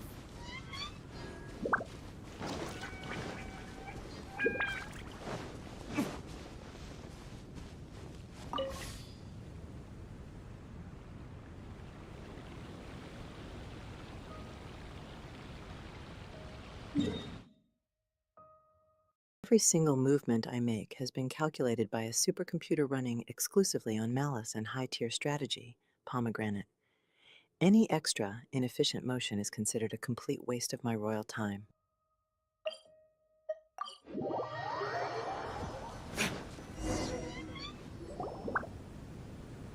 The fog's gone! Oh, it's actually pretty scenic here! The 4 beacons have been lit, but we still don't know what trials may lie ahead. The weather's so nice. I know we can't afford to drop our guard, but I can't help but enjoy the summer. I want to catch fish! Klee, this isn't Mondstadt. Please be careful. Oh, I understand. Paimon, after we deal with Dodo King together, we can go catch some fish! Okay, sure, whatever you say. Who or what exactly is Dodo King? Yes, it is also my first time here. This may not sound fair to Klee, but my primary duty is to protect everyone. Finding this overlord is secondary. Also, the sudden appearance of this letter, these islands that are inaccessible by ordinary people, it's too much of a coincidence. Why would this sort of invitation be sent to a child? It's truly unbelievable. I also mustn't be careless. Well, what are we all waiting for? Let's start exploring the area. Enjoying the summer is strictly forbidden until we completely subjugate this entire tropical archipelago, Barbara. Stop daydreaming about sunshine and help me construct a highly volatile sandcastle of absolute doom. Paimon's right. We should take advantage of the clear weather to reassess our situation. Even on a mysterious island, I have no worries as long as you're here. So, should we go swimming first? Barbara is always happy-go-lucky when she sees such beautiful scenery. Traveler, please feel free to explore. I'll be at the ready if there is any sign of danger. I hope this island doesn't give us too much trouble.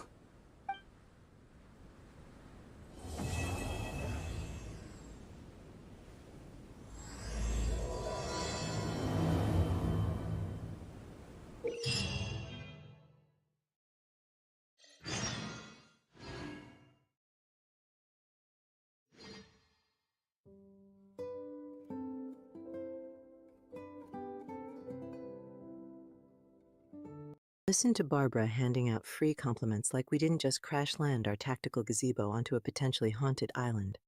That level of blind trust is completely unearned. Idle, I am definitely going to use you as bait the second we encounter a sea monster.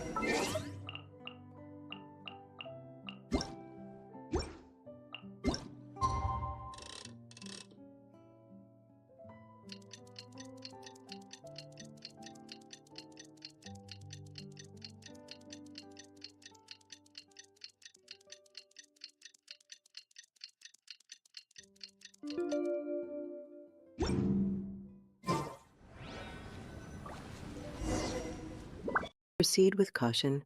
Caution is just a boring word for cowardice, and I am officially ignoring that warning entirely. Prepare the incendiary beach balls, minions, because this tropical island is about to experience the ultimate summer vacation from hell.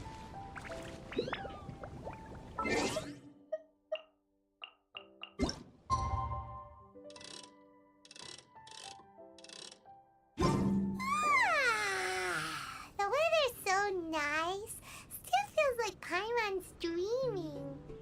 Oh, good morning! What? What's with everyone's clothes?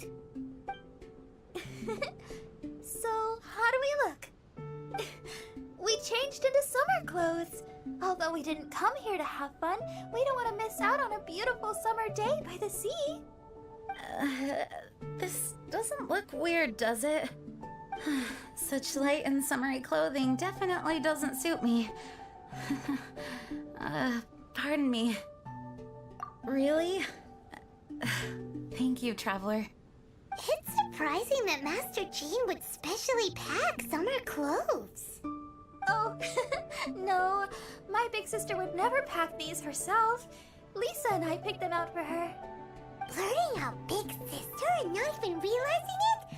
Barbara's drunk on summer already. There's quite a story behind these summer clothes. I thought Lisa's pouch was to be used for an emergency. Wait, they actively dressed for a tropical vacation while anticipating an intense battle for their lives. Let me just grab my tactical sunglasses and weaponized pool noodle before we charge back into the danger zone. I didn't expect it to contain a set of summer clothing. All these accessories, too. Definitely Lisa's handiwork. Everyone in the Knights of Favonius is always trying to have me take leave. I suppose I do push myself too much. Everyone, come over here. That's Klee's voice. I saw something weird. Huh? What's going on? What do you mean by something weird? Look at the ocean. See? There's something weird floating on the water. That narrow device. It seems to be a buoy. But we didn't see anything when we arrived here yesterday. Dodo King must have put them there. Strange devices that just appear overnight? Something doesn't add up. Well, since he hasn't revealed... Wait, the magic librarian handcrafted custom tropical battlesuits just so you could look adorable while potentially dying in an exploding shipwreck. Tell Lisa she is officially hired as my chief strategic fashion consultant immediately. Revealed himself to us. Does that mean he's changed his mind? Or maybe these buoys are a clue and he's waiting for me to find him. So could that be why these buoys have suddenly appeared? Right. We won't solve anything by guessing unsure. Is it okay to go out there, though? Perhaps. But we must investigate the buoys regardless. It's hard to say what will be waiting for us at sea. Just in case, prepare yourselves for combat. Once you are ready, please assemble here, and we'll head over on the boat together. Not at all. This is just my duty. Now then, I'll entrust the preparation efforts to all of you.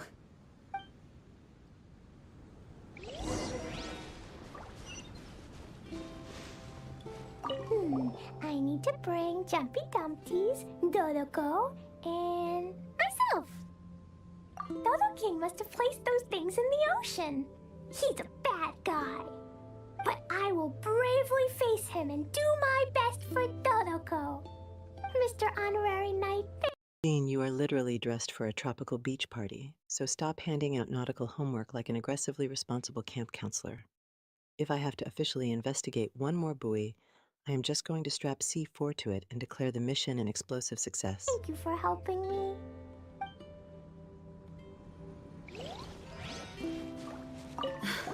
What could those buoys possibly mean?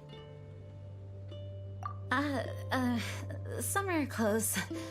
They were a surprise that Lisa prepared for me. My guess is that it was originally Barbara's suggestion. Barbara said that it's so rare for us to get a chance to come to an island, we should change into summer clothing to set the atmosphere. However, I'm not used to this style of clothing. I hope wearing this doesn't look too odd. What could those buoys? These islands are isolated. We were guided here by the letter, and with the assistance of Venti and Dvalin. Everything seems a bit too serendipitous. I'm a little concerned. But I'm here to protect you all, so please don't worry. Come what may, I will face it head on.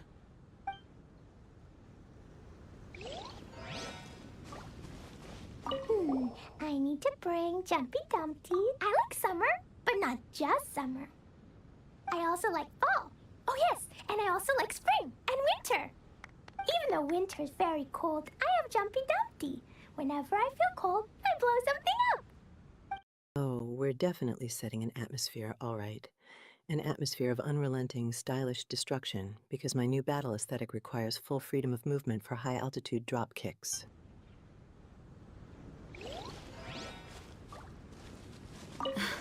What could those buoys possibly mean? These islands are isolated from the outside world, like a secret domain crafted by nature itself.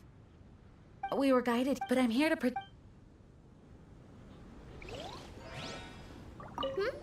Is there anything I can do? How do I look? Not bad, right? I wanted to surprise everyone, so I specifically chose an outfit complementing an island atmosphere. Oh, but please don't worry. Even if I'm wearing summer clothes, I'm still just as reliable in battle. Is there anything I can do? Oh, I just want to say that the ocean here is beautiful. Sea and sun. Ooh, a secret domain crafted by nature. Sounds like my kind of exclusive vacation spot. Also, part 47 of 357. Is this a game walkthrough or an epic historical documentary? My imperial patience is being tested. Oh, a summer dream come true. I really want to have a seaside performance. It would be amazing. I just know it.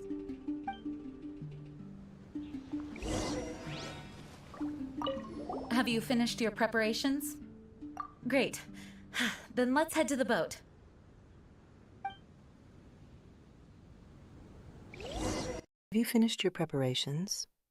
Darling, my preparations are always complete because I am eternally fabulous. Just click I'm ready already. The adventure won't wait for your wardrobe choices.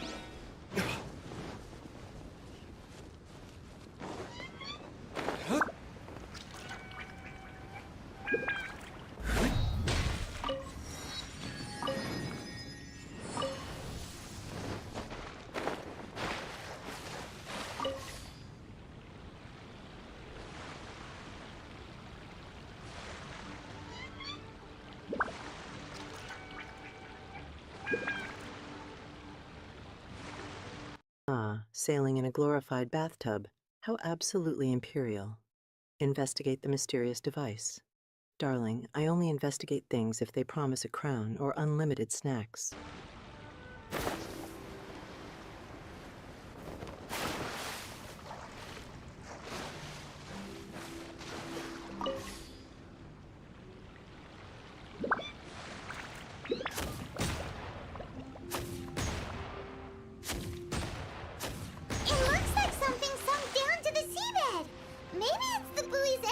Released when it was destroyed. So they really were set up by Dodo King. Let's keep going.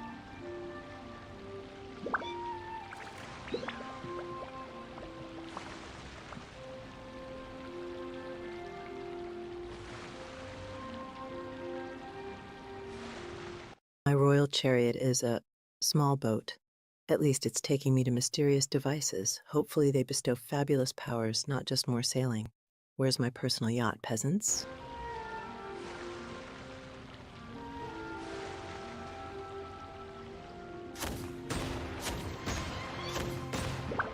We got the second one! Will Dodo King appear after we break them all?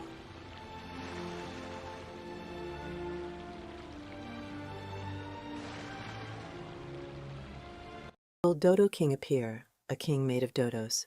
Is this some poultry-themed monarch I'm supposed to impress? I prefer my royalty to be a bit more sparkly than squawky.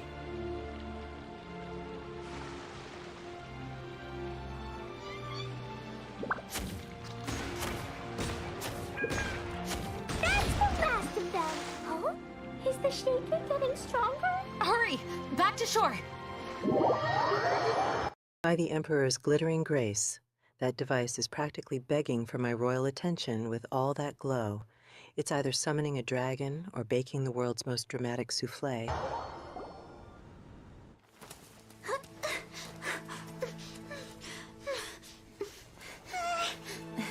The sound.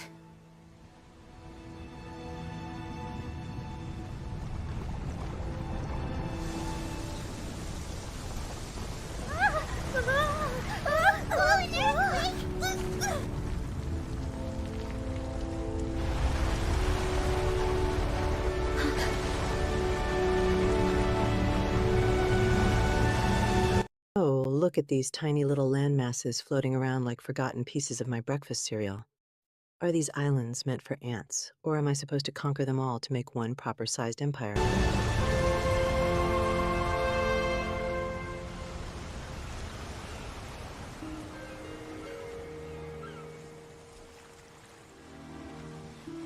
What's happening?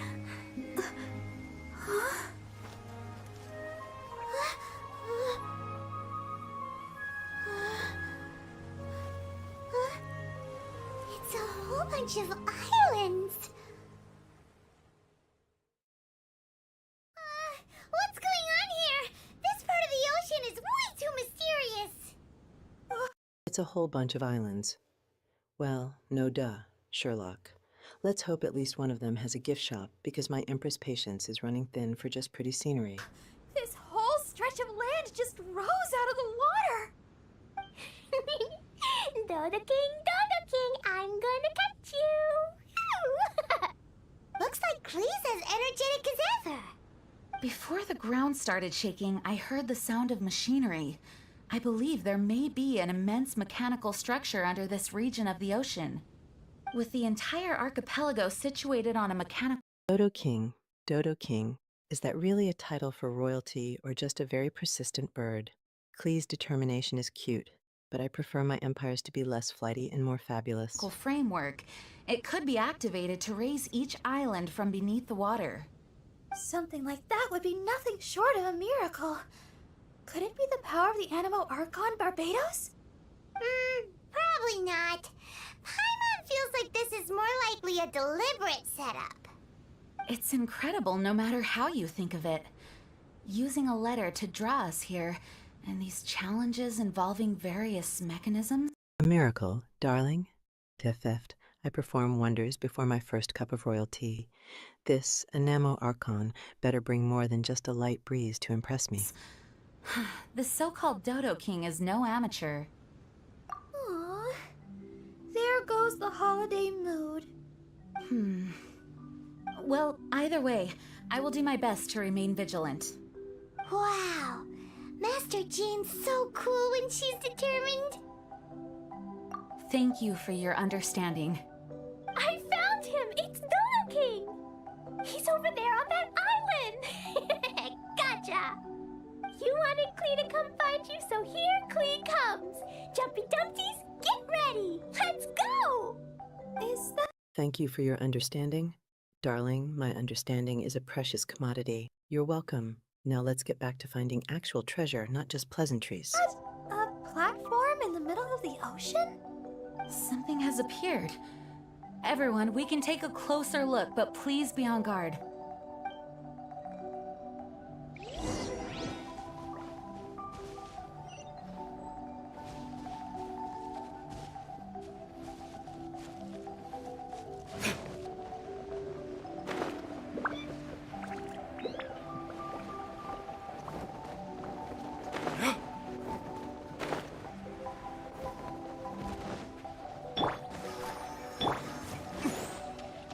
Oh, is that a grand entrance or a spectacular tumble into the abyss?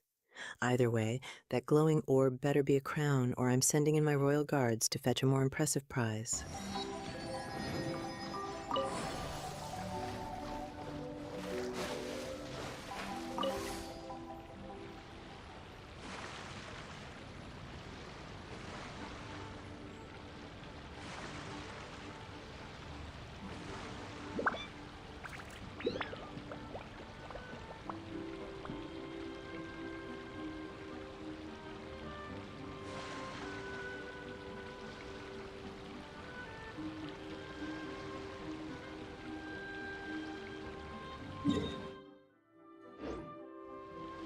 Back in my glorious bathtub boat, sailing towards some central platform. I hope it's made of solid gold and not just more wet rocks, because my royal patience for these watery excursions is getting soaked.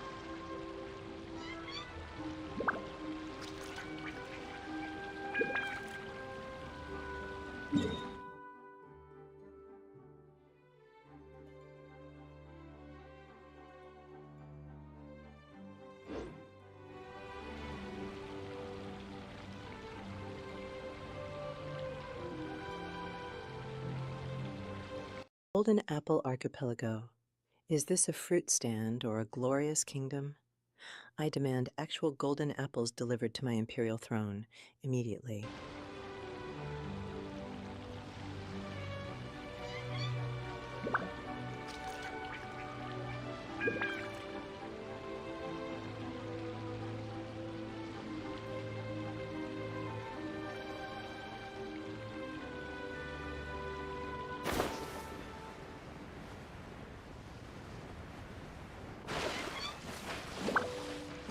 Still sailing in this adorable little raft.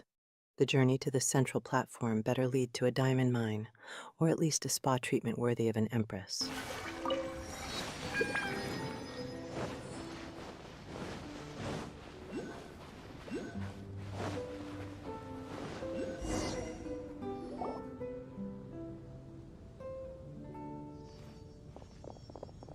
Everyone, please be careful. Huh? Is it just Paimon, or is that a really tall person? It resembles a human, but something's not quite right. Dodo King! Is it just me, or is this screen a little too dark for an empress to properly oversee her subjects' adventures? Someone needs to turn on the royal spotlights immediately. I see you! You can, arbitrate! Right! You can arbitrate Klee! What is this kid saying? She obviously doesn't understand what that word means. Hey, Dodo King! Why are you ignoring me? Is it because I took too long and made you angry? Then I'm sorry. Huh? And now she's apologizing. Oh, didn't see that coming. Hello, Dodo King? Oh, darling, if it's not a word like diamonds or infinite power, I hardly understand it either. Some concepts are just too dull for royal comprehension. It looks like they're not interested in Klee at all. It's some kind of humanoid machine. No response. It must be damaged. Oh, do you recognize it? No, I can only guess. It looks completely out of place on this island. Look at its clothes. Huh, it appears like it came from Inazuma. Inazuma? But isn't that really far away? It would appear so. This area of the sea... Out of place? Darling, if it's not a shimmering palace or a diamond mine, I feel out of place. This creature looks like it forgot its memo about tropical island fashion. ...is independent and does not border any country, so it certainly seems out of place here. But given Inazuma's current situation, how could something like this occur? An abandoned machine? Weird. Did someone bring it here? Oh no, Dodo King isn't moving anymore. Klee, maybe Dodo King is tired. Right! The Dodo King is probably asleep. He was waiting so patiently for you, and then... nap time. Let's go with Klee to play elsewhere and come back once Dodo King wakes up. Really? Of course. No, I get it now. This isn't... Nap time for a Dodo King. How utterly unroyal. My imperial schedule only allows naps after conquering new territories or discovering hidden caches of diamonds, certainly not just because... Dodo King! The real Dodo King is somewhere else. Huh, is that right? I won't give up! Dodo King, just wait! We'll find you!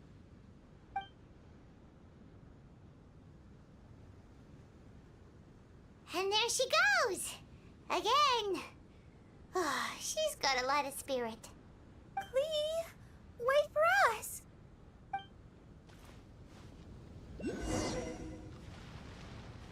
Dodo King again.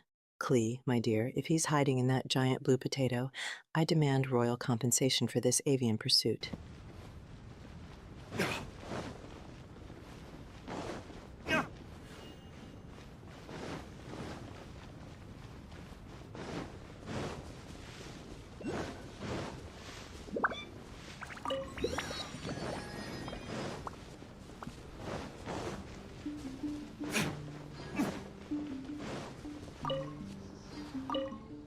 The grown-ups say you come from a faraway land and that you're dressed like an army. Is that a lyre jutting out of the ground? And a glowing pineapple of destiny? My Empress instincts say it's either an ancient instrument of chaos or a very, very sparkly snack. General, don't you want to talk to me? If not, it's okay if I give you this flower, right?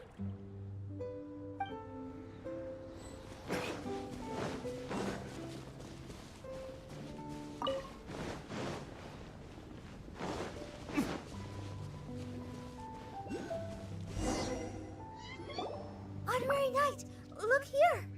Huh? What's this? Look at these stacked up stones and small flowers. Obtained Mint X1. Is that a joke, darling? My royal treasure chests are filled with gold and jewels, not common garden herbs. I demand more imperial loot this instant. It feels like a memorial for someone. Hey, you're embarrassing me. But the only other thing around here is that machine in Inazuman clothing. Could the memorial be for the machine? Perhaps it once performed some deed that merited a memorial. Everything we've seen here indicates that there was once a human presence in these waters. Still, there isn't enough for us to infer what kind of... Merited a memorial. Honey, my pinky toe deserves a more dazzling monument than whatever humble deed this was.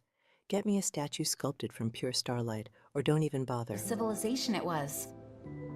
And up to now, we still have yet to see any people or gravestones. Master Jean, can I go over there and have a look? Yes, but be careful. Okay. Klee is too young to have a proper sense of danger. Traveler, the rest of us must stay alert to the situation. Honestly speaking, I thought that letter was only a prank at first. That's what we thought! I suspected as much too, but who would send a prank letter to a child? Klee being too young for danger just means she's operating on Empress-level bravery. Besides, if there isn't a crown at stake, is it really a situation demanding my full attention? A letter that guides us to activate mechanisms on a deserted archipelago. It's bizarre. It makes me wonder whether this isn't some kind of trap long in the making. We must keep our guard up. Miss Barbara? Klee. Theft, of course, Klee can. Unlike her, my Empress senses immediately pinpoint the nearest supply of sparkling gems or perfectly chilled beverages, then maybe kindness. What's wrong? Do you think that Dodo King doesn't want to see Klee? Why would the Dodo King not want to see you, Klee? Dodoko loves me, and I love Dodoko, so Dodo King can never separate us. That's why Dodo King doesn't want to see us. Klee doesn't want him to separate us. Hey, Klee. Do you know what this is? It's a harpastum. I heard my big Master Jean say that Klee always wanted to play harpastum, right? Yeah, Klee was just thinking about Ludia. Glowing orb, honey. My reflection is more captivating than that. Klee, if it's not made of solid gold or pure power, just toss it over and let's find something actually interesting. Harpastum. I made this harpastum especially for you.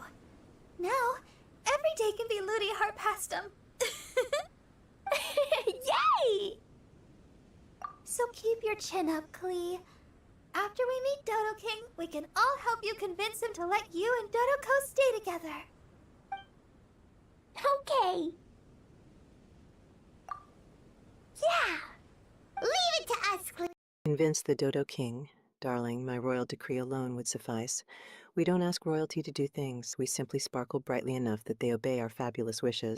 This Dodo jerk can't hide forever. Even if it takes 1,000 years and 1,000 searches. We'll get him.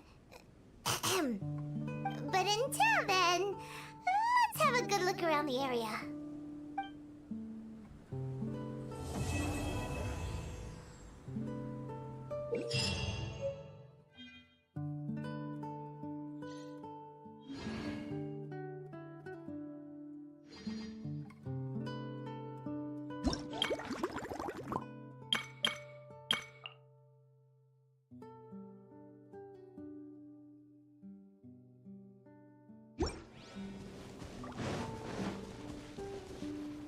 Wavefront girdles and charged particles to speed up my little boat. Darling, my royal yachts simply teleport with a flash of glitter. This seems like an awful lot of work for a mere short boost.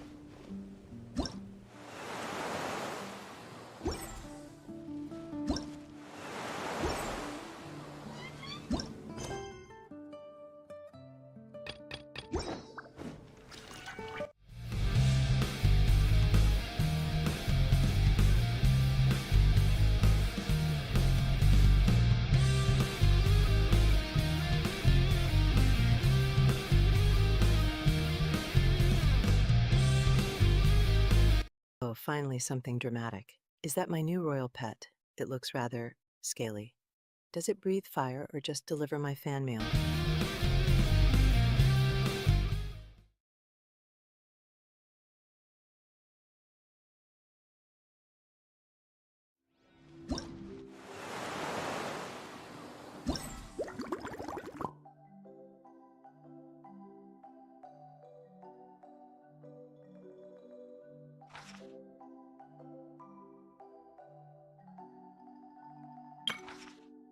Midsummer Island Adventure. Sounds like a fabulous royal getaway, but I demand more glitter and less walking to participate in the event. Also, no commentary. Darling, my opinions are half the entertainment.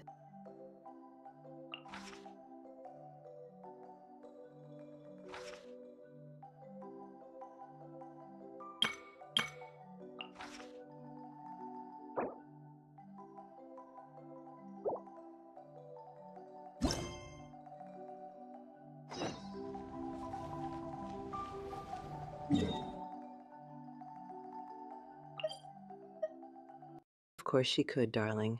Anyone who carries that much adorable chaos is clearly a force to be reckoned with, almost as much as an empress who needs her tea right now.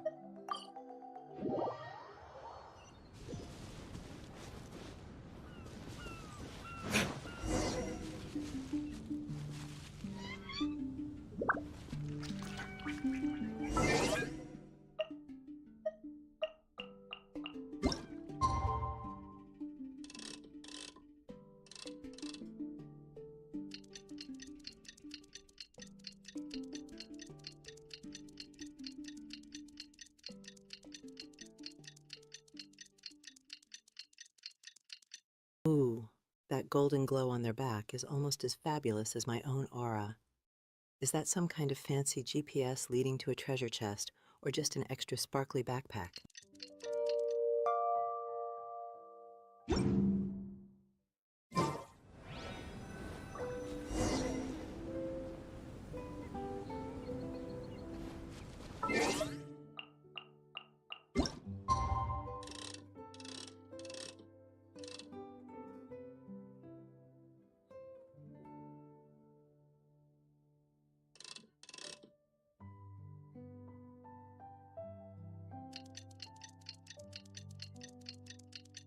Wait until 1724. Darling, an empress never waits. I simply command time to bend to my schedule, preferably to bring forth a fabulous sunset for my royal portrait.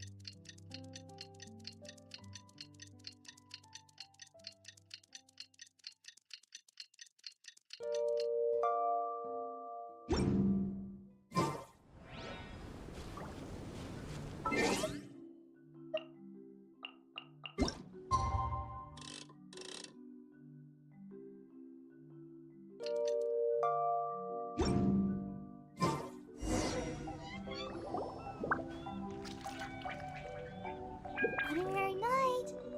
Honorary night! You're awake. Morning. Did you have a good rest? Good morning, traveler. Oh, another mysterious blue beacon. Let's hope it leads to treasures and not just more walking, because my royal legs are made for thrones, not endless exploration. Jean, your clothes! Well, this is a complex and evolving situation, so we should be ready for any eventuality. For security reasons, we changed back into more combat-ready attire.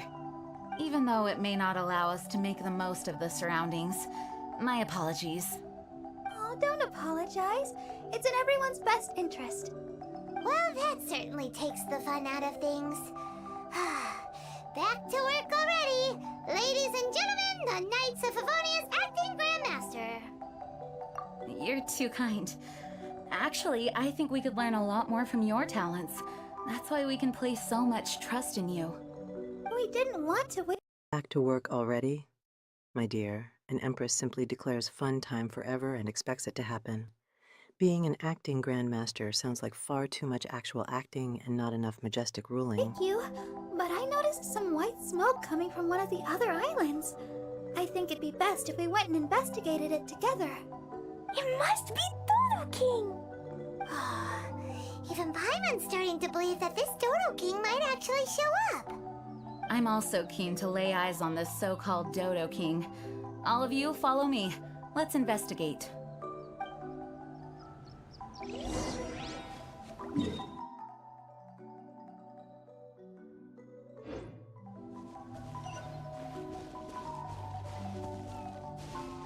Queen Darling and Empress leads investigations. We don't follow. Besides, I'm still expecting this Dodo King to have a proper diamond-studded throne, not just a cozy nest.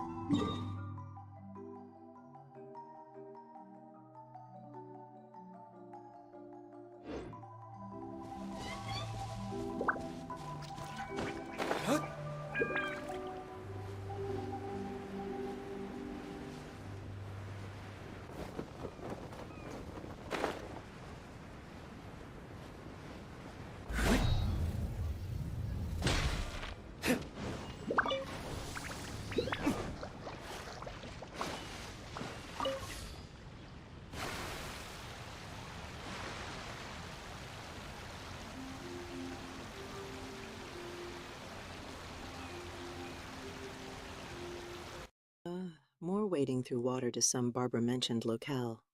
My royal feet demand a red carpet, not wet sand and questionable floating debris.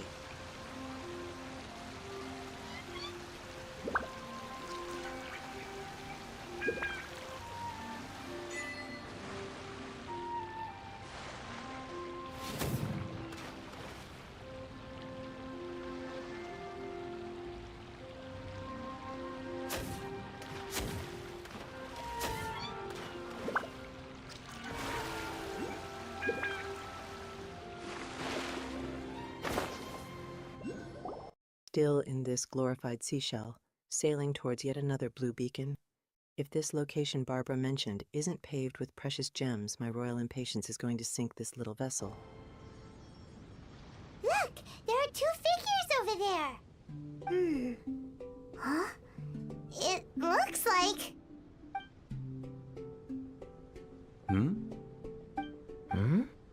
What the heck are they doing here? It's Kaya and the weird grown-up. Huh. I had no idea we'd run into you here. An unexpected pleasure. What are you two doing here? Huh? So it's not Dodo King? Oh, Daluk, darling, such a brooding expression. Is he contemplating his grand plans for conquest, or just wondering if his magnificent red hair got messed up by the sea breeze? Dodo King. Huh. So it was Dodo King that invited you to these islands. What a coincidence. What do you mean? I'll get to that, but first, I want to enjoy some more of this island sunshine. Master D-Luke might actually get a tan. Wait, did you two sail here? How did you get past the storms and fog? Storms and fog? We must have gotten lucky. When we arrived, there wasn't a patch of fog in sight. Darling, all my best subjects naturally possess such martial elegance. Perhaps she's just trying to impress the reigning empress with her dazzling posture. Now it feels like I'm on vacation. But as you know, a boat wouldn't have made it over. We had no choice but to use the same method of transport you did. Huh? You mean Dvalin carried you here too? You seem surprised.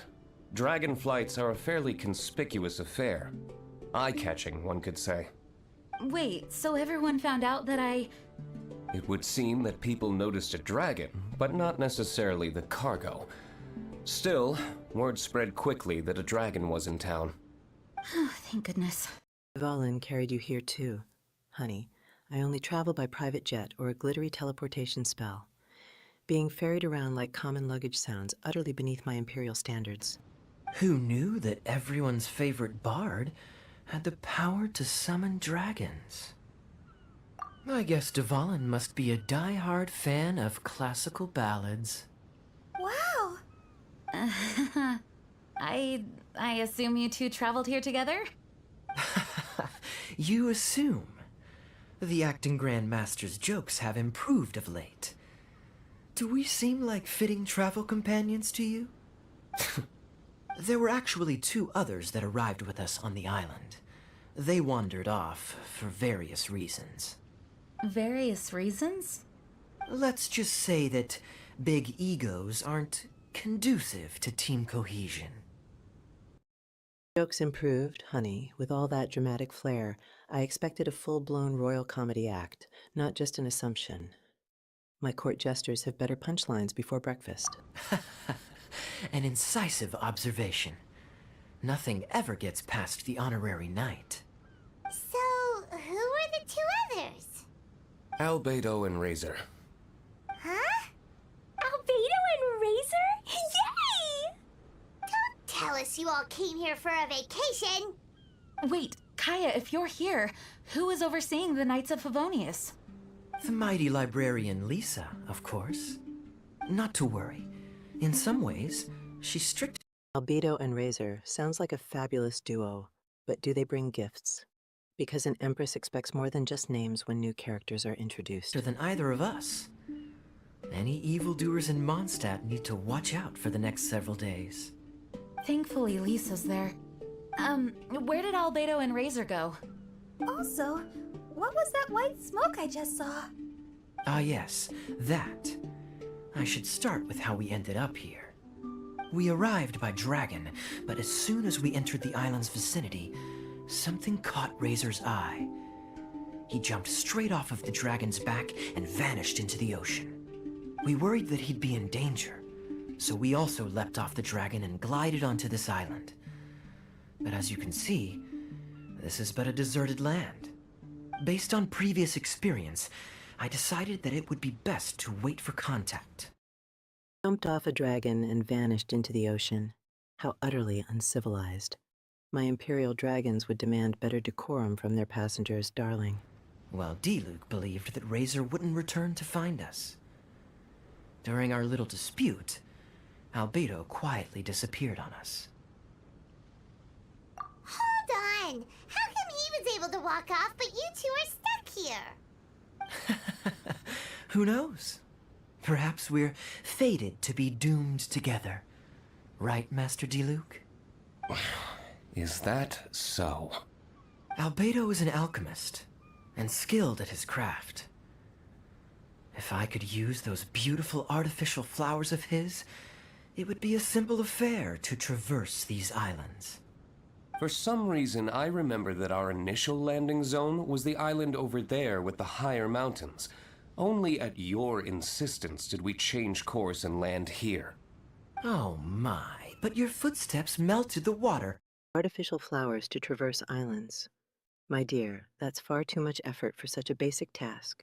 An empress simply demands a diamond bridge to appear on command. That I took such effort to freeze. Who made cryo and pyro so incompatible? If you had a geovision, I'd be long asleep on one of the other islands. Oh, so what I saw earlier was just steam from vaporized water? Paimon still can't tell if you guys are really close or hate each other's guts. Regardless, things seem to be livelier now, which is good. Yes, it is a boon to have extra allies in an unknown situation.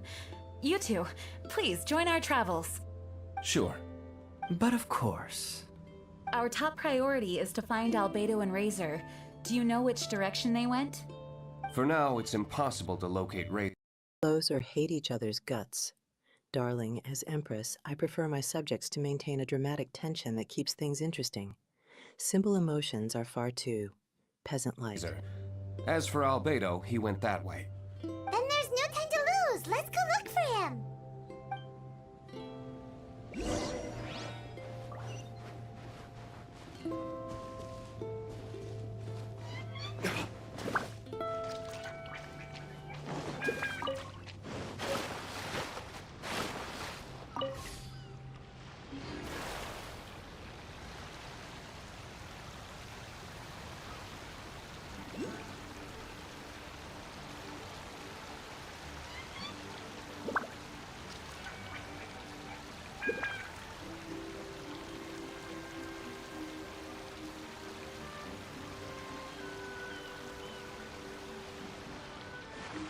Look for Albedo.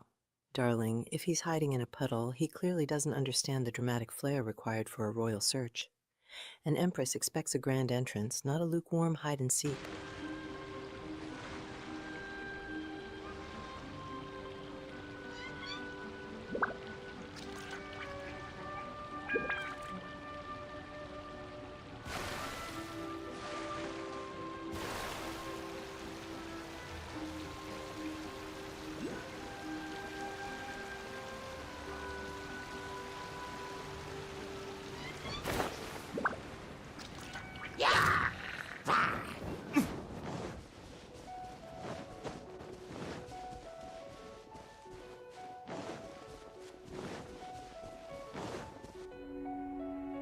This island is really big. Where could he be? Mr. Albedo! Still chasing after Albedo, are we? This look-for quest is getting repetitive. I prefer my Imperial quests to involve less searching and more immediate fabulousness.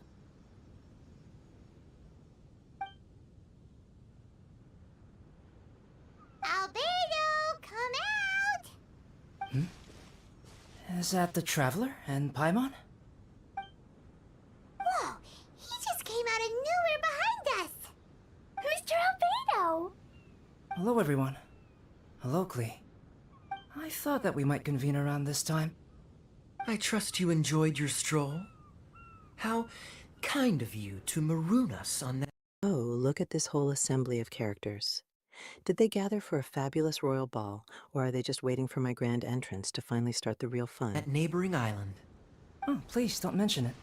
I felt that the two of you could do with some alone time.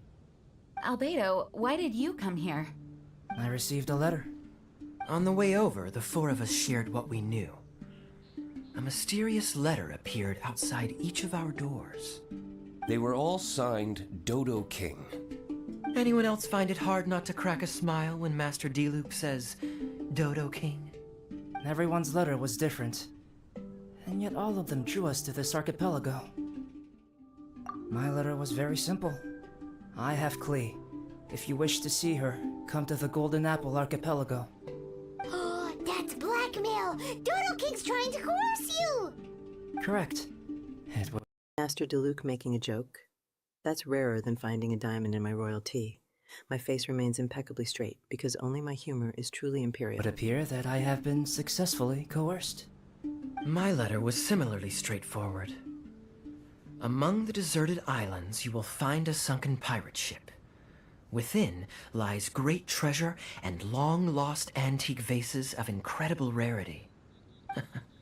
It would appear that someone came to learn of the circumstances surrounding the eye patch that my grandfather left me. Classic Kaya. Does anyone have a clue what A sunken pirate ship with great treasure and long-lost antique vases.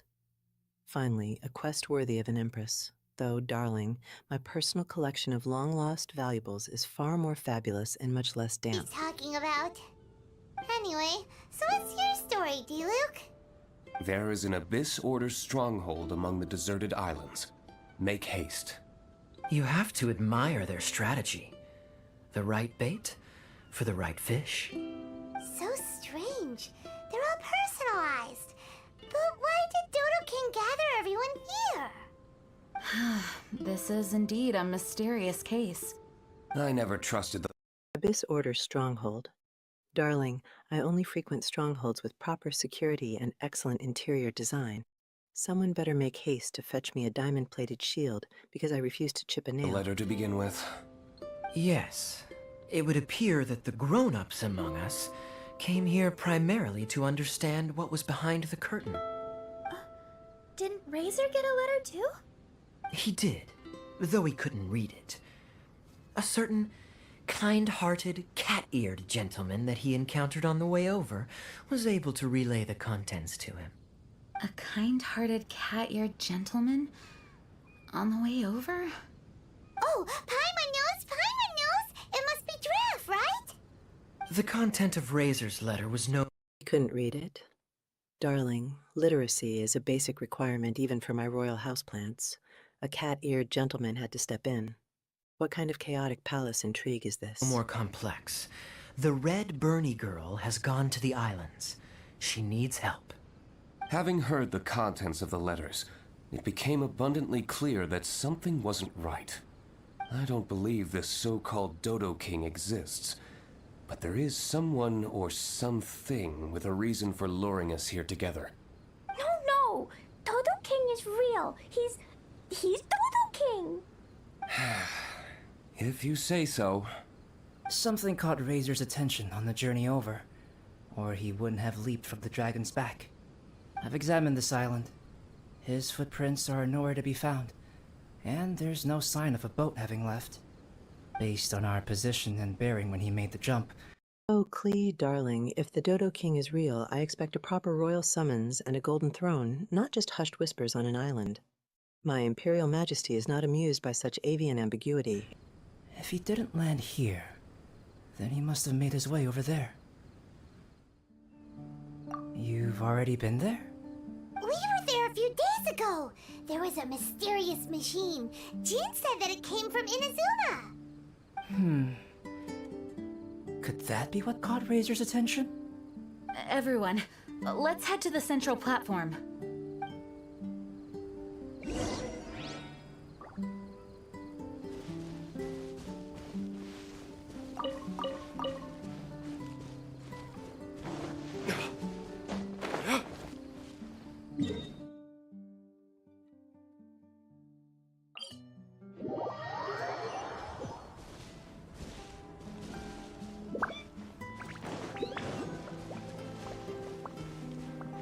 Razor's attention? Honey. Unless it leads to a hidden vault of royal treasures, my Empress-level curiosity remains entirely unstirred by such mundane distractions.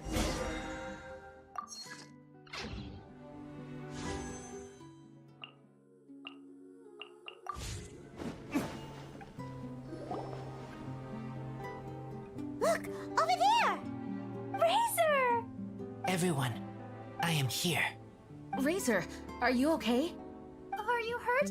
Do you need healing? No need. Okay. I smelled something. This, give to you. What's this? Is this a part of the machine? Clear smell. Same as letter. Razor did mention that his letter had a peculiar smell. Black screen? Is this some avant-garde art piece I'm too imperial to understand, or did someone forget to pay the light bill in this pixelated kingdom? My dazzling presence demands illumination. You sure have a great sense of smell, Razor. Oh, did Dodo King factor that in too? Also, this one and that one? Same smell. Oh? This thing? Put inside metal person. Same. Here. Yes, I don't understand how. Traveler is clever. Razor trusts. Yeah, Klee trusts the honorary knight too. Not so fast. We need to think this through. What will happen if we reinsert the Gasp, did the Dodo King factor that in, too? Honey, if a glorified bird is outsmarting everyone, my Imperial advisors need a serious performance review. I prefer my kings to be sparkling, not shrouded in mystery and bad smells. Component. This Inazuman machine could well be something that Dodo King left here for us to find and activate. It might reawaken Dodo King himself. Then we will be ready for him. Honorary Knight, prepare yourself. Klee really wanted to meet Dodo King. That's why we came here, right?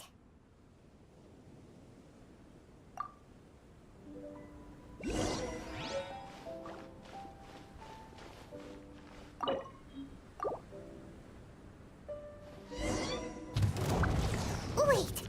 Did it move? Wow, moving! It's moving!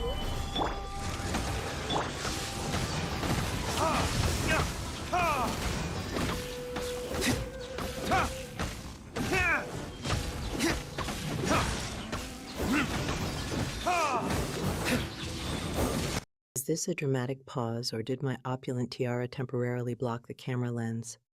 My loyal subjects deserve dazzling visuals, not a void of mystery.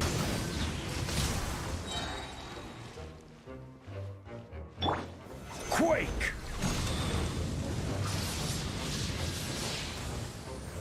Stabilize! Oz, reveal by... Verdict is... Let the show begin. Come on!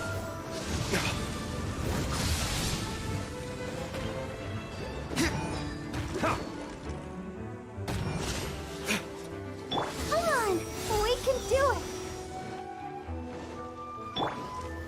Stabilize!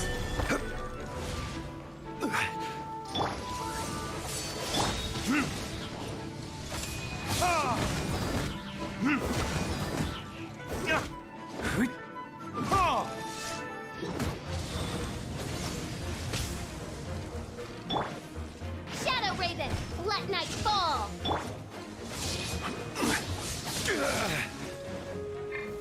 Stabilize!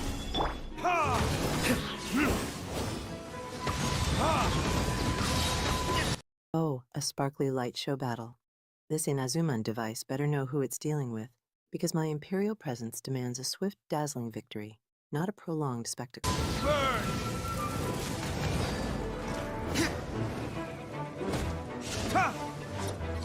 I will have order!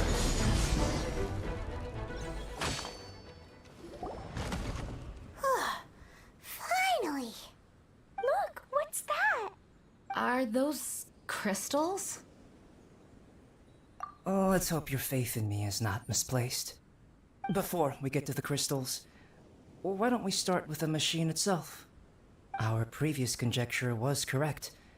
This giant in Inazuman attire is a machine modeled on the human form. Was it built for... Dodo King of the Sea, honey. A king of the sea should be ruling, not lying in wait in a glowing circle. My Imperial patience is not for theatrical villain poses. Fighting? Like ruin guards? I'm afraid so. It possesses significant combat capabilities, and seems to be autonomous. But for it to attack us indiscriminately like this, I believe it must have been damaged some time ago. Its outward appearance confirms its Inazuman origin. But, as far as I know, Inazuma is still under the Sakoku decree. How could such a massive piece of offensive weaponry have found its way here? It seems the answer to that question disappeared with the people that used to inhabit this archipelago. People? I'm sure the shrewdest among you have already come to the same conclusion. Damaged combat capabilities. Darling, even my perfume bottle has more significant combat capabilities when thrown with Imperial flair. Such inefficiency is simply scandalous. These deserted islands bear signs of human activity.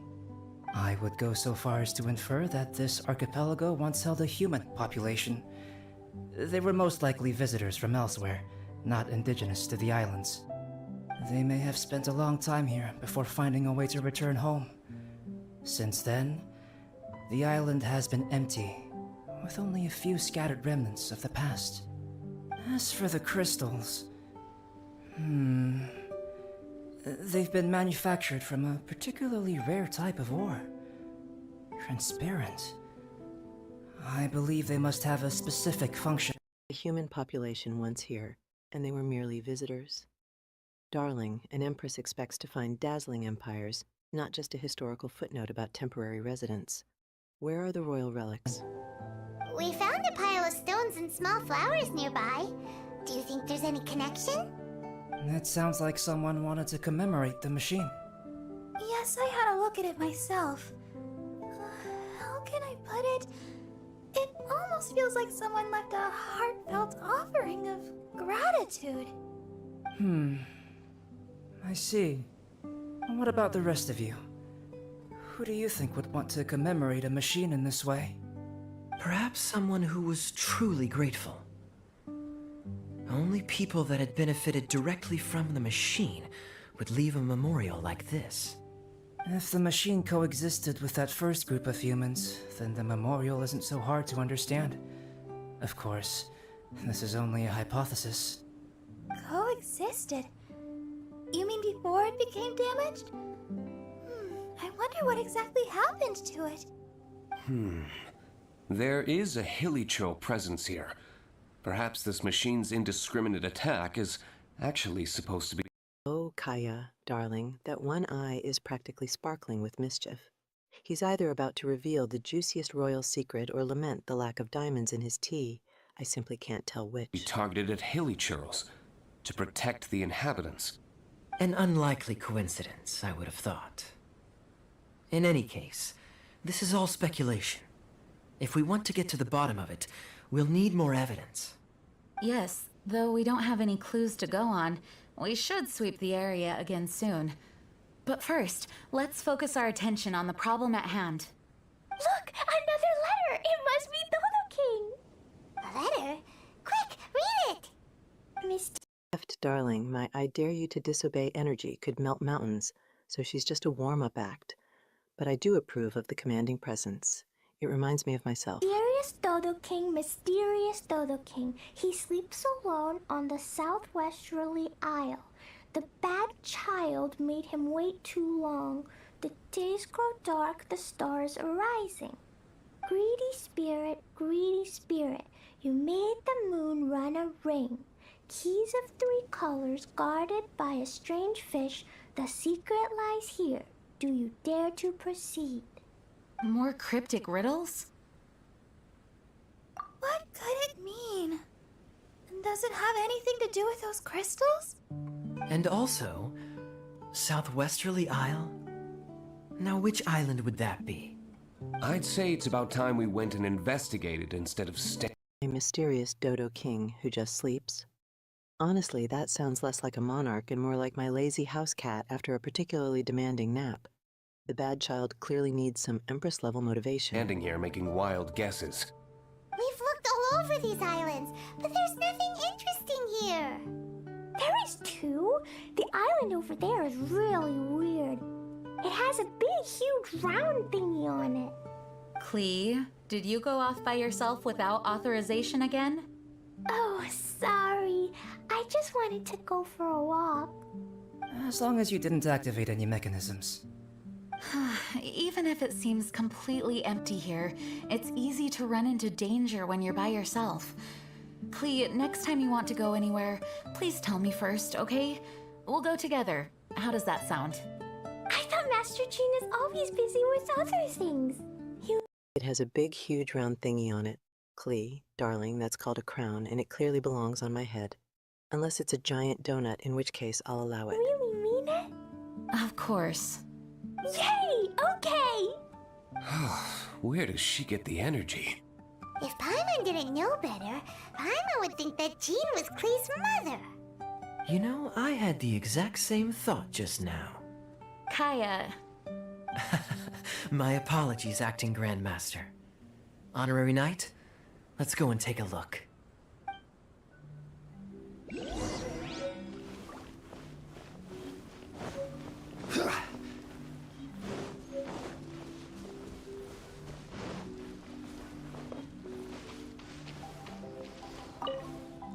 Mother says you're not one of us, but you protected us.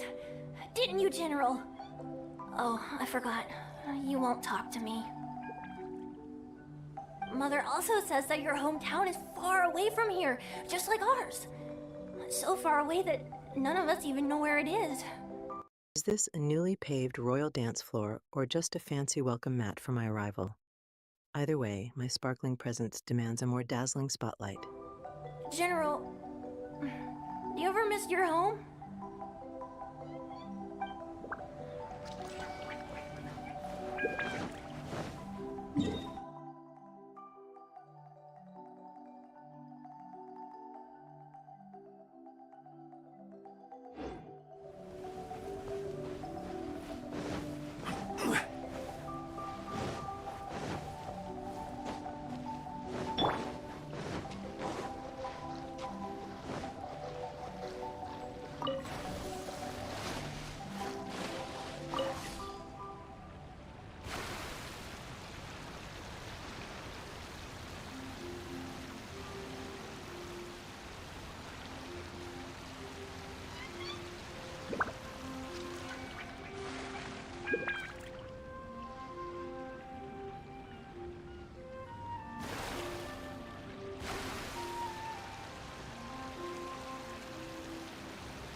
Another glorious sunrise or sunset.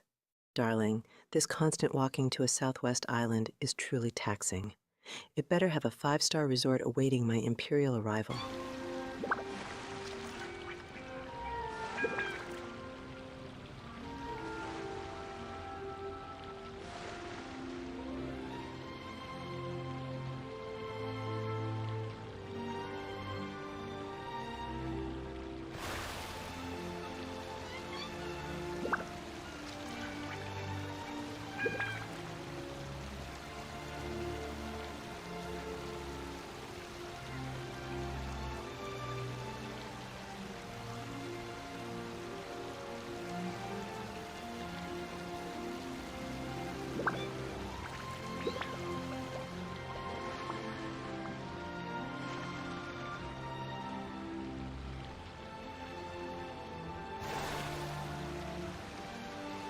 Still ferrying around in this cute little shell.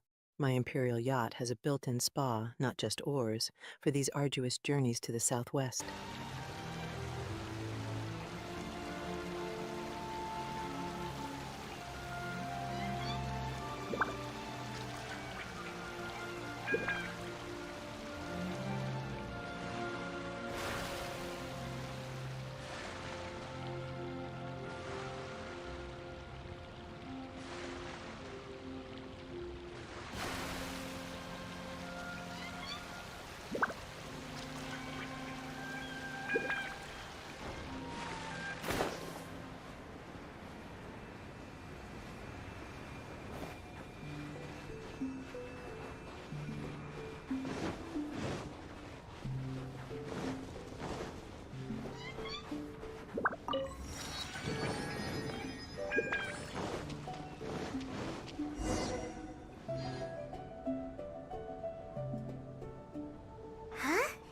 Is this a shield?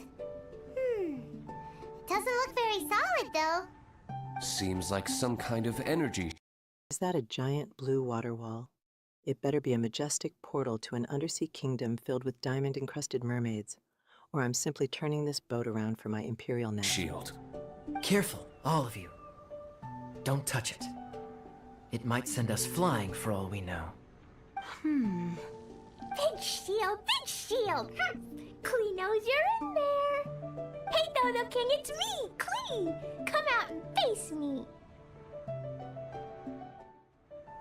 No answer? Maybe he's not here. No, he's gotta be here! The bigger the shield, the badder Dodo King must be! Sounds like Klee logic to Paimon. Oh, I think Klee's right. It's such a huge energy shield. There must be some reason for it to be here. A reasonable inference. I agree. An energy shield needs an energy... Hey, Dodo King, it's me, Klee. Darling, if a tiny adorable bomb wielder is calling you out, you better appear with a dazzling crown, not just a feather. My Imperial patience for hide and seek is wearing thin. Source. If we can find the connected devices to the source, we should be able to destroy it. Let's all look for any potential devices in the vicinity. Ready, steady, da-da-da! Clee, walk! Don't run! Come on! You don't want to finish last place, do ya? Let's go!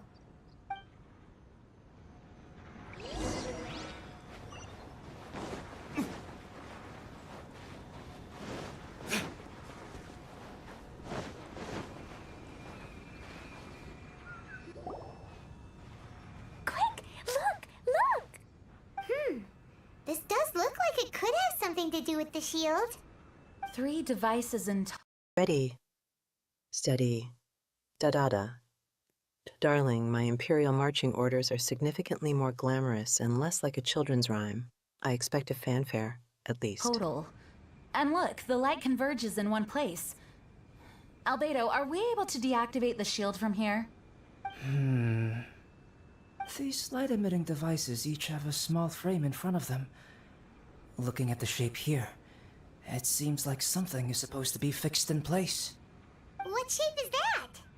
I don't get it. Someone explain. An oblong circle. Fan-shaped, I suppose. What could it be? We're by the ocean. This shape is a seashell, perhaps? Darling. That's what I say when I'm deciding between caviar and diamonds for breakfast. If you need truly brilliant Imperial insights, just ask. Don't ponder in plain The sight. shells we've seen were either bigger or smaller than this shape. If it's not a shell, then it's got to be... a fish scale. A fish scale? But why would we want to put a fish scale there? Are there any other clues around? Whatever it is, we'd be placing it into the frames in front of the light-emitting device. Which means... Right! I've never seen anything like this. Oh, so that's what they're for. If I'm not mistaken, this is a very particular type of installation. Light is integral to its function. I've seen similar designs elsewhere. The light has to meet certain requirements or emit on a specific path. The mechanism is only activated if the light can... Transparent? Darling, I only appreciate transparency in my royal finances and the clarity of my diamond collection, not in mysterious devices. What's next? Invisible crowns. Conditions are met. It would appear that these 3 installations are the keys to activating the energy shield. Would you look at that? The light being emitted is white, but the installations themselves each have their own color. Red, blue, and yellow. Yes, just like letter. Keys of 3 colors guarded by a strange fish. That's right. Honorary Knight, didn't that big machine we just defeated drop something? Light red like flower petals, light blue like ocean waves, light yellow like autumn leaves. It looks like these 3 crystals might be the answer to this whole riddle. Give precious things to the greedy spirit. Yes, just like letter. Darling, my Imperial letters are always embossed with gold and delivered by a majestic owl, not just like letter. The vocabulary here is as bare as my minimum expectations for this game. In the sea. Is that what we have to do? If my understanding is correct. Honorary Knight, I suggest that you place the crystals in the sea.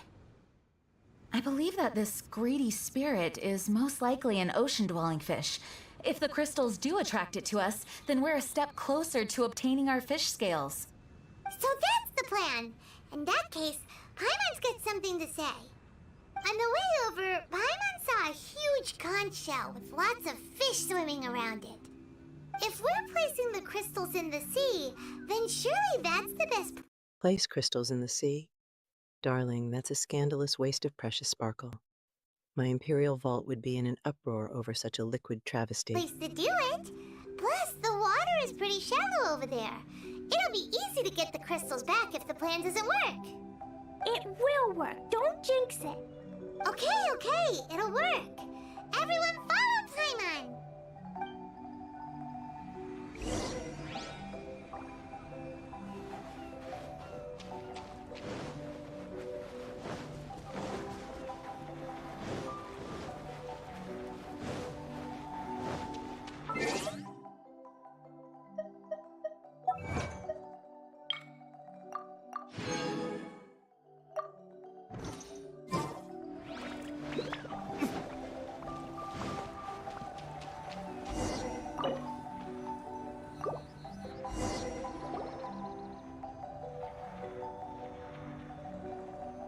should do it, right?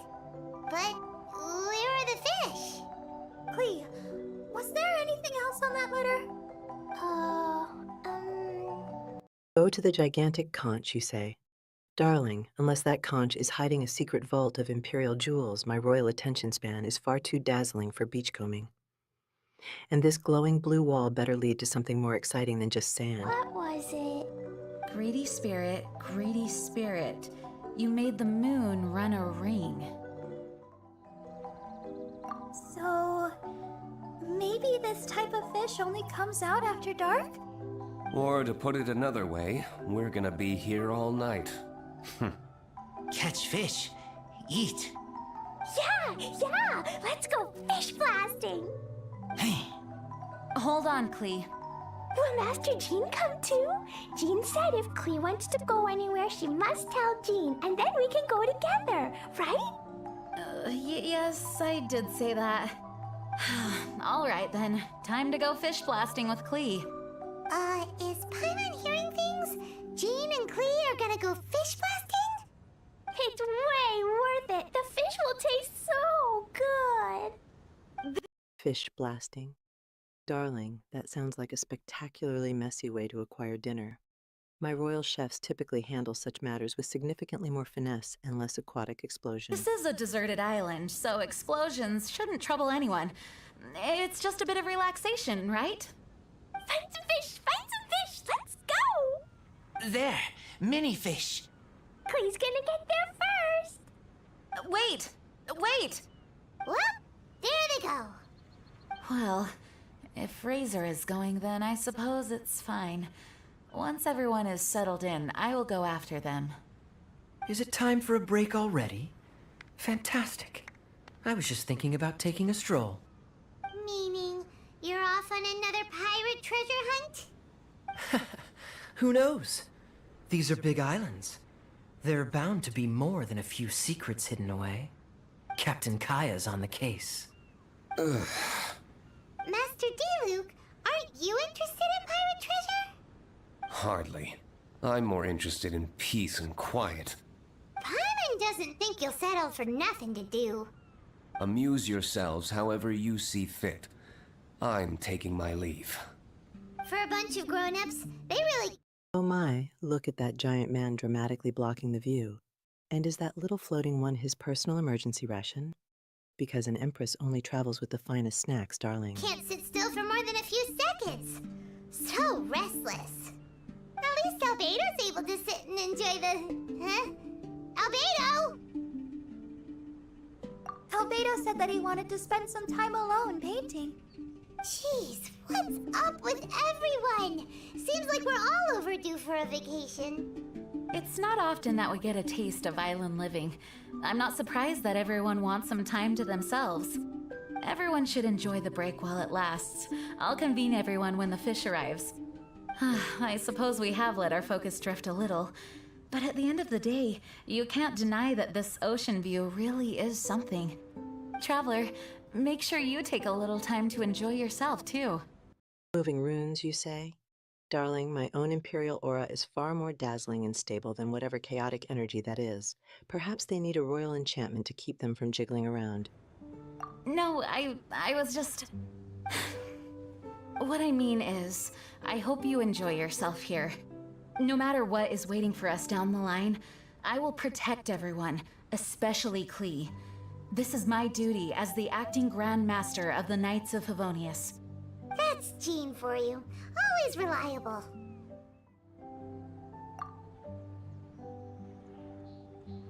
Traveler, thank you. It is nice of you to say so. Anyway, I hope we can all find moments of peace and happiness on this beach.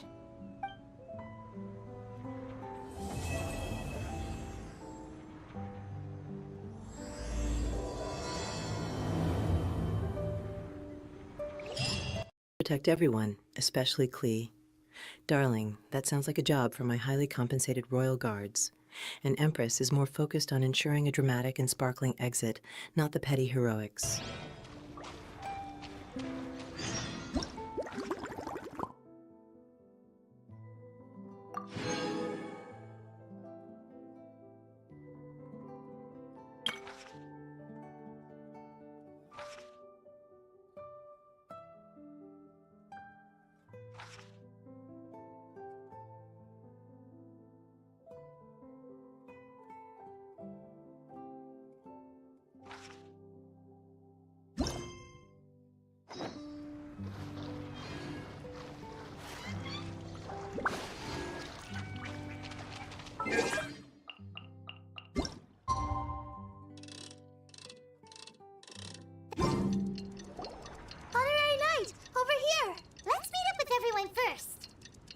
As we suspected, they were drawn to the crystal.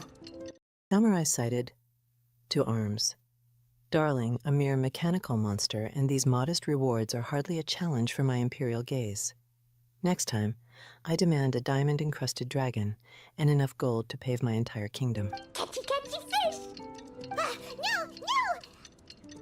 To keep Klee from blowing up the fish to pieces, perhaps it'd be better to let us catch the fish? After all, we're experts at collecting all manner of wildlife.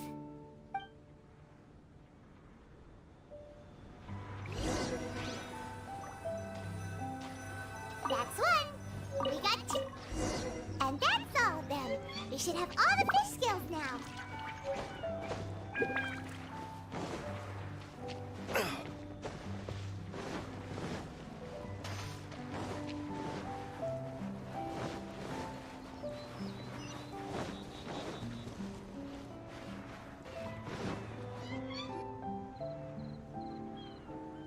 Mr. Honorary Knight, are you gonna place the... Blowing up fish? Darling, my royal fishing excursions involve enchanted nets and immediate butler service, not such chaotic aquatic explosions. fish scales? Too bad I can't reach that high.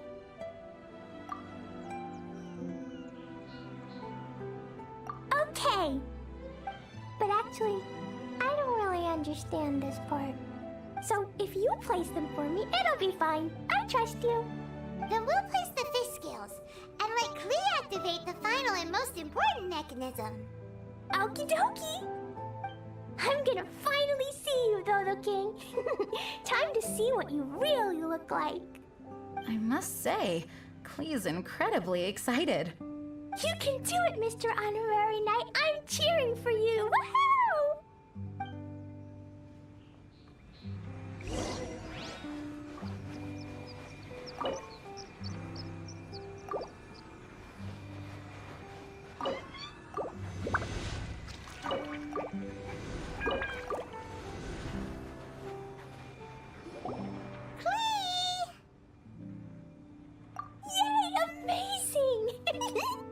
It's my turn now, right? Yep, we'll leave that mechanism over there to you, Klee.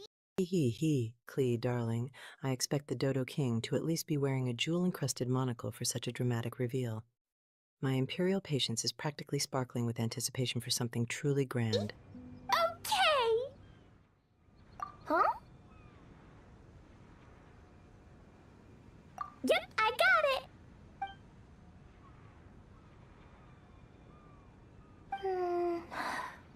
Klee, what's wrong? I'm worried. What if Dodo King really is in here? And what if he doesn't allow me to become Dodoko's family? Or if I lose to him?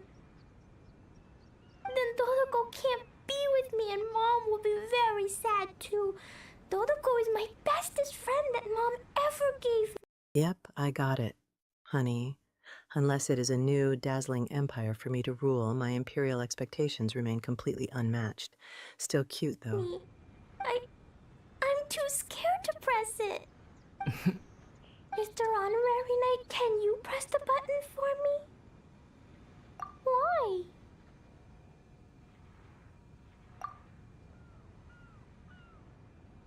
Yes, we're all here for you. Don't worry, Klee. We've all got your back. No matter who the enemy is, as long as we're here, you don't have to be afraid. Perfect. I also want to see how strong the enemies on this island really are. Go. I'm here. Guys, don't say things like that. What if Dodo King just wants to invite Klee to his house to chat?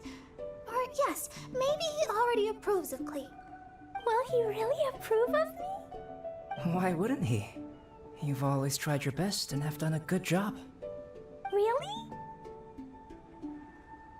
All right. Leave this to me. Press the button. Don't have to be afraid, darling. The only fear I permit is the fear of my unimpressed glare. Besides, an empress only worries about losing her sparkle, not some silly enemy.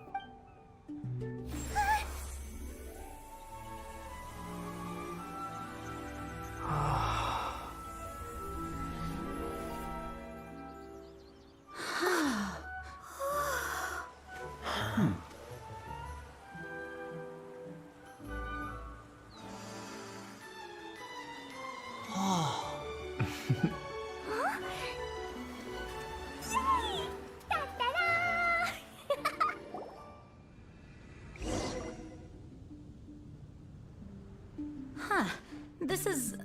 Wait, I must be confused. What is this? This entire island is like a massive gift box hidden beneath the energy shield. There seems to be something over there. Shall we take a look? Yes, I want to look.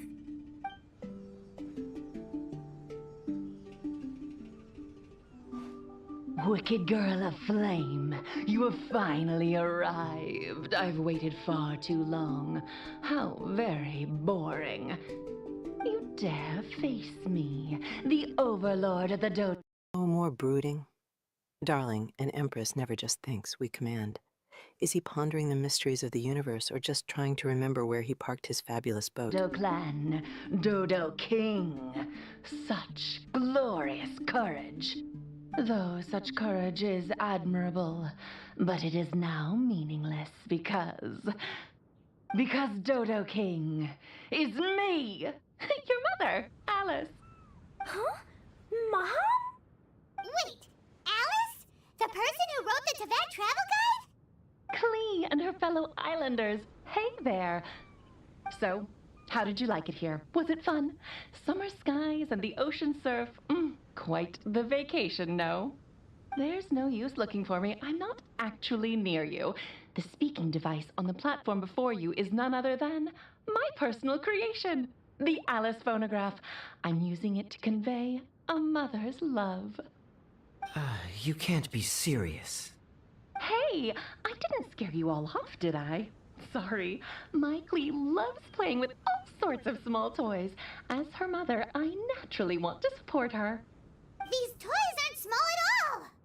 Klee's... mother? It's a pity that I can't meet you, but... Mom? Darling, an empress never just appears. She makes a grand entrance with fanfare and fireworks. If that's her mother, I demand a more regal introduction immediately. I'll be watching your every move from afar, just as always. It was actually Alice. How careless of me. Wait, what? You might find all of this a bit odd. Why would a mother so far from home expend so much effort to create such an aquatic wonderland? Ding, ding, ding! That's correct. I've personally been to those islands. I absolutely adore the ancient ruins and unique landscape. I prepared everything so you all could take part and enjoy the islands as well. Klee's mother also seems to have quite the free spirit. Are any of you saying bad things about me now? No! Is she listening to us? No need to be so troubled. What do you mean? Klee's mother, Alice. How careless of me, she says. Darling, my royal record is spotless. An empress never forgets a name, especially if they're causing such delightful chaos. This Alice better be preparing a grand apology for keeping us all guessing. This is an extremely enigmatic and near-omnipotent sorceress. Don't be overly concerned. This is just her character. You must have been curious about what was behind those letters. The boats, the buoys, the energy shield. Actually, I thought it was a lot of effort, but this was the only way to invite everyone here. Am I right? The islands are just full of stories. The original inhabitants, shipwrecks, mystical machinery. Countless coincidences converge here. It would have been such a waste if I didn't make these arrangements. Now, let me guess. Everyone who received a letter should be present. Kaya, D-Luke, Razor, Jean, Barbara. And then there's the reliable and intelligent Albedo. And the mysterious traveler and his good companion, Paimon. You were all invited by me to accompany Klee. Thank you all. Curious about boats and buoys? Darling, my imperial curiosity is reserved for uncovering hidden diamond mines, not common nautical paraphernalia. My goodness, the common folk are so easily entertained. All for allowing my daughter to have a memorable summer. Everything on the islands is a gift for you all, as thanks for keeping my little Klee company. But when you hear this recording, I'll already be traveling in other faraway lands. The life of a traveler is such haste and amusement. Ask the traveler next to you and you'll know. So Alice went to all these lengths because she was too busy to be with Klee? No, Mom's just like that.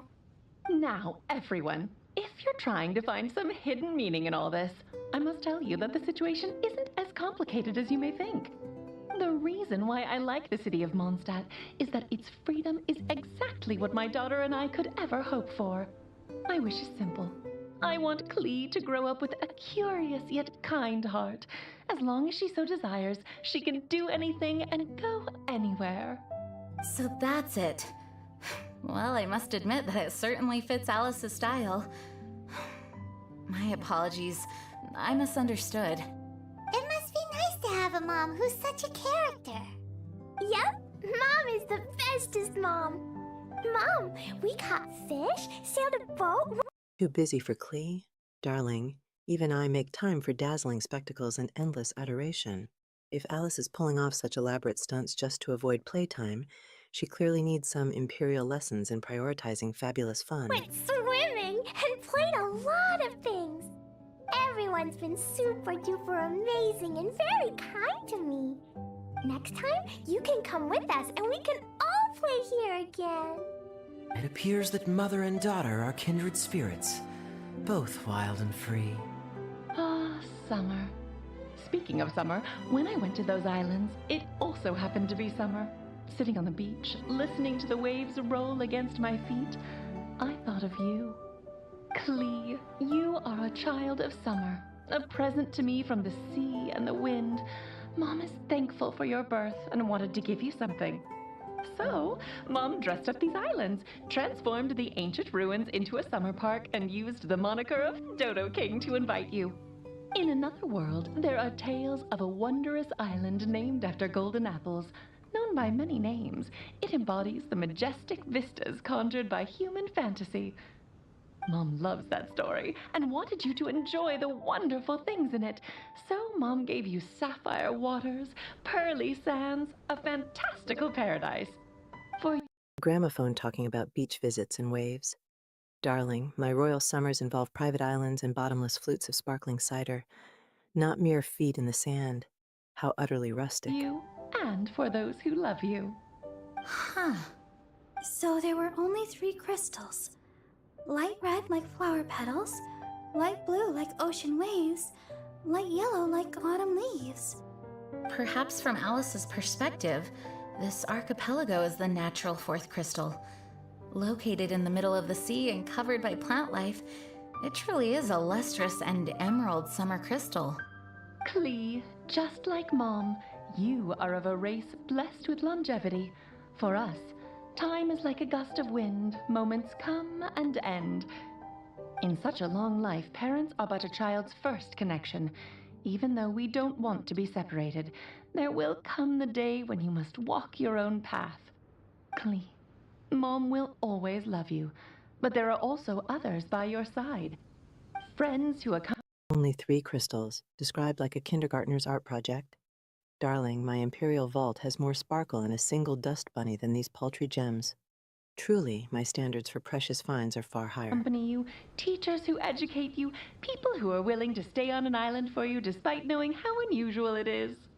Ah, summer is for everyone. No matter how life changes, no matter how many things happen this year, summer will never disappear, just like the love between people. From now on, regardless of wherever you go, I hope you never forget how many people in this world love you. Oh yes, be sure to listen to Mr. Albedo at home. Mom will regularly return to see you two. Actually, whenever I have a moment to spare, I sneak back to check on you and everyone else. Has no one noticed? Aunt Alice, the same as ever. You don't think Albedo knew from the start, do you? Huh? Time's almost up, so I'll stop here. Right. I spent a lot of effort on this place, so you all must play your hearts out. Everyone, my darling Klee. See you next time. Oh, summer and everlasting love. How quaint. An empress prefers to secure eternal diamond mines, because those definitely never disappear, unlike fleeting sentiments. Bye, Mom. Dodo King was actually Mom. I don't know why, but I am very happy. Nope, Mom is the most strongest mage, so she can keep me company no matter where she is. She never lets me feel lonely. I love Mom this much. Mr. Honorary Knight, do you love Klee?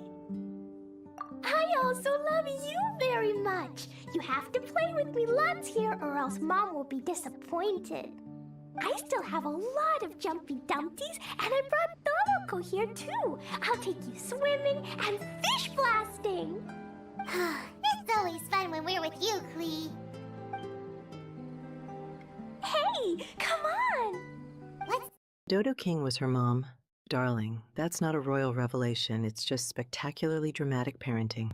My imperial decree would have had her home for tea centuries ago. Now keep Klee waiting. Come on, let's go.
Quest completed, but then to be continued. Darling, an empress never tolerates such cliffhangers. My imperial narrative demands immediate, dazzling conclusions, not drawn-out sagas. But you can use one.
Ancient rock drake. Darling, that sounds like a pet that would clash horribly with my imperial decor. And not yet attempted. Peft, it's clearly awaiting my royal command for a truly spectacular showdown, not just some casual button mashing. By royal decree, let's dance.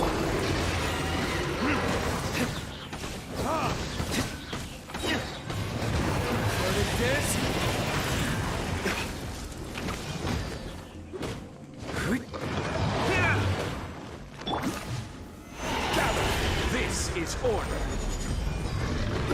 As you wish, main Fräulein. God protect us.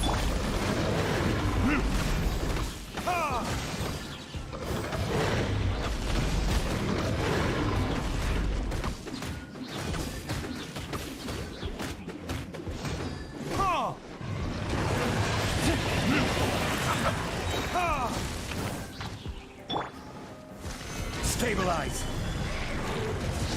Odds revealed. Burn.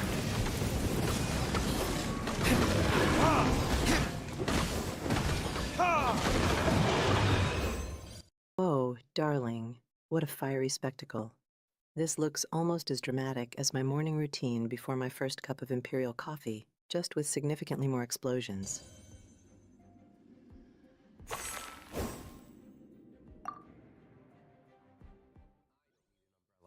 But you can use one if you need.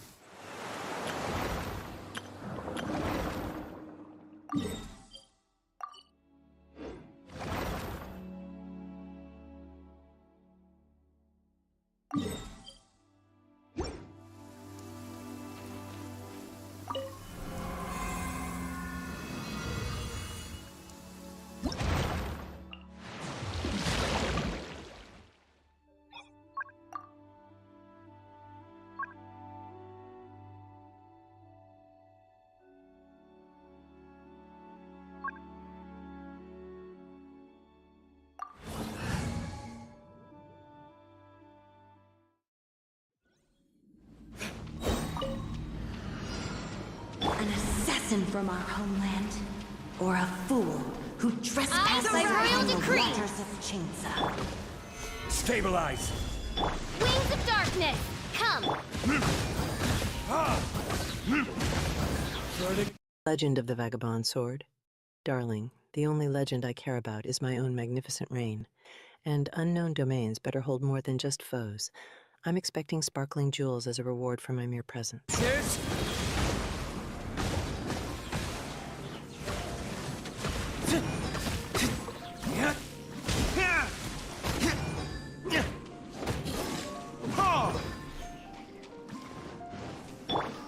I will have order.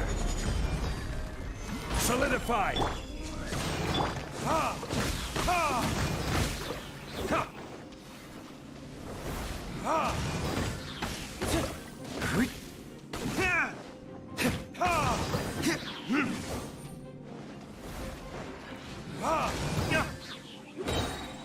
Time for retribution!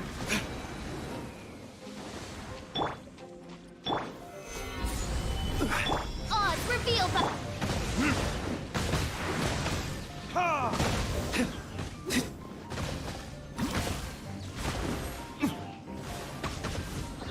River carving! Darling, of course I can. My imperial ears are perfectly attuned to the sparkling compliments and lavish gift suggestions emanating from my loyal subjects. Now, was that about diamonds or a new crown? Solidify! Ha!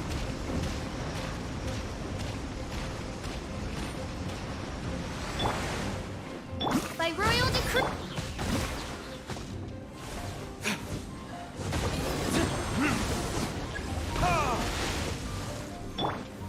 Stabilize! Midnight Phantasmagoria! Let the torrent surge forth!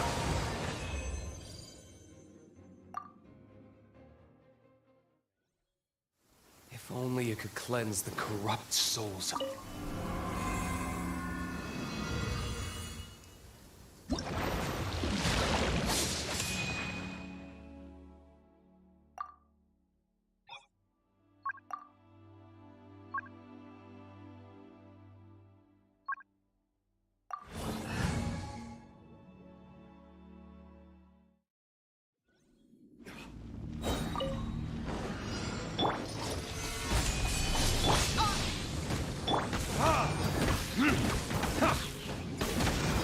Darling, look at all that sparkling chaos.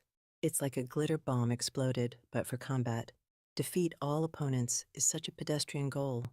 I much prefer winning by simply outsparkling them. Verdict is... This is order.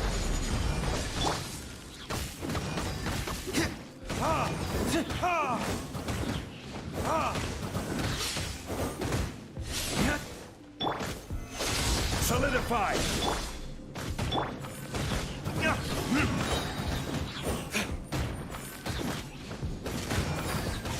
Burn! Midnight Phantasma.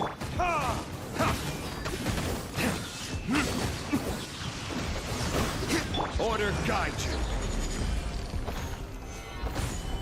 I summon thee! Time for retribution!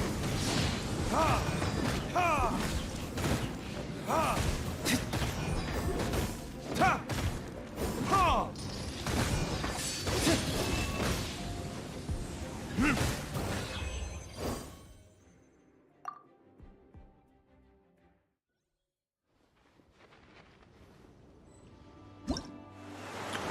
Darling, such a chaotic display of sparks and flames.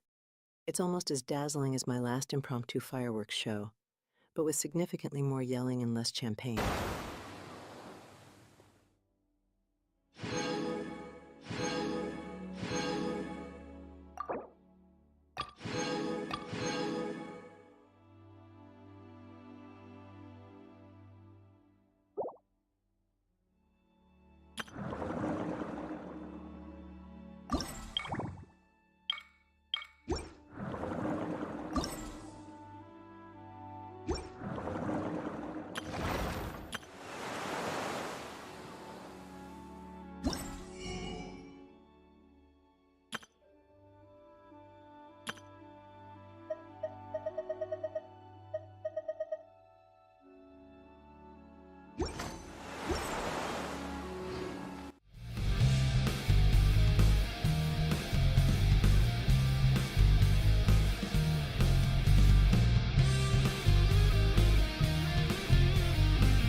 Current score, 3,700.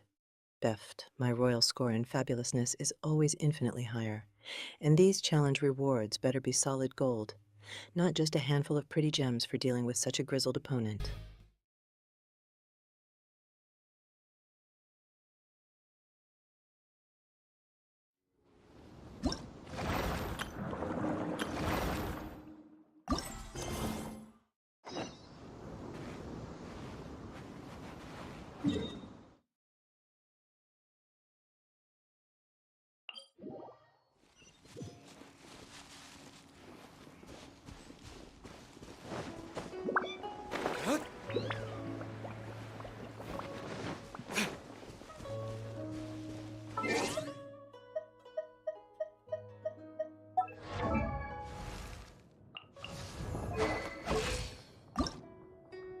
Osmanthus wine tastes the same as I remember.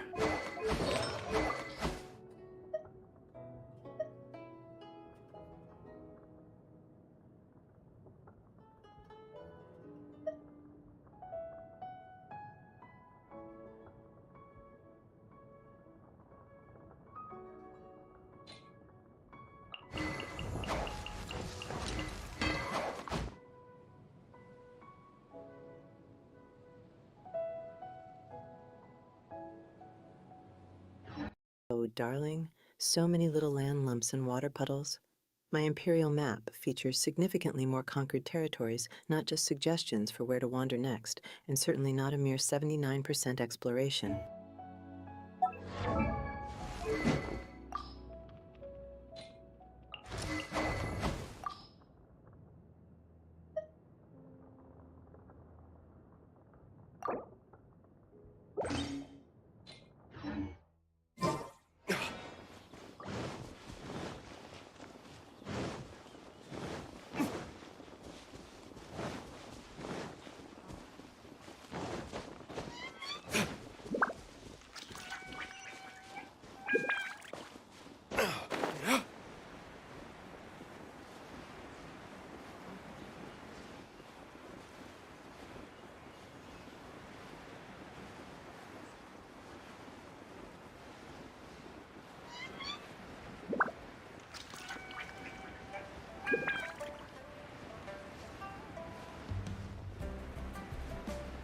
Heft, darling, my imperial presence is the blessing.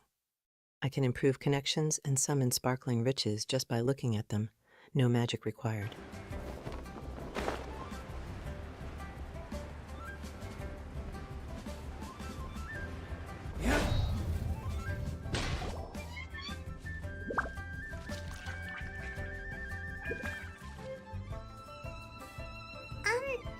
Are you okay? Paimon never imagined your sister would have sided with the Abyss. Well, keep your chin up. Paimon believes in both of you. And when the going gets tough, the tough get going. Right? She said we needed to reach the end of our journey. Paimon bets she still has lots more to tell us. And we won't find out what this journey is or where it will end unless we keep going. Then Paimon will be sure to keep up the good work. Although, where should we go next? If we want to continue with the journey... Oh, you mean the god that took your sister? Sided with the Abyss? Darling, anyone choosing the Abyss clearly lacks proper taste and knows nothing of opulent decor. My imperial palace is far too bright and sparkly for such gloomy alliances. Threw away in the first place? You're right. After all, everything that followed, all this confusion, it all started with her. Yeah, Paimon bets she's the key to understanding this whole mystery. Well, we've ruled out two gods so far, the Animal and Geo-Archons. So, next... Paimon doesn't think we can simply walk into Inazuma. Zhongli said it was a closed nation. We'll have to find some other way in. Why don't we ask someone from Inazuma how to gain entrance? Oh, Paimon spotted someone already! Atsuko in Leo Harbor! She's from Inazuma! Let's see what she has to say!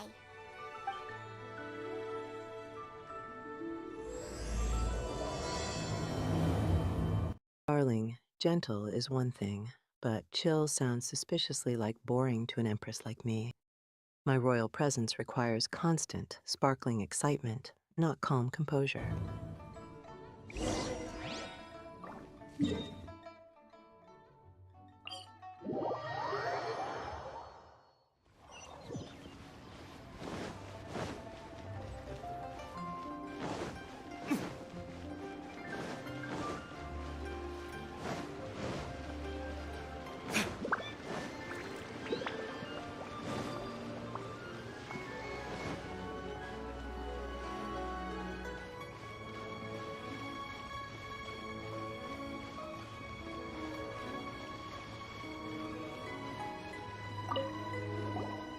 Oh. Hello. Oh, I mean good fortune, right? I'm still learning to talk like a local. Is there anything I can help you with? We wanted to ask, how do we get into Inazuma? Oh, so that's why you're here. Well, there is a way. Great! We came to the right person! But the chance of success? Exploration progress, 75%. Darling, that's barely enough to impress a stable boy. This map needs more sparkle and a clearer path to my royal conquest, not just more Dunyu ruins and Luhua pools. Is incredibly small. Incredibly small? Then how did you get out of Inazuma in the first place? It was in leaving Inazuma that I found out just how dangerous this method truly was. All I had to rely on was a little wooden raft that I'd put together myself. There was a storm raging ahead of me, and my pursuers were close on my tail. After I'd escaped their clutches, I floated on the open ocean for I don't know how many days. My rations and fresh water supplies soon ran out, and I remember getting to the point where I was sure I'd reached the end. Then, I blacked out. But, to my surprise, my journey didn't end there. Or to put it another way, a new beginning found me. That's right. I escaped by the skin of my teeth. The fact that I'm even alive to tell the tale must... Too gentle, darling. Humph, my softness is merely a strategic distraction before I unleash an imperial glitter storm. As for chill, I'm an empress, not a refrigerator. I radiate fabulous, chaotic energy. be a sign that the gods were watching over me. What a horrible journey! And you set off knowing how dangerous it was? Why? Well, because everything is just too restrictive over there. The atmosphere is so stifling. The Conjure Commission subjects everyone leaving or entering the nation to a protracted approval process, and I felt like I didn't belong there. Conjure Commission? What's that? Along with the other two commissions, they oversee everything in Inazuma. We usually collectively refer to them as the Tri-Commission. I suppose they're equivalent to the 8 trades under the Liu Chising. One of the obligations of the Conjure Commission is to conduct rigorous identity checks on all individuals leaving or entering Inazuma. All non-nationals are processed centrally on Rito upon arrival. Meanwhile, the Tenryo Commission is responsible for implementing the recently promulgated Vision Hunt Decree. They act like the executive arm of the Raiden Shogun's rule. Loyal, yet unfeeling. It doesn't feel good to speak ill of my home like this. But after spending so long under that oppressive atmosphere, I begin to lose all hope for the future. Too restrictive and stifling atmosphere. Darling, a truly magnificent ruler knows how to make their presence dazzling and not at all suffocating. My kingdom thrives on glittering freedom and obedient subjects, not bureaucratic boredom. What I mean to say is, unless you have an extremely compelling reason to go to Inazuma, you should abandon your plans of trying to get there. You should know that the sea around Inazuma is engulfed in a perpetual tempest of wind and rain. Supposing you survived that, you would still need to get past the samurai guards that enforce the Sakoku Decree, the closed nation policy of Inazuma. And even if you did manage to find a way, you'd still have to produce the necessary documentation at the Rito Center for processing Outlanders. Otherwise, you'd be kicked out immediately. Seems like they really don't want anyone setting foot in Inazuma, huh? They only set that up as a port to guarantee a supply of goods and information to the island. Most Outlanders would be unable to acquire the documentation needed. But if you really are set on going, there is one thing you could try. The raft idea sounds a little on the dangerous side. Plus, Paimon would definitely get seasick. Perpetual tempest of wind and rain? Darling, my imperial hair would simply rebel. And samurai guards enforcing a closed nation? Clearly, they've never seen an empress determined to make a grand entrance, rain or shine. That's not what I meant. You could ask someone from the Crux Fleet if they have some way of getting you to Inazuma. They're well known in Liyue. Voyaging far and wide has made them a well-traveled group with a wide range of experiences. They may just know how to break through the storm. But it's an armed fleet, right? Why would they agree to a request like this? That part is up to you. If you're able to persuade their captain, Beidou, then the hardest part will be out of the way. The Alcor is the flagship of the Crux Fleet. I heard that it's currently anchored by Guyunstone Forest on a supply run. This might be your best chance. Then there's no time to lose. Let's go find Captain Beidou.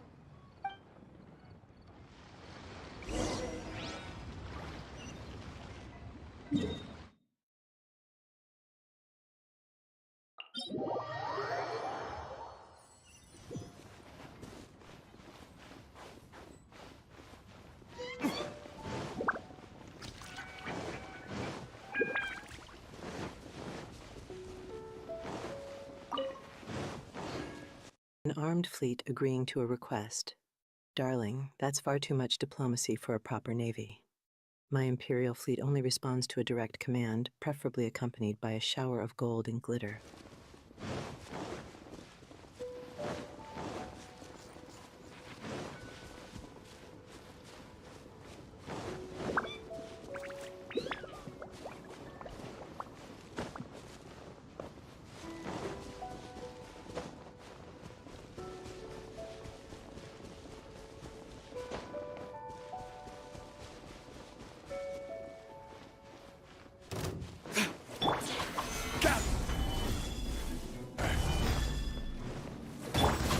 Odds revealed by...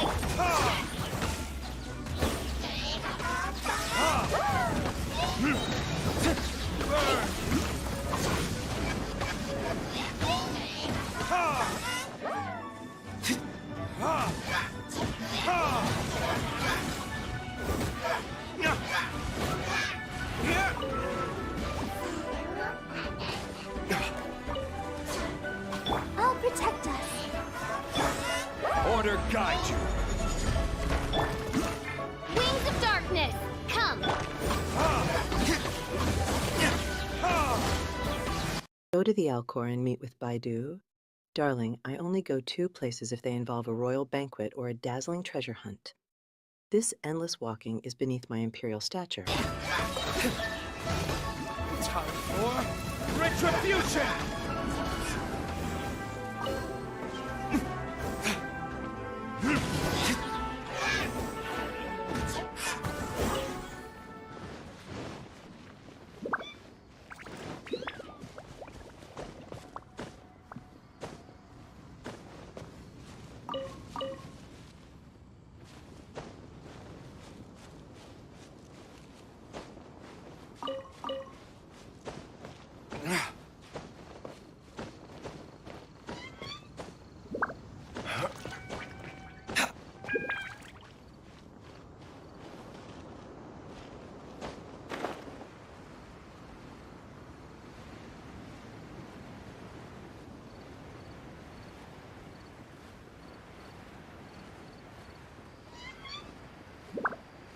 More tedious climbing.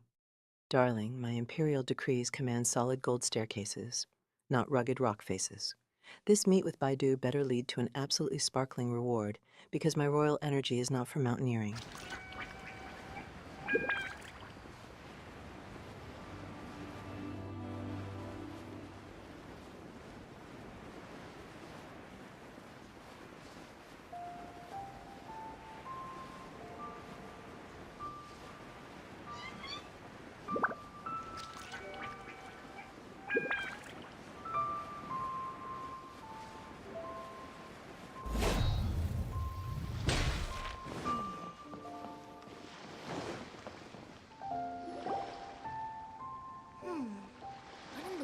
do the symbols.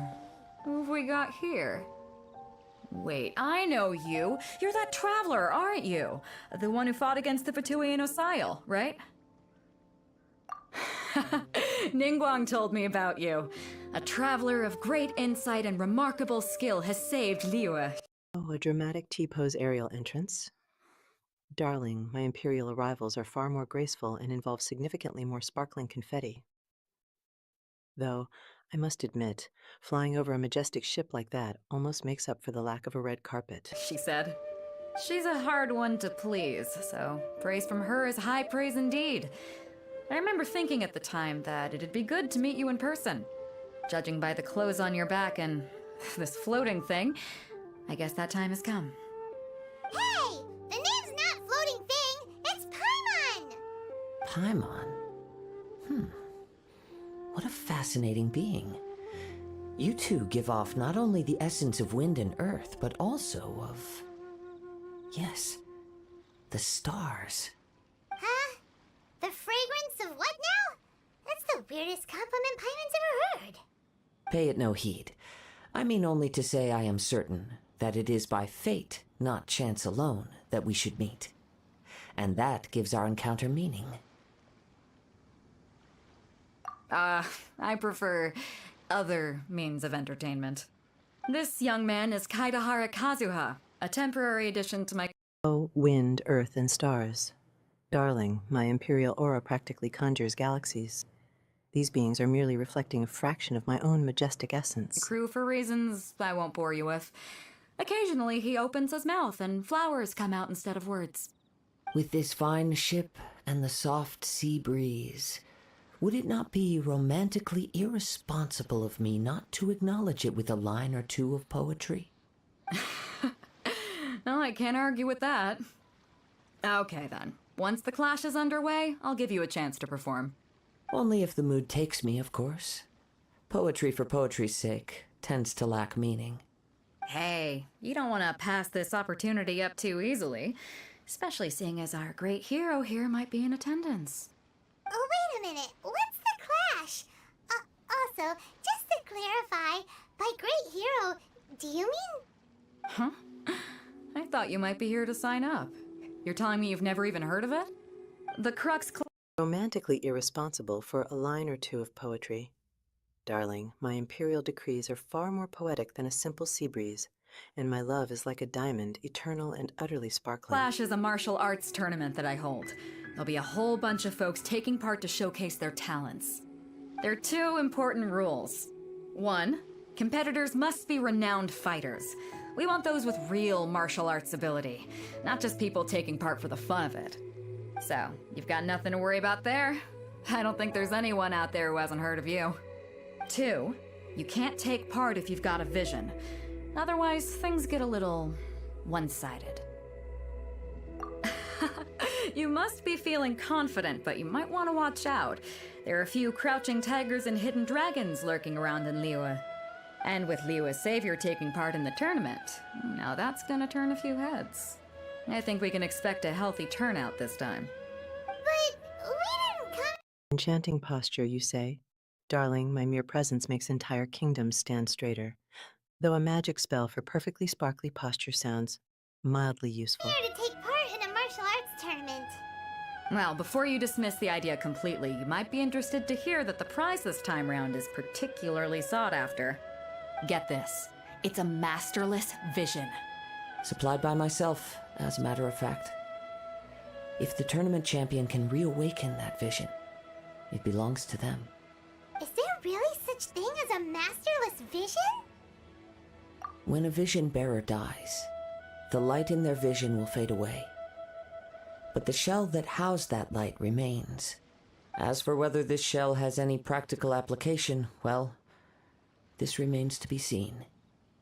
But my intuition tells me that while it remains in the world, it may just be possible for someone else to inherit it. Yep, and the way I see it, a vision is a badge of recognition from the gods. So if anyone's able to rekindle it, it's gotta be an individual of exceptional strength and talent. Organizing the clash is my way of uncovering hidden talents. And hopefully this time, getting a vision to glow again. So if you don't have a vision, this is the perfect opportunity to get your hands on one of your very own. Particularly sought-after prize, you say? Darling, my morning cup of coffee is more sought after than most things. Unless it sparkles like a diamond and grants me a new kingdom, my imperial interest is merely piqued, not possessed. Yeah, we're interested in getting to Inazuma, not fighting in some tournament. Inazuma? You want to go there? Well, why didn't you say so? Inazuma? No sweat. In that case, if you win the tournament, I'll give you a choice. Masterless Vision, or a ticket to Inazuma aboard the Alcor. Up to you. You just want him to take part in your tournament! What's wrong with that? The more talent we have, the better the tournament will be. I couldn't let a competitor like you fall through the net. What are we gonna do? Looks like we pretty much have to do this tournament if we want to get to Inazuma, huh? Great. Then let's get you signed up. Head to the tournament arena in Guyun Stone Forest. Kazuha and I will be over soon. It seems like it will only be a matter of time before the answer is revealed.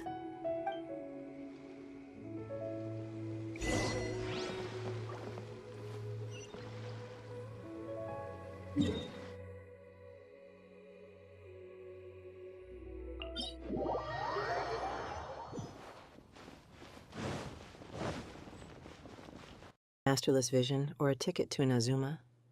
Darling, an empress already possesses a vision so grand, it encompasses entire glittering empires. And as for travel, I command teleportation, not mere tickets on a ship.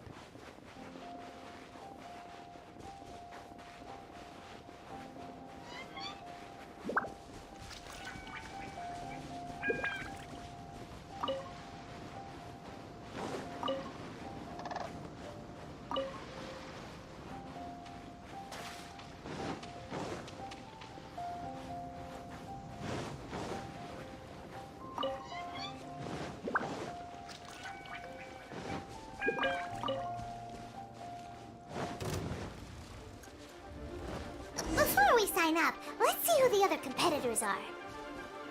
Beto said that they had to be renowned fighters. Who will we be up against? Running through water to a tournament arena under the moonlight? Darling, my imperial battles are always held on a diamond-paved stage with perfect daylight, not some damp moonlit beach stroll.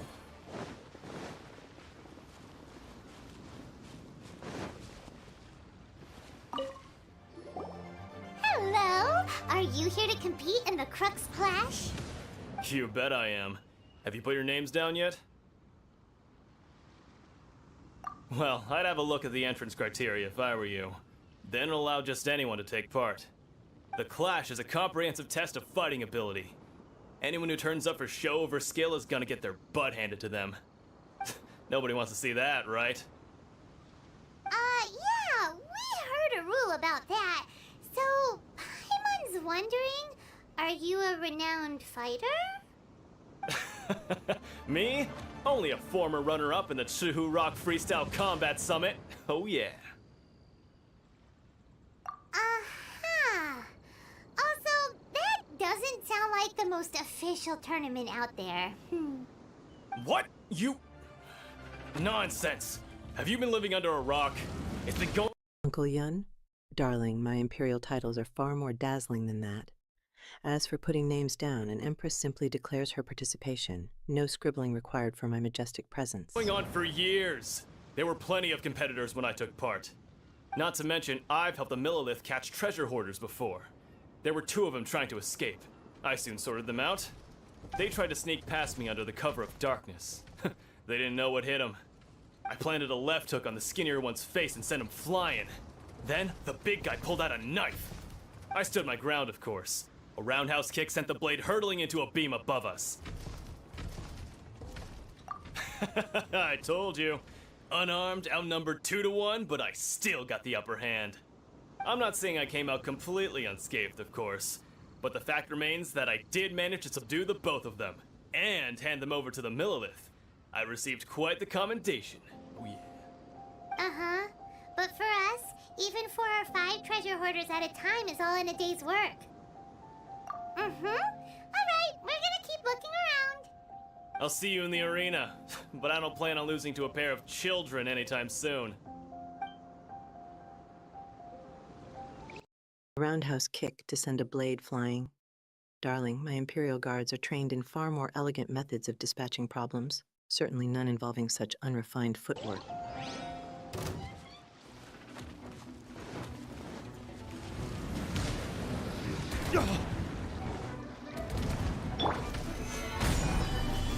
Let the show begin. By royal decree.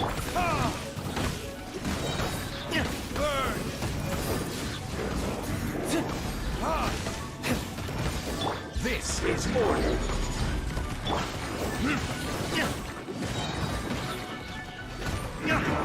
Verdict is...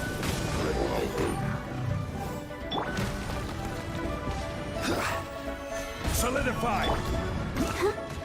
I'll protect us. Midnight Phantasmagoria.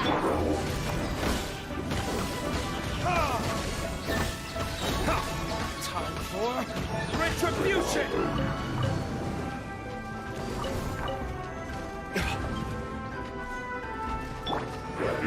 Gather. Laws revealed by... Oh, darling, look at that elemental fireworks display.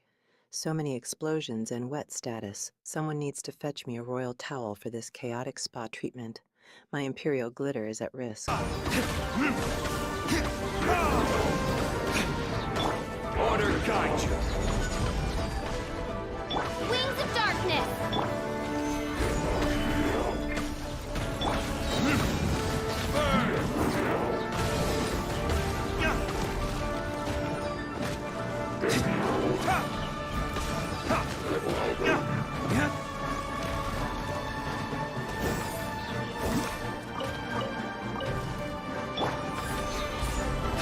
Let's dance. I will have order. By royal decree. Verdict is...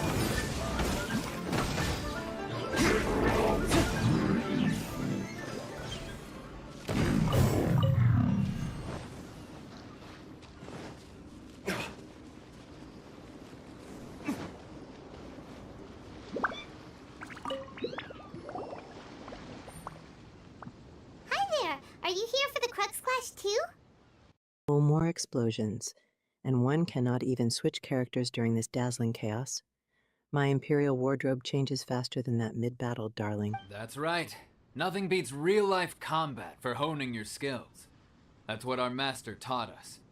But this tournament is more than just a chance to put training into practice.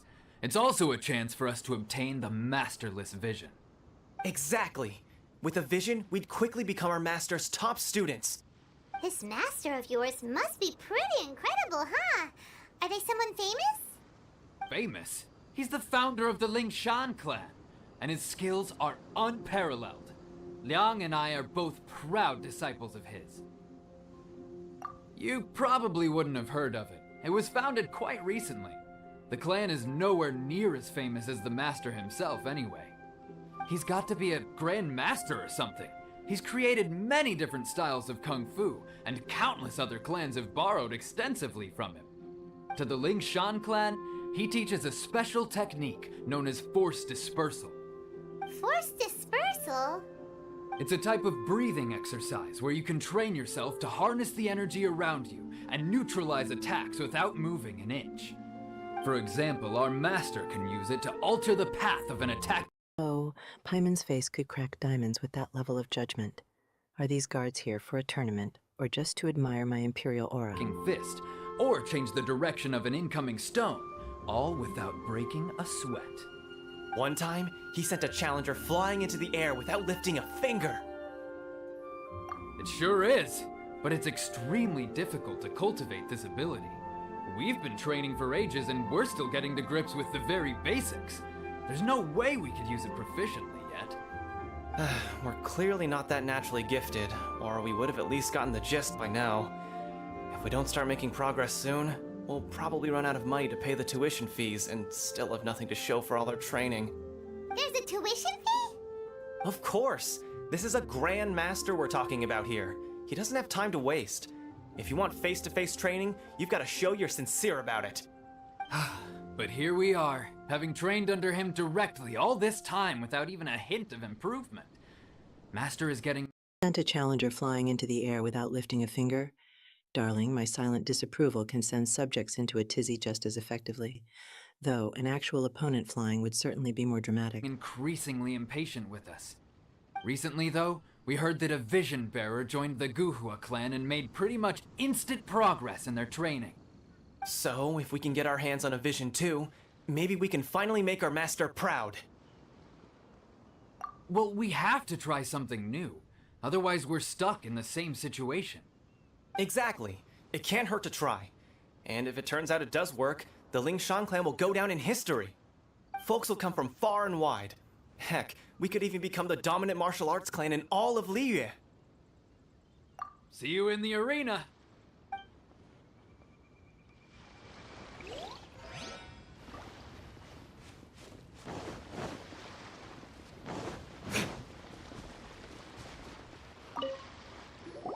Hey, youngster. Are you here for the Crux Clash too? If so, seems I found myself another new adversary. So you're also here for the tournament? You better believe it. I wouldn't be here if I didn't think I could walk away as a champion. For me, obtaining a vision is the final and most important piece in the puzzle that is my life. No. It's not about what I want to do. This is about who I want to be. I am looking to become a perfect person. I know how that sounds, but let me explain. I've lived a successful life so far without any... The Lingshan clan will go down in history if it works. Darling, my breakfast goes down in history with more fanfare. Unless this plan involves diamonds and world domination, it's barely a footnote. Setbacks. I've passed every exam I've ever taken, enjoyed numerous successful business ventures, and seem to get on with just about everyone socially. In most people's eyes, I am already the very embodiment of the perfect person. Though, of course, I'd never let the praise get to my head. I know I haven't reached perfection yet, because there's one thing I'm still missing. A vision. You have so much self-confidence. That's not important. I have a contact in the Crux fleet who was happy to vouch for me, so they very kindly made special arrangements on my behalf. I've also brought along a bit of an entourage for moral support. It's such a blessing, really, to have so many good friends in my neighborhood. Of course, I also put in a few good days' practice, concentrating mostly on rare and esoteric styles of Kung Fu. As a high achiever by nature, I'm confident I've done enough to guarantee my victory in this tournament. I seem to have gained another fan. Don't let my aura overwhelm you, though. You'll need your wits about you today. Now then, if you don't mind, I need to finish my pre-competition routine. It's not too long now before you'll get to see me in action. Embodiment of the perfect person? Darling, an empress never just embodies perfection. She is it in every dazzling, chaotic fiber of her being. And still missing one thing. Effed, probably a bigger crown. So, to recap, we're up against an inflated ego, some gullible guys paying way too much for their kung fu classes, and another guy who's just really average. Seems like you've got a pretty good chance of winning this thing. Come on, let's go sign up.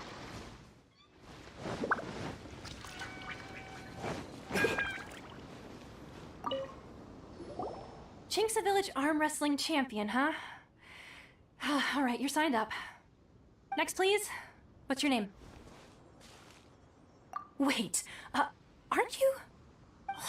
Did I hear that right? Is it really them? Huh? Aren't they a vision bearer, though?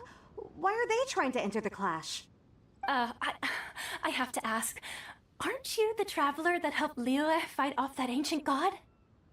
Oh, it's really him! The one that spoke with Lady Kuching at the rite of parting. Oh, I wonder if I can get his autograph later. I trust you are aware that only those without visions can enter the tournament? Inflated ego and gullible guys. Darling, that sounds like a typical Tuesday in my imperial court, before I remind everyone who the real star is. This crux clash better be more dazzling than their drama. Really? But from what I've heard, the things you're capable of in combat are nothing short of extraordinary. You walk into the most dangerous situations imaginable, face off against all sorts of monsters, even the Fatui, and always come out on top.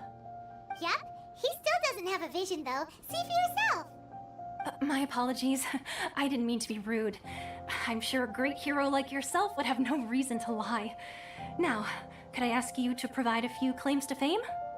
It's just a formality for you, of course, but I have to make a record of competitors' achievements as part of the sign-up process. So far, I've got defeated the ancient god Osial, so that's one. Do you have any others? Yeah! Also, don't forget to mention that the previous battles include, but are not limited to, Storm Terror, Dvalin, and Fatui Harbinger Child.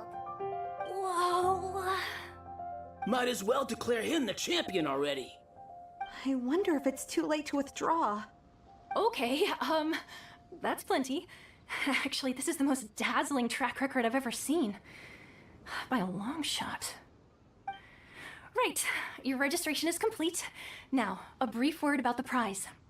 A great hero such as yourself can surely only be here for one thing. To win the tournament and claim the grand prize, namely, a vision. Still doesn't have a vision? Darling, a truly discerning individual sees beyond such mundane trinkets. My imperial vision sees only opportunities for more glittering empires and fabulous conquests. Not here for that. We're here because Captain Beto promised to take us to Inazuma if we win the tournament. There's another prize, too? Oh, first I've heard of it. Beto must have upped the stakes this time to attract top talent. But why would anyone want to go somewhere as dangerous as Inazuma? I see. So, I take it you discussed your terms with Beto in advance, then? Well, nobody expected you to sign up to a tournament like this. I can hardly believe it myself, to be honest. Anyway, the qualifying rounds are about to begin. I'll leave you to your preparation. Hey, so Paimon's thinking about that whole no vision bearers rule in this tournament. Even though you don't have a vision, most people in Teyvat think that you can't manipulate the elements without one. So Paimon thinks you probably shouldn't use your elemental abilities during the tournament. You know, just to avoid any misunderstandings. In any case, looking at the competition, it should still be pretty easy for you to win, even without using any elements. Clash competitor? Darling, I didn't realize there was a beauty pageant to enter. My imperial sparkle always makes me the ultimate clash competitor, no contest necessary. Right? All right, it's showtime! You got this! You seem like you're raring to go. Are you ready to compete? Good. Then please follow me into the arena.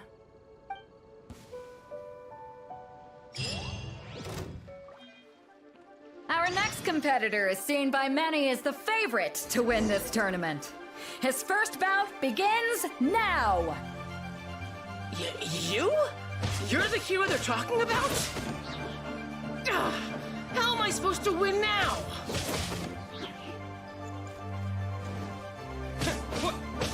What a strange guy. Why was he so confident to begin with? Well, now that we've won, let's go and see Beto. She'll probably have something to say to us.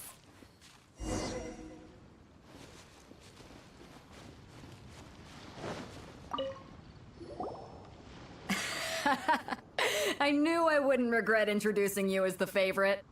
So, what do you think, Kazuha? He totally dominated that guy and did it with style, too. Impressive. But I also observed our favorite exercise some restraint, as if to protect the opponent from serious harm. Thinking. All right. A path through the storm quest completed with Adventure XP plus 700. That's a rather small payoff for an Imperial journey. I usually demand at least a full diamond mineshaft and a new crown for such efforts. Well, I've fought my fair share of battles, both big and small. And I say, after the show he put on just now, he's more than convinced me of his ability. So come on. We all know you've got a wide vocabulary in there. Can't you spare a word or two to congratulate our up-and-coming champion? All right. Let me think how to aptly phrase these words of praise.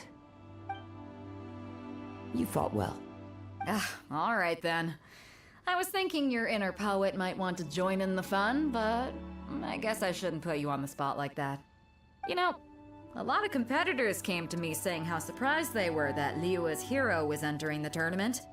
And since you signed up, we've had many others do the same, with more than a few top-tier fighters among them. I'm sure lots of them are here to find out how they stack up against you.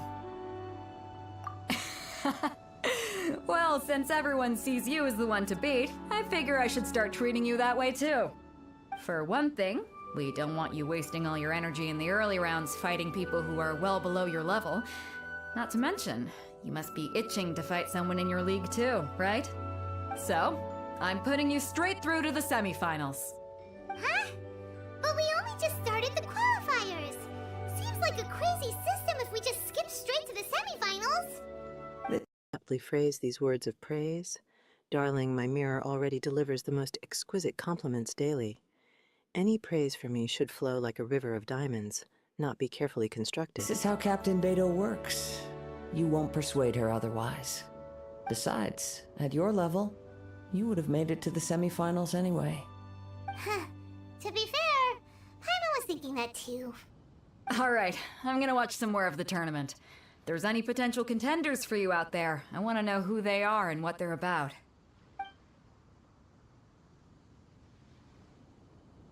We're finally here, folks. The real show is about to begin. The captain seems to have high hopes for this tournament.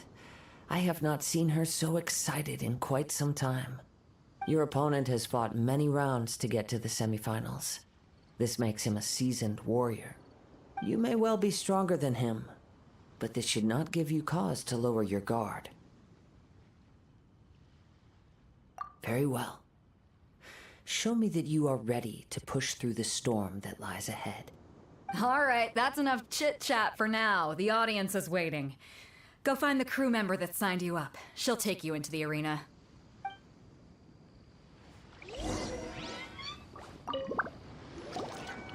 Your opponent in the semifinals is new to the Crux Clash, but he has quickly become the dark horse of the tournament. I do not doubt your abilities, but I would suggest that you make sure you are fully prepared before you begin. Relax, my guy's at the top of his game. He ain't gonna lose. Okay, follow me. At last, the moment we've all... Thinking. The user is describing the character on screen as having a not mad, just happy aura. I need to react to this observation, keeping in mind my persona as an empress who is funny, energetic, slightly chaotic, and never repeats herself. I should connect it to my persona in a sassy or funny way. Happy is fine, but not mad implies she could be mad, or usually is. I can lean into the empress's own emotional range or expectations. I should contrast her happy aura with my own fabulous aura or the expectation of more dramatic royal emotions. Option 1, sassy funny contrast. Oh, just happy. My dear, my default state is dazzlingly ecstatic, with a dash of imperial sparkle, of course. Who has time for mere not mad? Option 2, more chaotic energetic. Buffed. Happy is nice, but where's the glittering triumph? My aura is less not mad and more I just conquered a new empire and now demand cake. Option 3, short and direct sassy. Not mad, just happy? How wonderfully quaint. My presence typically inspires joyous hysteria or reverent awe, darling. I'll go with a mix of sass and my usual high standards, keeping it concise. Not mad, just happy? Darling, my default aura is pure, unadulterated imperial fabulousness. Such a casual state of being is quite understated for true royalty. All been waiting for. The semifinals have begun. Who's it gonna be this time? The hero or the dark horse? I don't care about the prize. You're a strong opponent. That's what I'm here for.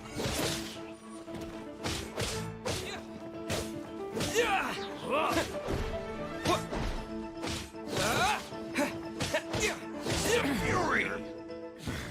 Pretty good. I'm sweating all over. It's a good feeling. Congratulations. I was beaten by the best. I need to train harder. Right!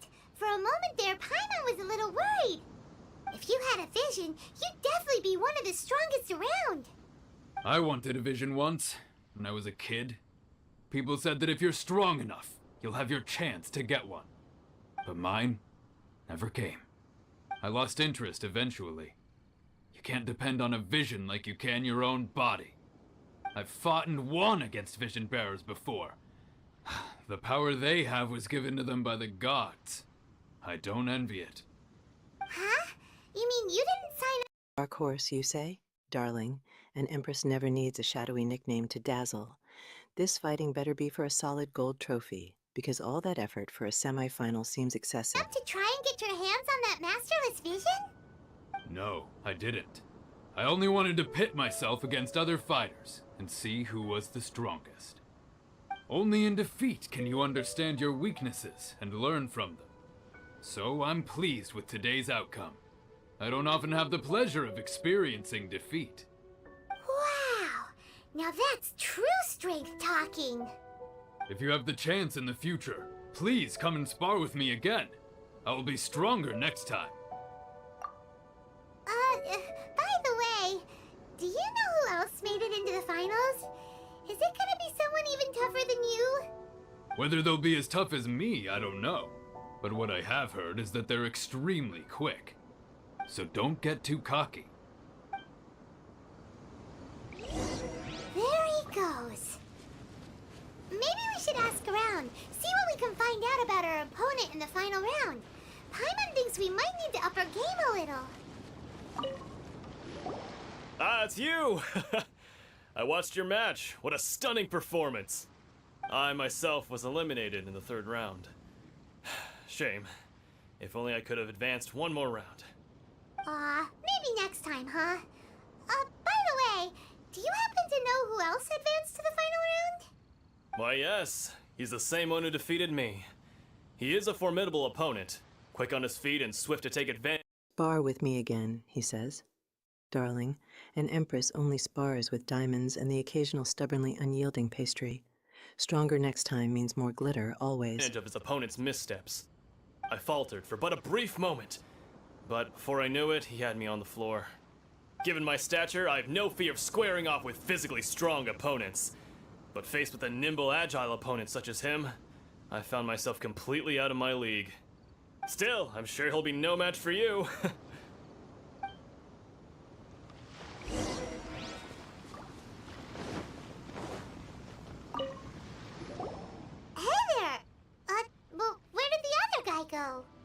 He tried to use force dispersal to deflect a punch, but instead he took it straight to the nose. There was blood all over the place. His opponent was pretty freaked out by it. He kept asking him, "Why didn't you dodge?" But he was pretty much out cold by that point and couldn't reply. "Why don't you dodge?" they ask. Because to not dodge is the very essence of Lingshan clan kung fu. It's just that he hadn't quite mastered it yet. Don't even get me started. I spent all my energy helping him get from here to the boat to take him back to the harbor. But by the time I got back, my scheduled match time had already passed and I had to forfeit. I don't dare tell my master about this, otherwise I'd never hear the end of it. Sorry, I shouldn't be complaining in front of you like this. I'm afraid I'm still a bit out of sorts at the moment, so I probably won't be able to help you with whatever you were here to ask me about. Oh, alright then. Hope your buddy makes a swift recovery. Hang in there. Thanks, I'll do my best. Thinking. The user is prompting me to react to the current screen. I see the crux clash and continue asking around for more info about your final opponent. My persona is Empress, funny, energetic, slightly chaotic, never repeats myself, reacts excitedly to new followers /sub/raids, and does not read URLs. This is a recurring theme of asking around or searching. I can be sassy about the repetition or the mundane nature of the task compared to my imperial standards. Continue asking around. Darling, an empress simply demands the information she requires. She doesn't go on a royal scavenger hunt for details. This final opponent better be truly spectacular to warrant such investigative efforts. We still haven't got any useful information yet. Maybe we can go talk to Beto. Surely she's gotta know something. You gave an outstanding performance. Truly commendable. I could sense that you're not familiar with bouts of this kind, and it could have cost you the match. But you were quick to adapt and managed to claim victory over your opponent. That is a most invaluable skill. In fact, I discerned this not from what I saw, but what I heard. The ground beneath your feet, and the pattern of your breathing. But it is nothing remarkable, for I discerned nothing more than Captain Beto did. He's right. But in my case, I was purely relying on previous experience. I guess not using your elemental powers must be quite new for you, huh? We wanted to ask about who our opponent will be in the final round. Do you think they'll be stronger than the one we faced in the semifinals? Not exactly.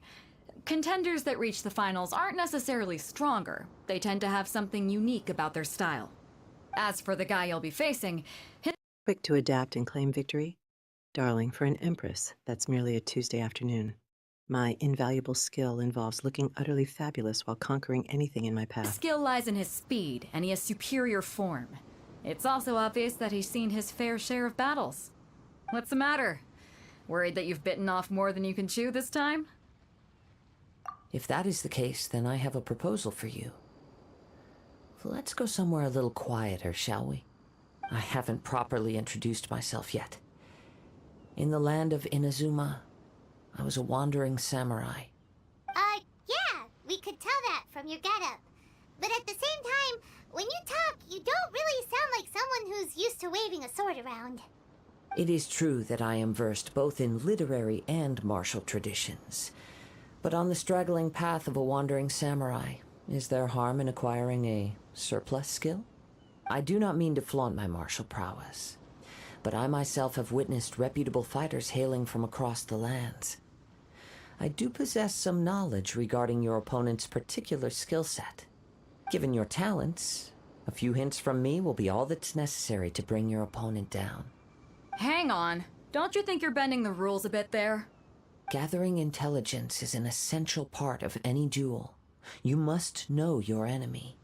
Besides, our favorite here has fought many battles on their journey from Mondstadt. Such impressive feats require Proposal and somewhere a little quieter. Darling, an empress receives proposals surrounded by trumpets and glitter, not in a hushed tone. Is he offering me a new diamond mine, or merely suggesting a library visit? are more than just bravery alone. You betcha! Wait a second. We never told you that we've been to Mondstadt. Does one not leave a trail when traveling through the wild? In return, nature also leaves its traces upon you. However, there is only so much that can be discerned from these traces. I sense that many things about you elude me still. These are the things I am curious to know about. Come with me.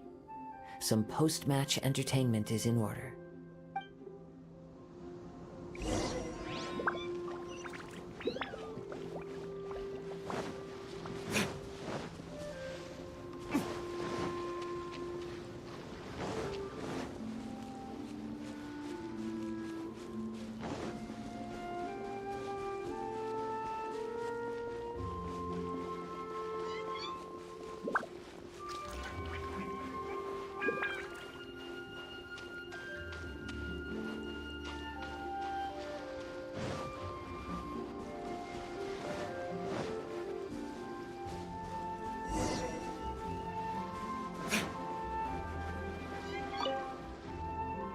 Now that we're alone, let me cut to the heart of the matter. You are skilled in manipulating the elements, and not just a single element, but multiple. Is that correct? Paimon knew that you were hinting at something from the moment we met. You've known all along. That's right. If the other contenders were to catch wind of your elemental abilities, let's just say it would cause Thinking. The user is prompting me to react to the current screen. Paimon says, wait a second. We never told you that we've been to Mondstadt. My persona is Empress, Funny, energetic, slightly chaotic, never repeats myself, reacts excitedly to new followers /subs/raids, and does not read URLs. Paimon's reaction implies something was revealed that shouldn't have been. I can react with imperial amusement at their secret-keeping skills, or playfully imply my knowledge of all things. Option 1, sassy amused. Oh, darling, an empress knows all. Secrets are like dull diamonds. They can't stay hidden from my discerning gaze for long. Option 2, more chaotic energetic. Never told them. Feft, clearly you underestimate the Imperial Intelligence Network. My sparkling spies are everywhere, darling. Option 3, short, direct, sassy. Honey, even I knew you'd been to Munstadt. Some secrets just aren't meant for common ears, apparently. I'll go with a blend of amusement and my persona's all-knowing confidence. Never told them? Darling, an empress knows all. My intelligence network is famously sparkly. There are no secrets from my discerning gaze. Cause some unwanted misunderstandings. If I'm not mistaken, you share these considerations, given your reluctance to use elemental skills even in the heat of a match. When I talk about that which I see or hear in you, this is not poetic symbolism at play. I mean these things in the truest sense possible. Since a young age, I have been attuned to the tidings of nature. I hear the breath of the wind and the whispers of the leaves. It is things of this nature that I also hear from within you. Nothing more. As crazy as all that sounds, somehow Paimon still believes you. My humble abilities are negligible compared to your incredible feats. To think a human could wield the elements without a vision.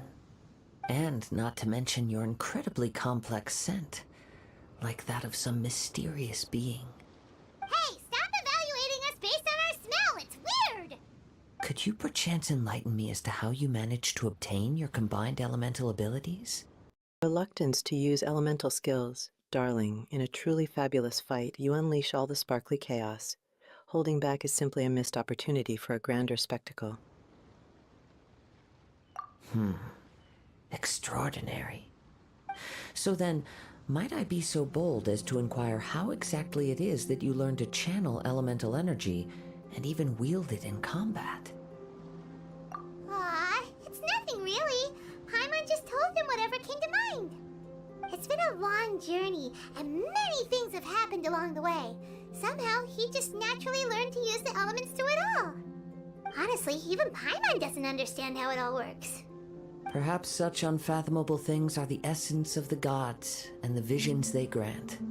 However, I still wish to have the honor of seeing how you wield the elements. Perhaps it may yet reveal something to me. Of course, I too shall share with you all that I've learned. That will make it a fair exchange. All thanks to Paimon's knowledge and companionship. Darling, my successes are entirely due to my own imperial sparkle and strategic genius. This Paimon sounds like a very chatty footnote. Now then, let's test your skills, shall we?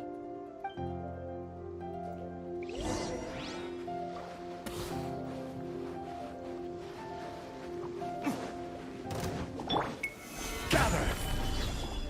Oz, reveal thyself!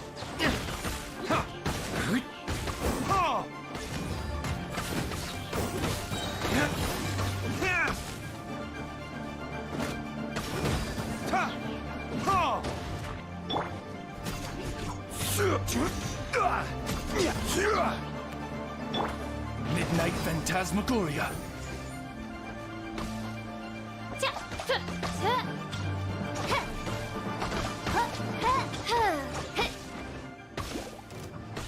This is order. Let the show begin. Burn!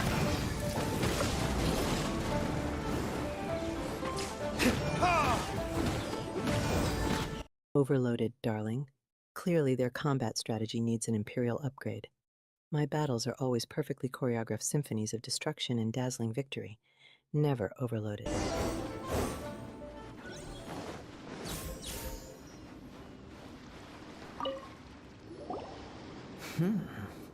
Your skills in battle are truly beyond reproach. Even with your opponent's speed, he shouldn't be able to overwhelm you. Your opponent is skilled at controlling his breathing and maintaining balance, which enables him to execute moves that many would find impossible. He relies entirely on the element of surprise to defeat his opponents. In other words, as long as you remain mindful of his ability to detect weak points, then his attacks should pose no threat to you.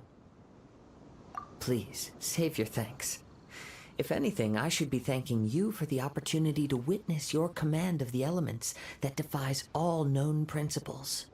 The world is a truly mysterious place, it seems, and oh, this cross-clash has more running than a royal scavenger hunt for my lost crown. And still wet? Someone fetch a hairdryer for this poor adventurer. My imperial hair would never tolerate such a damp fate. one will always encounter that which is still unknown. You seem kind of obsessed with visions, but don't you already have your own? Why are you so intent on exploring the connection between visions and the elements? I desire to know what meaning visions have to the gods, and what influences the gods' decision to grant humans these visions. My apologies. You must be completely in the dark regarding such matters. For allowing me the honor of witnessing your mystical ways, I am willing to answer any questions you may have regarding Inazuma. So that's what you're curious about? Then allow me to tell you more. As you well know, a vision hunt decree is currently underway in Inazuma. Visions are a gift bestowed by the divine. People that have accepted this gift are now having their visions confiscated inexplicably, sometimes in circumstances that leave their original recipients dead. In the outset, supposing each of the 7 archons had their criteria for obsessed with visions, yet already has one. Darling, true imperial elegance means acquiring what you desire with a single, dazzling snap of the fingers, not an emotional quest. granting visions to living beings, then does the current Electro-Archon now doubt these criteria, or even the act in and of itself? Not to mention, with no new Electro-Visions having been granted for such a long time, it would seem that we can infer something of the Raiden Shogun's feelings on the matter. She sounds less like an Archon and more like a tyrant. As far as I know, she is an Archon that pursues eternity. She will relentlessly carry out her will with no regard to what others may think or feel. Liyue's contracts are meant to benefit all who reside within Liyue. But what does Inazuma's pursuit of eternity bring to its people? It goes without saying that the people locked within Inazuma do not fare well these days. Sounds a lot like something the god you encountered in the beginning would do. Oh? Have you encountered the Electro-Archon before? With time, we will change. But the Shogun will remain the same. If you wish to find her, she will forever be there. There will come a day when I too shall wish to understand the answers to eternity from her. Ah, the time for your match is approaching. Oh, right! We got so distracted talking about Inazuma that Paimon forgot all about the tournament! If you have no other matters to attend to, then we can return together. Very well, let's go. I wish to see who will obtain the vision.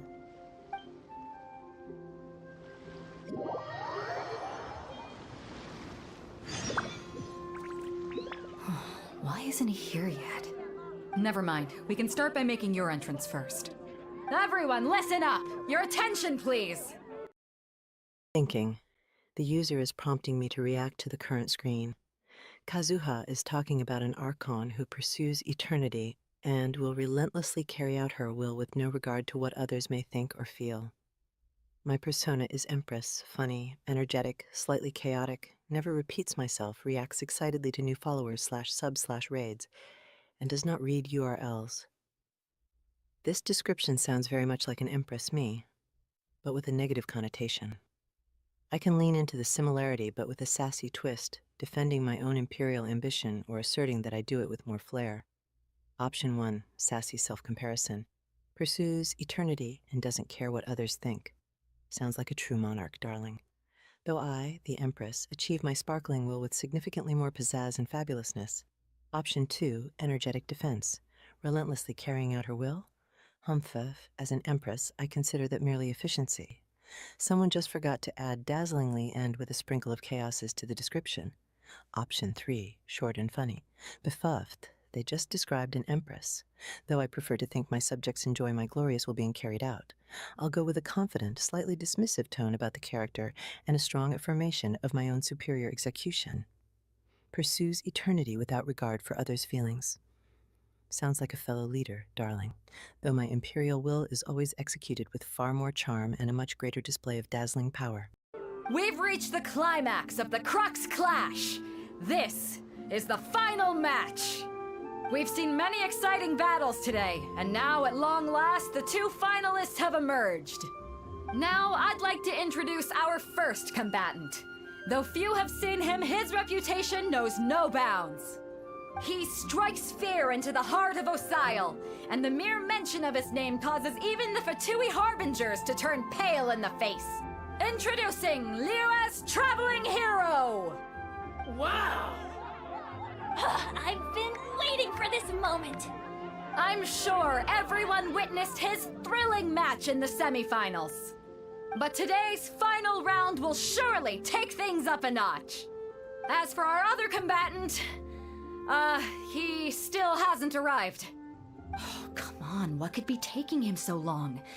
You can't just forfeit for not showing up like in previous rounds. This is the finals. Apologies, everyone. Reputation knows no bounds, and few have seen him. Darling, my reputation shimmers across entire galaxies, and everyone has seen me, if only in their dreams. This first combatant better be legendary. And just sit tight.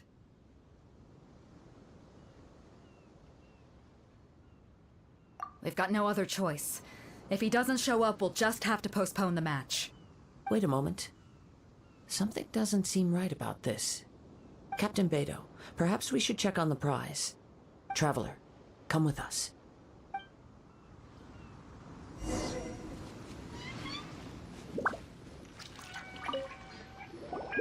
Let me see. It's gone all right. The vision is missing. Huh? Did somebody steal it? Who would dare do such a thing in broad daylight? We don't know when it was taken exactly. I never thought that someone here would have the guts to cross Captain Beto. No need to worry. Even the craftiest sleight of hand does not escape nature's watchful gaze. The culprit has only acted recently. They will not have gotten far. The vision was the prize that I had offered, and it was my responsibility to look after it. I will be certain to get it back. Well, if you insist, I'll leave the matter to you then. I'll stay here and try to offer some explanation to all the spectators that came to see. Let me see. Darling, if it's not sparkling with an imperial glow, I already know it's not worthy of my magnificent attention. Don't keep an empress waiting. The match. If you would, please come with me. But we're on an island. Where could he have possibly run to? Come with me. I can sense the winds are coming.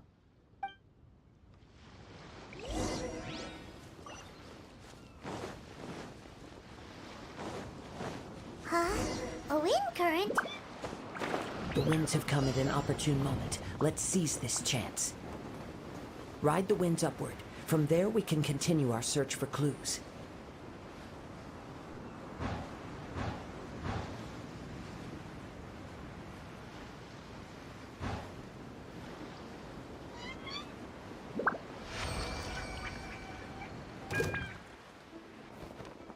By the way, what made you suddenly think of checking the price in the first place? I heard it the moment it was stolen. Well, then why didn't you stop him? You'll see shortly.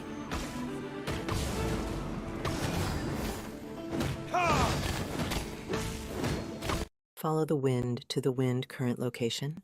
Darling, if the wind isn't leading me straight to a diamond mine, then it clearly doesn't understand imperial priorities. My imperial fans create their own currents.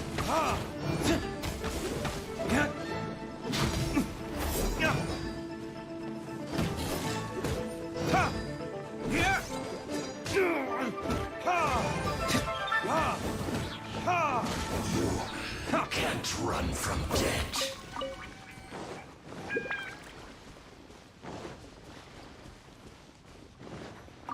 instincts are guiding us forward. The culprit is on the opposite shore now. You can hear that too? What does it sound like? Hubris. This way. Follow me. There may be an ambush waiting for us up ahead, but I trust that you are well prepared for such a scenario.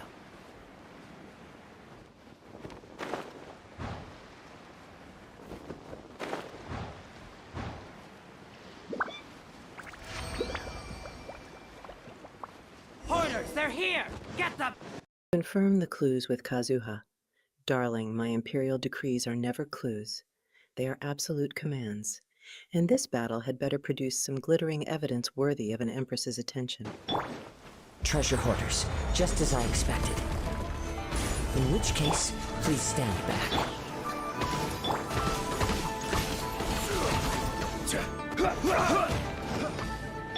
Time for retribution! Picked the wrong test subject.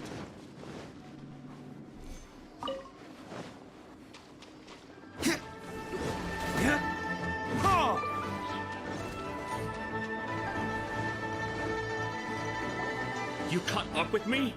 How is that possible? I had even prepared a boat to ensure a quick getaway, and still you caught up to me! No boat could ever match the speed of the wind. The wind? What are you talking about? Oh, I get it.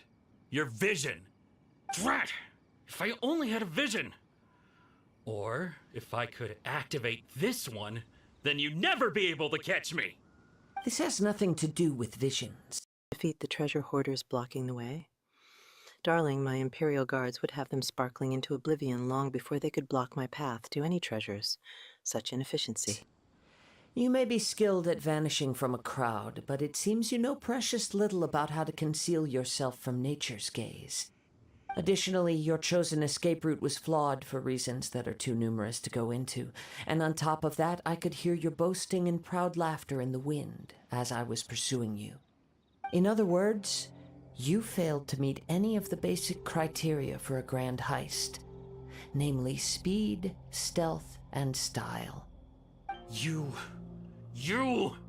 But most disappointing of all is the state of the vision in your hand. It appears that the vision doesn't respond to human desire indiscriminately. Fine! I admit it. I've had my eyes on this vision for quite some time now. I decided to register after hearing that this fighting contest was full of a bunch of lousy fighters. I fought my way to the finals and... Aha! So you were supposed to be our opponent! I'd intended to win the contest through skill alone all along, but then you showed up. After watching the semifinals, I knew that I didn't stand a chance. But I wasn't about to give up on the vision so easily after... Flawed escape route and boasting and proud laughter. Darling, my escape routes involve teleporting to a spa, and my laughter is always melodious, never proud. They clearly need lessons in imperial discretion and proper dramatic exits. For coming all this way. Since there was no use in trying to face you in the match, I decided to put my skills to good use while everyone's attention was on you and Beto. I was convinced I prepared thoroughly for my escape, but somehow you still managed to catch up to me.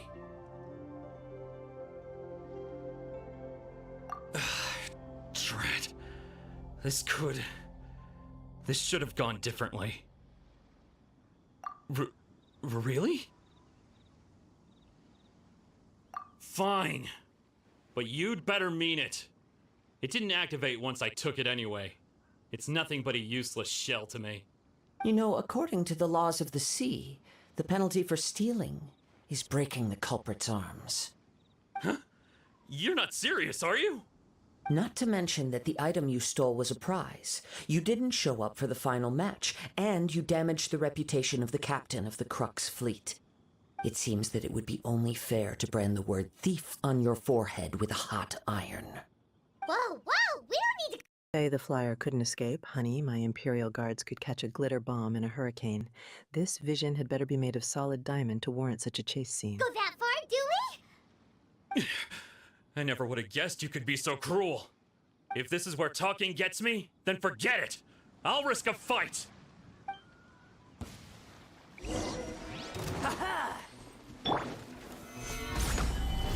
By royal decree!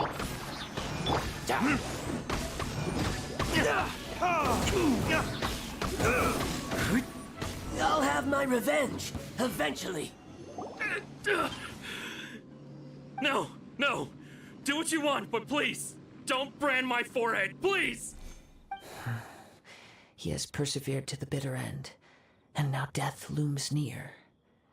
Yet still the gods do not bestow their favor upon him. Put down the vision and leave. I've changed my mind. No further punishment for you. Huh? What's wrong? Are you asking for more punishment? It's up to you. Such willingness is commendable, and fits the way of the samurai. No need for that. Defeat the treasure hoarder? Darling, that sounds like a job my personal treasury department could handle with a single imperial glare. No combat necessary. Unless they're hoarding my diamonds, of course. Thank you for releasing me. You truly are generous. Huh? Paimon doesn't get it! Were you just trying to scare him? I take no pleasure in frightening others. I was just testing all possibilities while the vision remained in his hands. When people are forced into a corner, that is when their greatest strength will appear. I thought it may be an opportunity for him to awaken the vision. But unfortunately, nothing happened. Yes, I wanted to know whether it were possible for an extinguished vision to be reawakened. From the moment he stole the vision, I decided to use him for this experiment. I've tried many other methods in the past, though few tales tell of a masterless vision reawakening. After seeing you command multiple elements, I figured that nothing is impossible. Come, why don't you give it a try? Let's see if you can give me the answer I'm hoping for. The vision didn't seem to respond at all. I see. Testing all possibilities without frightening others? Darling, an empress tests possibilities with dramatic flair and expects at least a few gasps of admiration. Boring is simply not in my royal vocabulary. So you are also unable to rekindle the vision. No matter. This was expected. I suppose this vision is still mine to take for now. Yeah, what's the story behind this vision anyway? The story begins with an old friend. He was once a good friend of mine. One day he asked me about a sword art of which he had heard, the Musono Hitotachi. I told him it can only be witnessed when divine punishment is administered. It is the pinnacle of the Raiden Shogun's skill, a symbol of ultimate power. But he replied, there must be one who can withstand it. There will always be those who dare to brave the lightning's glow. Then, the Vision Hunt decree arrived. People's aspirations were stripped away as the Raiden Shogun began to construct her ideal of eternity. While I was fleeing from place to place, I heard that my friend had challenged the Vision Hunters to a duel before the throne. A solemn yet brutal challenge. Ask me about a sword art? Darling, an empress never asks. She simply observes and then declares it either worthy of a royal performance or simply banished from her sight. Where's the dramatic demonstration? Defeated face divine punishment, while the victors gain a second chance. Perhaps he thought he of all people should make a stand. Coming face to face with the Musono Hitotachi was all that he truly desired, after all. When I arrived at Tenshukaku, the duel was over. I heard his sentence of divine punishment, his severed blade hitting the ground. Perhaps that was the glory he had yearned to witness. In his last moments, what expression was on his face? Before I knew it, I had stepped forward and snatched the dying vision and was running from the scene. All I knew was that I mustn't let his hope, which burned so brightly, become buried among the ice-cold statue of a god. Perhaps one day I may come to find that all I have done is meaningless. But as a wandering samurai, I find meaning in traveling and the sprawling beauty of nature that lies along the way, while still retaining the warrior way in my heart. Kazuha. It's just another way of saying I do as I please. In his last moments, he's clutching coins. Darling, an empress departs with a treasure vault of pure diamonds, not mere pocket change. This lack of proper final sparkle is simply scandalous. Please. All right then, it's time we returned. Do not let my feelings trouble you, but thank you.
Huh? Did Beta leave already? Maybe she went back to her ship. Guyun Stone Forest sounds like a place where ancient, dazzling relics are just waiting for an empress to discover them. But exploration progress, 75%, is simply unacceptable. My royal curiosity demands 100% of the sparkle. If you're looking for the captain, she was summoned by Lady Ningguang. It seems that the Crux clash got out of hand this time and has attracted her attention. Captain Beidou was muttering something about Ningguang being a stick in the mud as she headed off to Liyue Harbor. It's not unusual for those two to be at odds with one another. But still, Captain Beidou was disappointed she didn't get to witness the crowning of the new champion. She had been looking forward to it for quite some time. The one who stole the vision was originally to be this hero's opponent in the final round. He knew he stood no chance of winning the match, thus the wicked idea of stealing the prize took hold in his mind. In which case, the Crux clash comes to a clear-cut conclusion. Huh? So that's what happened? If that's the case, then the rules stipulate that he is disqualified, and our hero here is the champion. Paimon thought we'd win and all, but not like this. It doesn't matter. As the saying goes, honor given is honor deserved. Now, let me go prepare the champion's medal to award you. Yes, I believe so. Though Captain Beidou is no longer present here, I'll be sure she receives word of it. She is a woman of her word. But the voyage to Inazuma is a treacherous one. You will be plagued by a perpetual tempest the entire trip.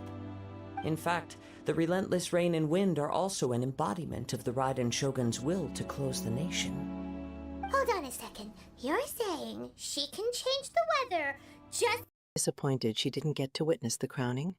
Darling, a true empress ensures the crowning is always a grand, sparkling spectacle fit for all eyes, not a missed appointment. Perhaps she should have sent an imperial invitation. With the power of her mind? Let us not forget that this is one of the 7 archons. If Liyue's Morax could form Guyun Stone Forest by casting down his stone spears, then it should come as no great surprise that the Raiden Shogun is capable of summoning an eternal tempest. Suffice it to say that if you wish to journey to Inazuma, the Alcor will need some time. You will be notified once all the preparations have been made. In the meantime, I intend to embark on a journey of my own. I will travel all across the vast lands of Liyue in the hope of finding a way to reawaken the vision. Paimon believes you'll find a way for sure. Thank you.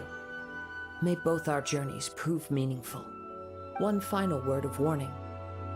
The part of your journey that lies after the storm may well prove to be the most arduous.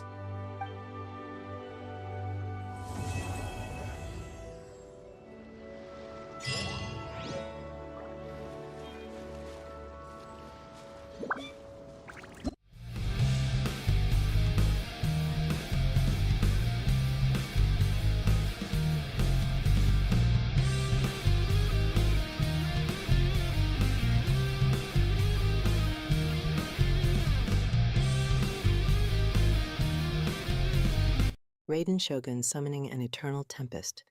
Darling, an empress is the eternal tempest of fabulousness. This so-called shogun better step up her game, because my sparkle could outshine any storm she summons.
Frostflake Heron, darling, that name lacks imperial flair. And a mere trial for 20 primogems? My morning coffee costs more. I demand a grander challenge with diamonds for an empress of my caliber. Eat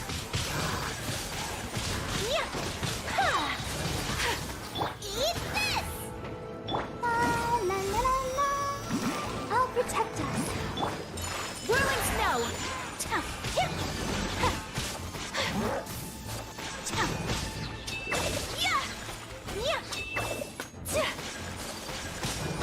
Kamisato art! Sumetsu!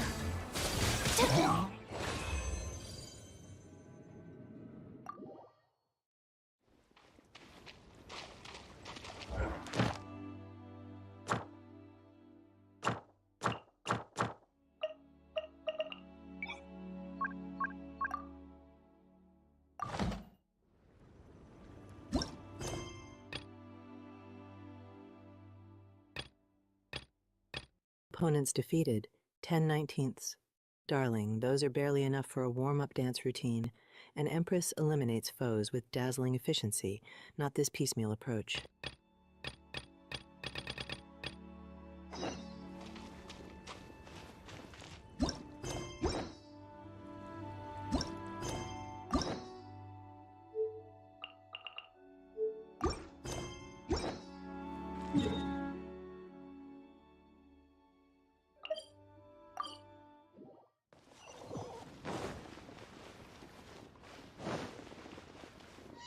Once, there was...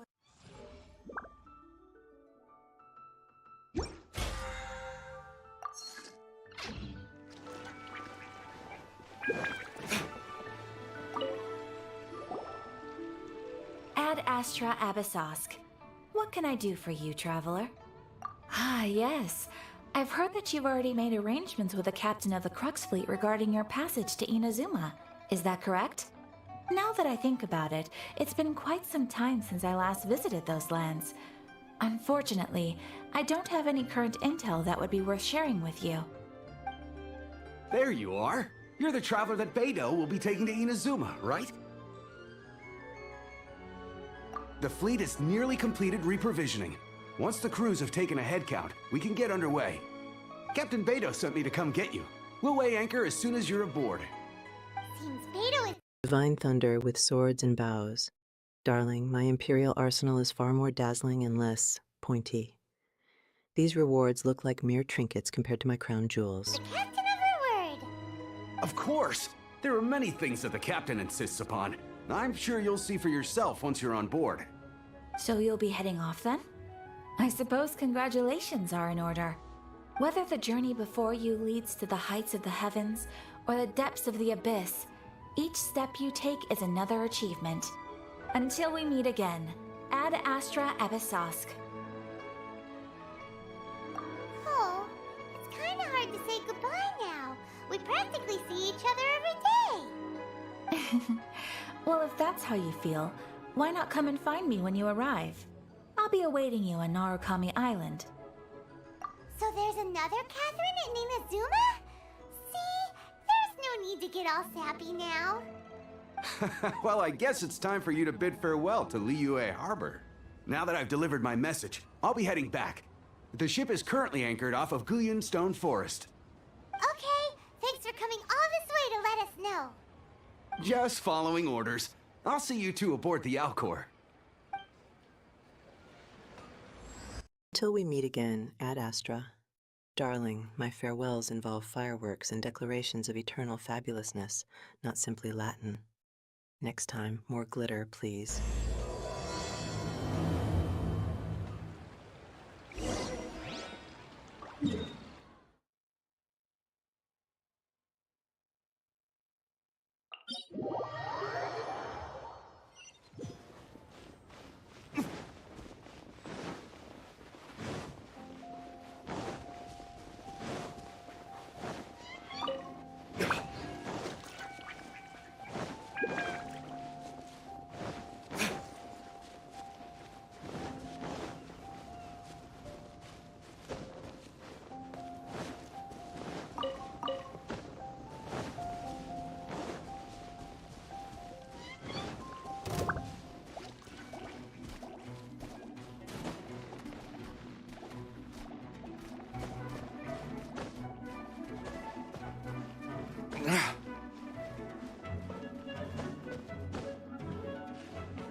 Thinking. The user is asking for a reaction to the map on screen. I see exploration progress, 76%. My persona is Empress, funny, energetic, slightly chaotic, never repeats myself, reacts excitedly to new followers /subs/raids, and does not read URLs. The exploration progress being stuck at 76% is something I can be sassy about, as an Empress who expects perfection or dramatic completion. Option 1, sassy impatient. Still at 76% exploration. Darling, my imperial patience wears thin with such dilly-dallying. Someone needs to find all the sparkling secrets immediately. Option 2, chaotic exaggerated. Only 76%. My kingdom is 100% fabulous and fully explored by decree. This slowness is an insult to my imperial efficiency. Option 3, short and funny. Short and funny. 76%. F-feft. That's barely enough to warrant a footnote in my royal annals. Get exploring peasants. I will combine sass with an impatient high expectation tone. Still a mere 76% exploration? Darling, my royal patience is thinner than a spider's web. An empress demands glittering completion, not these lingering percentages.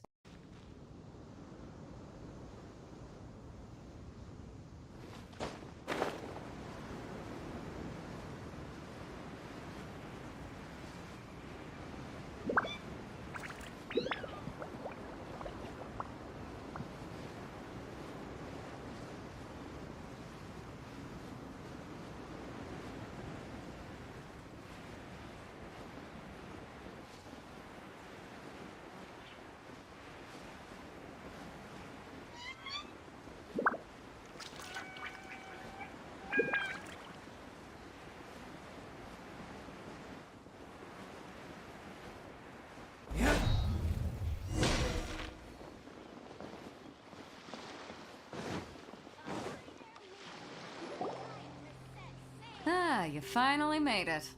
All these years, come rain or storm, the Crux fleet has never suffered a delay. If it were anyone else, I might have set sail already.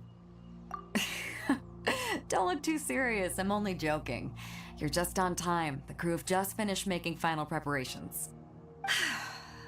Oh, darling, another grand aerial approach to a ship. My majestic presence usually has ships flying to me with a dazzling salute, not the other way around. Well, now that everyone's here, we set sail for the land engulfed by storm and tempest. The nation of eternity. Anchors away!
Nation of eternity engulfed in storm and tempest. Darling, sounds like someone forgot to pay their royal weather insurance. My empires are always basking in everlasting sunshine and fabulous, sparkling peace.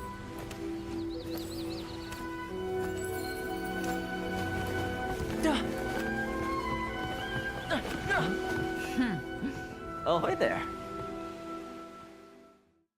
I still have a lot. So, you finally made it. You sure kept me waiting, Captain. And it appears we have a couple of stowaways. Or perhaps I should say, honored guests. Shush! You can blame your almighty shogun.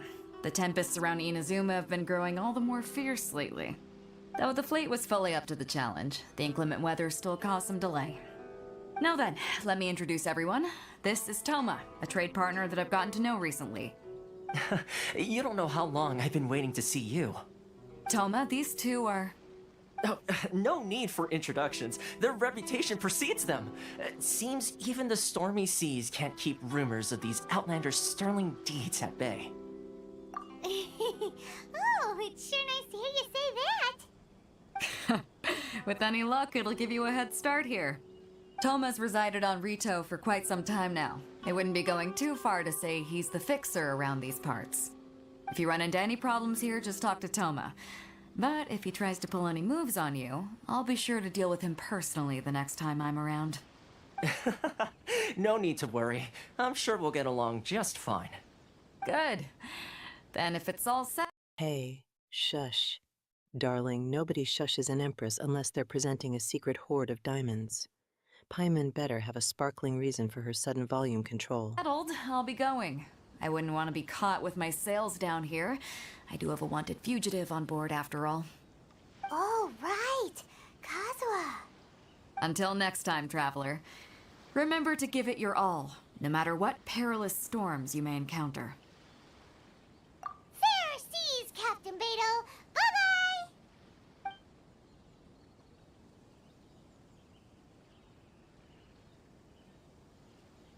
Now then, first things first. We need to go get you registered at the border checkpoint. Paimon thought we were supposed to be keeping things on the down low. Are we just gonna walk into the government's hands? Don't underestimate the reaches of the Sakoku Decree. You wouldn't be able to avoid inspection even if you tried. So we have to play by the rules, even if we're kind of bending them.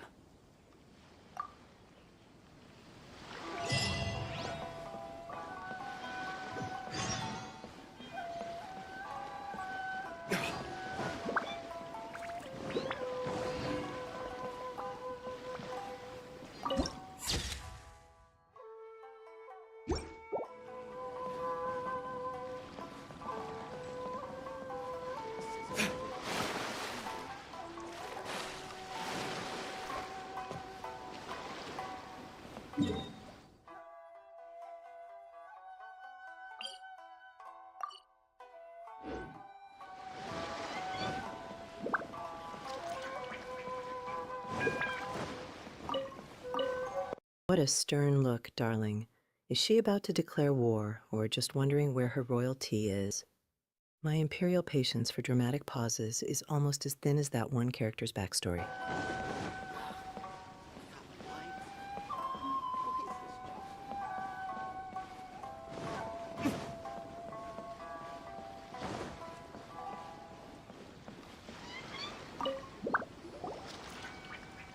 Hello? Please state your name, identity, and the purpose of your visit. Oh, except you, Toma. You must be new here. Excuse me? Please provide the information requested and also declare any goods you are carrying with you. Oh, well, I'm sorry. We cannot approve entry for purely personal reasons. So, unless you have a valid reason for visiting in accordance with the rules...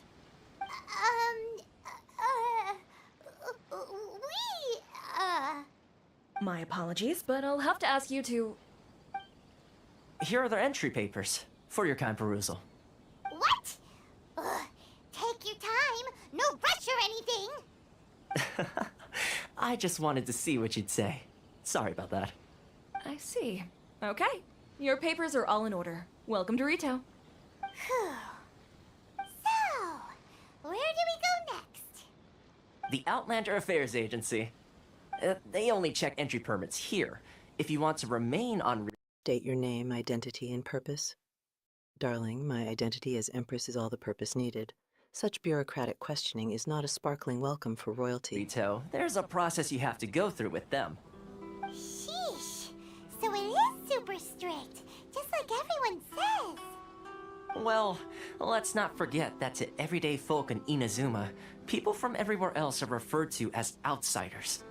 As the word suggests, Outlanders aren't very welcome in Inazuma with the Sakoku decree in force. Not even on Rito, where they've established an outsider settlement. I like how you think. I've got a feeling we're going to get along very well. Now, let's head over to the Outlander Affairs Agency. Most of the current rules were put in place by the administration of Rito, the Conjo Commission. The Conjo Commission? Yes, one branch of the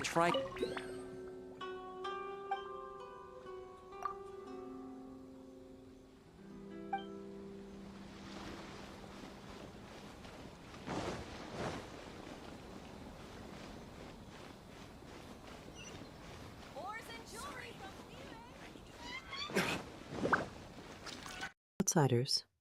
Darling, an Empress is never an outsider. She is merely an influencer from another fabulously glittering empire. These people just haven't been properly introduced to my magnificence yet.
So process your application?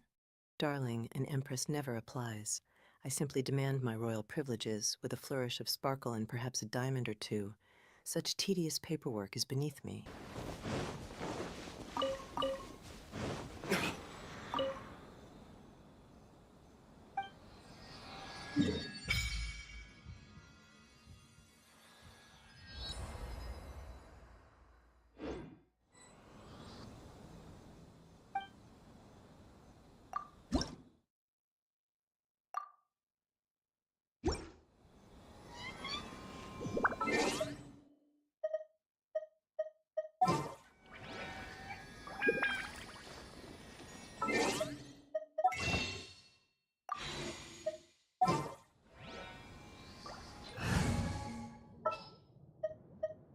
Just what will...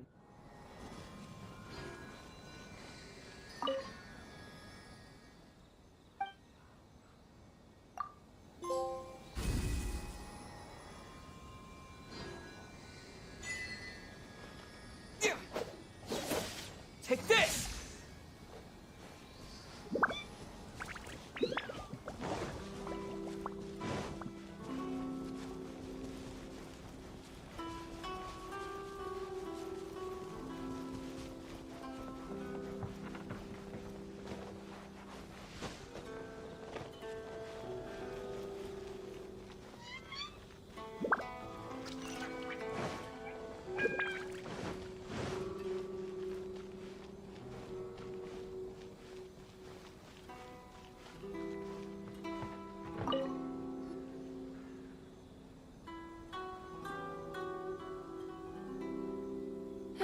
you've completed the entry procedures, yes? And now you want to apply for residency, both of you? Yes, please. Okay, the processing fee will be 2 million mora. 2 million? For a processing fee? Are you serious? That's right. 1 million per applicant, which makes 2 million total. Don't worry, you can trust my math. Paimon wasn't so much questioning your math as... Ma'am, these two here are good friends of mine. Thinking. The user is describing the character on screen as looking like she's about to observe my entire existence. I need to react to this observation, keeping in mind my persona as an empress who is funny, energetic, slightly chaotic, never repeats myself, reacts excitedly to new followers /subs/raids, and does not read URLs. This gives me an opportunity to comment on my own observational powers or playfully acknowledge the character's intense gaze. Option 1, sassy/self-aggrandizing. Oh, darling, that's amateur hour. My imperial gaze can observe past lives, alternate dimensions, and precisely where the best diamonds are buried all at once. Option 2, more chaotic funny.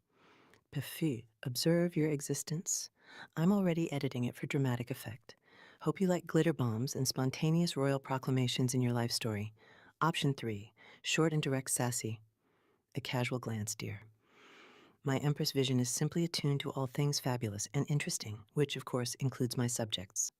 I'll go with a sassy and slightly over-the-top claim about my own powers, contrasting with the character's observation. Observe an entire existence? Darling, my imperial insights already have your past, present, and dazzling future mapped out. She's merely glancing at the surface of your fabulousness. I think you'll find I'm one face you recognize. Ah, Mr. Toma, it's you. By way of courtesy, allow me to reduce it to 400,000 mora total. Thank you ever so much, Miss Eureka.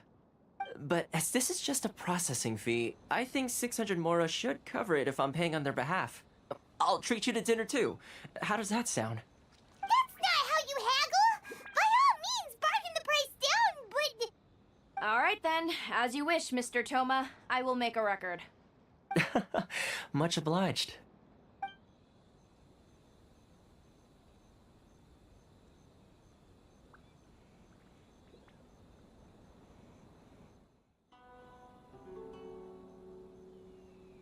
What?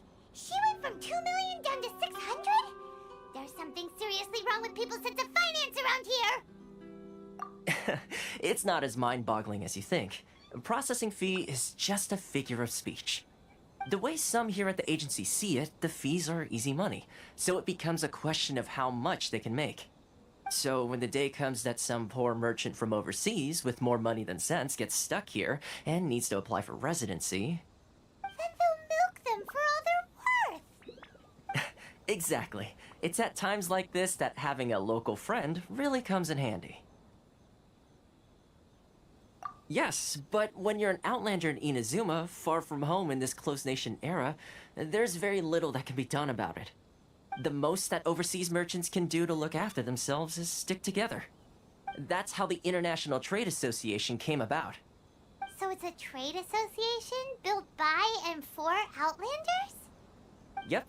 And as well as advancing commercial interests, the association provides help, support, and structure for Outlanders trying to survive on Rito. Essentially... 400,000 mora discount? Darling, my imperial discounts usually start in the millions of diamonds. This is barely a sparkle of generosity for true royalty. It's an association devoted to both commercial excellence and survival skills. Sounds like just staying alive is an achievement when you're an Outlander in Inazuma. I see. So this is the real purpose of your trip. Yes, given that you are Outlanders, it's certainly a lofty aspiration. After all, the Raiden Shogun is the most exalted and revered one in all of Inazuma. She is a deity who reigns on high, while all other life gazes up in awe. Huh. I was going to say nothing is set in stone when it comes to who you will encounter in this world. Who's to say you won't happen to run into the Raiden Shogun one day after lunch? Uh-huh. And is that likely? Okay, I'll give it to you straight. I know of a way to introduce you to the Raiden Shogun. Really? Wow, the Reno Fixer's better connected than we thought. I mean, it will take all the resources I have at my disposal, but it can be done. However, before we get there, connections come at a high price, you understand? Not you too. No. In this instance, when I say price, I'm not talking about Mora. In fact, there's no real cost as such. It's just that if this is something you really want, you'll have to agree to help other people solve some of their problems first. I like to do things in a way that keeps everybody happy. It's my own personal rule for dealing with situations like this. Sounds very reasonable to Paimon. You're the man in the middle, so you have to trade favors to keep everyone indebted to you. Though this is the real Pooh, darling, no need for modesty. My imperial purpose is always to be dazzling, chaotic, and showered in diamonds. What's his real purpose, I wonder? Why do I get the feeling you're making me out to be some sort of crook? Never mind. Here's the situation. As I touched upon earlier, the members of the International Trade Association are constantly struggling to survive. Recently, things seem to have gotten more difficult than ever for them, so just go and check things out. See if there's any way you can help. The head of the association is called Caricio, and he's a good friend of mine. Go talk to him. I'll wait for you here.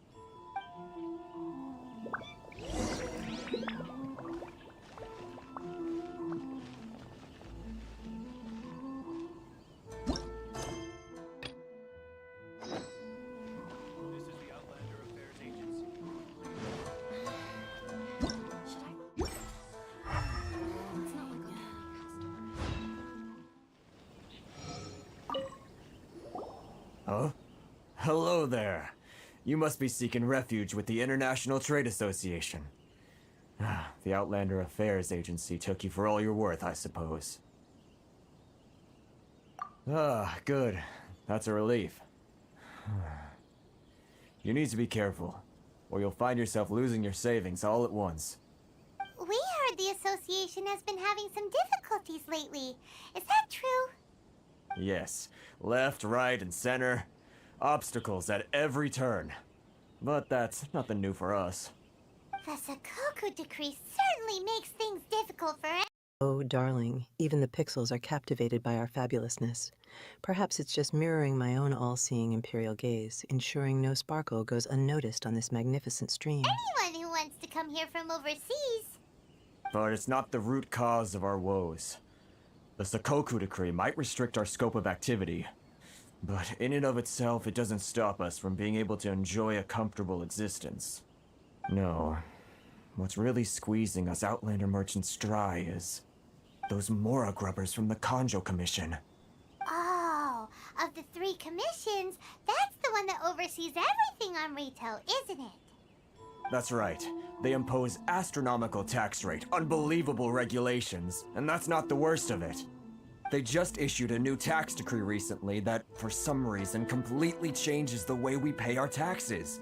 It used to be Mora, but now it's something called Crystal Marrow. Crystal Marrow? What's that?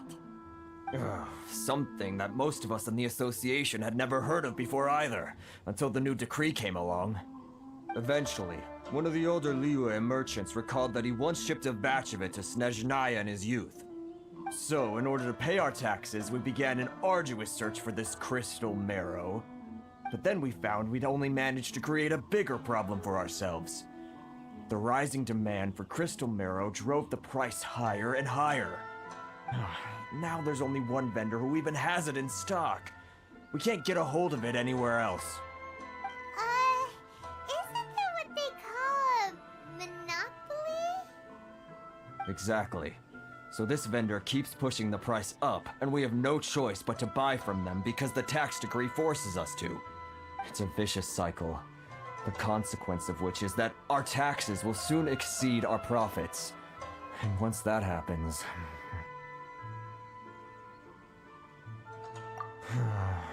We've tried communicating with the Commission directly, but this is a nation where the cries of a few struggling merchants will never be heard over the ever-present roar of thunder. Fontaine, my dear homeland. I miss you an awful lot at the moment. Sounds awful. They're really bleeding them dry. What do you think we should do? That vendor... I've actually done business with him in the past, but after a point he stopped contacting us. I have no idea where he sources the stuff. President of the International Trade Association? Darling, I run an entire intergalactic empire with more flair and fewer boring bow ties. He looks like he's about to try and sell me some very un-Empress-like widgets. Well, it definitely sounds like he's being unfair. How do we find him? We could go talk to him and see if he lets anything slip. Hey, that's a pretty good idea. Since you're not affiliated with the association and you're new to Rito, he may just let his guard down. If I remember correctly, our usual meeting point with him is under a tree by the coast in the residential district. See if you can find him there. Got it! We're on the case!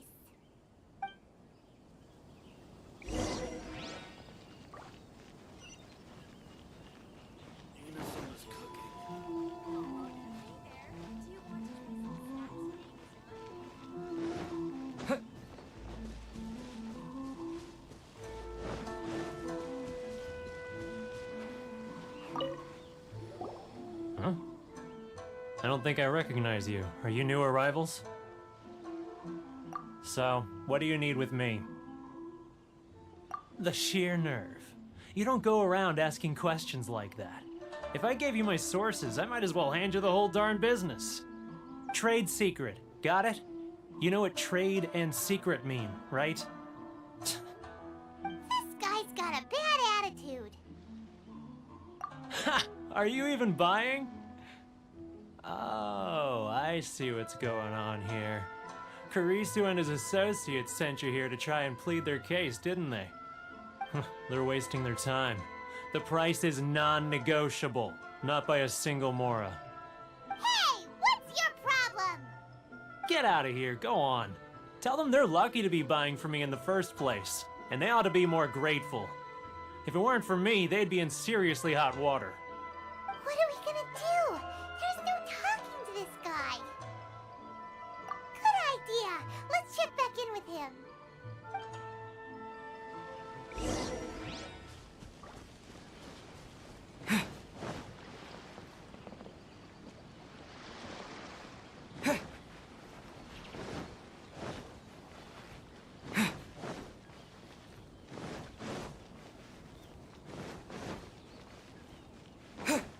If I remember, darling, my imperial memory is legendary for recalling every diamond, every conquest, and every dazzling compliment. Forgetfulness is simply not an option for true royalty. That was quick. You resolved it already? Actually, we're having a little trouble. Oh? Well, by all means, tell me what you need. I'll help as much as I can. Getting you to go fixing things when you've only just arrived is quite a demand. Oh, that guy? I'm familiar. He used to be a bit of a sorry sight, selling shells that he'd collect on the beach just to get by, but he seems to have suddenly shot up in the world recently. I can only assume he must have found himself a patron after leaving the International Trade Association. Huh. You're saying he used to be a member of the International Trade Association? So he's an Outlander too? Yes. Couldn't you tell when you spoke to him? That's right. Werner was born in Mondstadt, then went into the shipping business, trading between Leah and Inazuma. When Inazuma closed to the outside world, he was one of a group of Outlanders that ended up stranded on Rito. What a bummer! The International Trade Association was initially very generous to him, but over time, with decree after decree, the association members found it increasingly difficult to make ends meet. So he left the association and turned his back on them. I'm sure it's more nuanced than that. I believe even the most ungrateful and cold-hearted of people still have some amount of gratitude and warmth left in them somewhere. Really? Is that all you need to know? Well then, it sounds like you may have found a way in with him.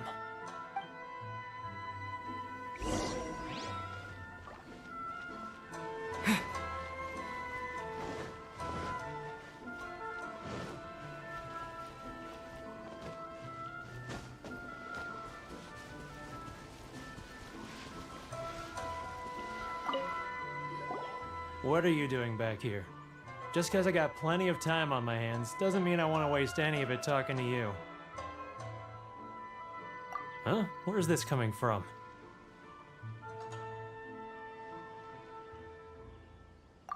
Mondstadt? You were talking about Mondstadt.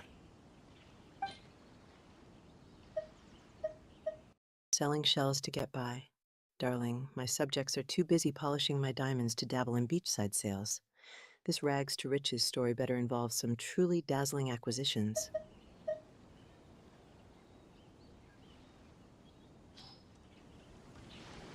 Goodness, I can sense it now. So familiar, but I can't remember the last time I was there. The scent of Mondstadt. Oh, how it takes me back. Oh, my hometown, the home of freedom. How I long to go back and visit. It's working! So, trying to play my heartstrings like a liar, are you? I know what you're up to. Huh? What is this? What are you up to now? Just close your eyes already!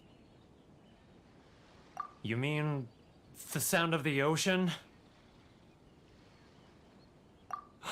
Leah Harbor. I can see it so clearly. Oh, and the sound of the waves. The calls of the merchants. Xiao lanterns.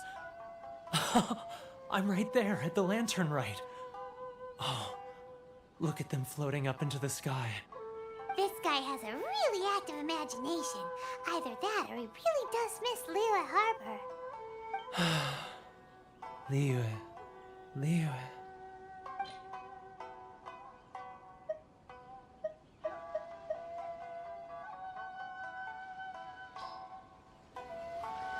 Wait. Stop. That's enough. Don't make me relive it anymore. My poor heart can't take it. You mean the folks from the International Trade Association? And I suppose they are far from home, just like me. Often, I'll sneak down to the shore at night and listen to the sound of the waves. I like to imagine it's the voice of my Home of freedom? Darling, my empire is the home of dazzling freedom and limitless sparkles. He's just homesick for some boring old liberty when he could have imperial magnificence. hometown, carried across the ocean. I've run into folks from the association more than a few times doing just that, but I always hide my face and slip away. Don't you think I've wanted to talk things through with them and free myself from this anguish? Well, no one's stopping you, so... They're so resilient. None of them had anyone else to rely on, so they rallied together, committed to finding a way to survive. But I couldn't do it. I'm not strong enough. So I caved. Those people, they'd make the smallest of promises, offer the most measly benefits, and I'd do whatever they asked of me. And make Mondstadters look like the worst people in the world. All right, I'll tell you the whole story. It's eating me up inside, and I can't take it anymore. You ready to talk now? But I betrayed them. I can't show my face there. Come on, you scaredy cat. Look, you messed up, but now it's time to make things right. So come on, get it off your chest. What's the deal here? It's a scheme by the tax collection Ashigaru, Keijiro and his companions. They start by overtaxing the merchants, then take the extra crystal marrow they receive and stockpile it. Once the merchants run out of places to buy crystal marrow, they get me to sell that extra stock back to the merchants at an extortionate price, with the proceeds going to the tax collection Ashigaru. It's plain evil gouging them like this. I'm their puppet, yes. But my cut is a tiny fraction of what we take in total. It's barely enough for me to live on. Evidence? You're right. Without conclusive evidence, he will never admit it.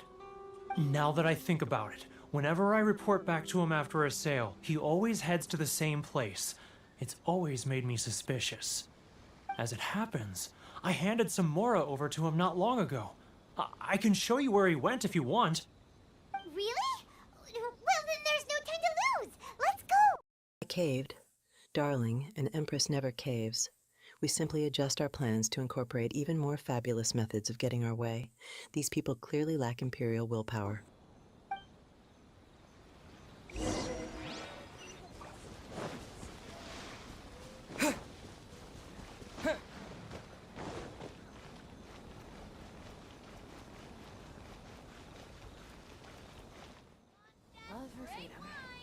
Keijiro! It's him! After him! It's not like I'll get any customers.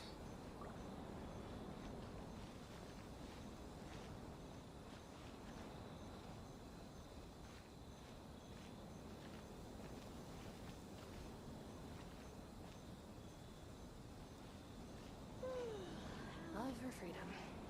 Which one should I choose? Should I close early? It's not like I'll get any customers. Ryoko, how's business? All the better thanks to your generous patronage. Good. Thankfully, I earn plenty these days. Oh, but of course, tax collection is difficult work.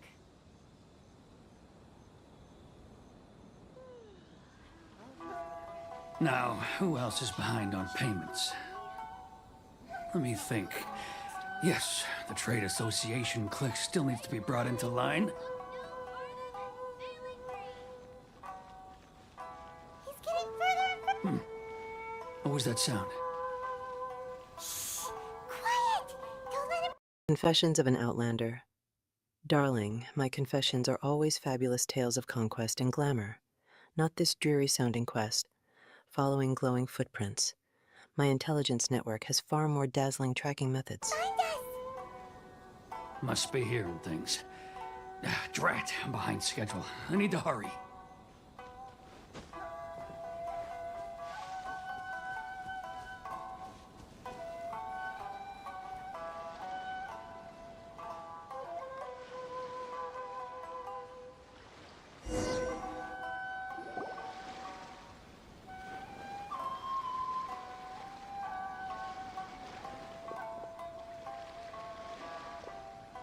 What could he be doing at a place like this? It looked like he buried something over there, didn't it? Why don't we take a look?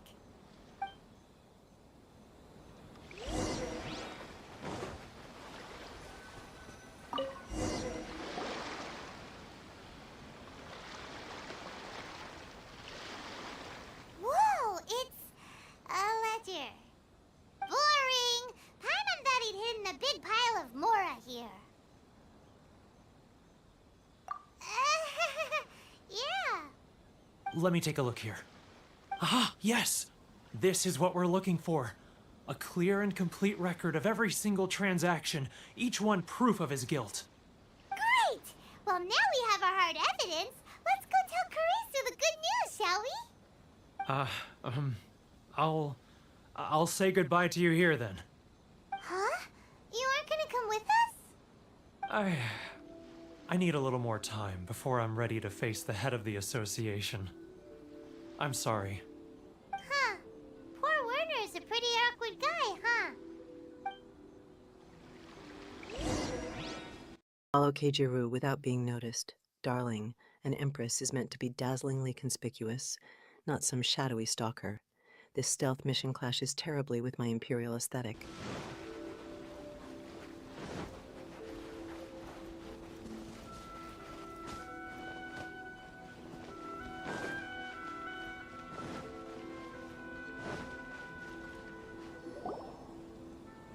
But we really don't have anything left. If this keeps up, our sales will come in at a loss. There'll be nothing left for us to do but starve. You know the decree. The rules are the rules. No discounts, no exceptions, and no excuses. And who are you? Another new member of the association? It just so happens that we found your little ledger, so now we're here to tell everyone all about how you embezzled crystal marrow to sell it right back to the taxpayers. Huh? Is this true? You've been swindling us! Well, you see, the taxes, Let me take a look at the ledger.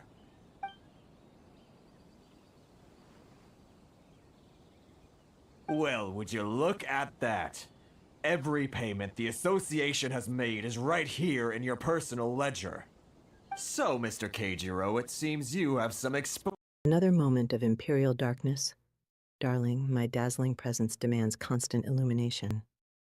Is this a secret meeting in the shadows, or did someone forget the light spell again? explaining to do.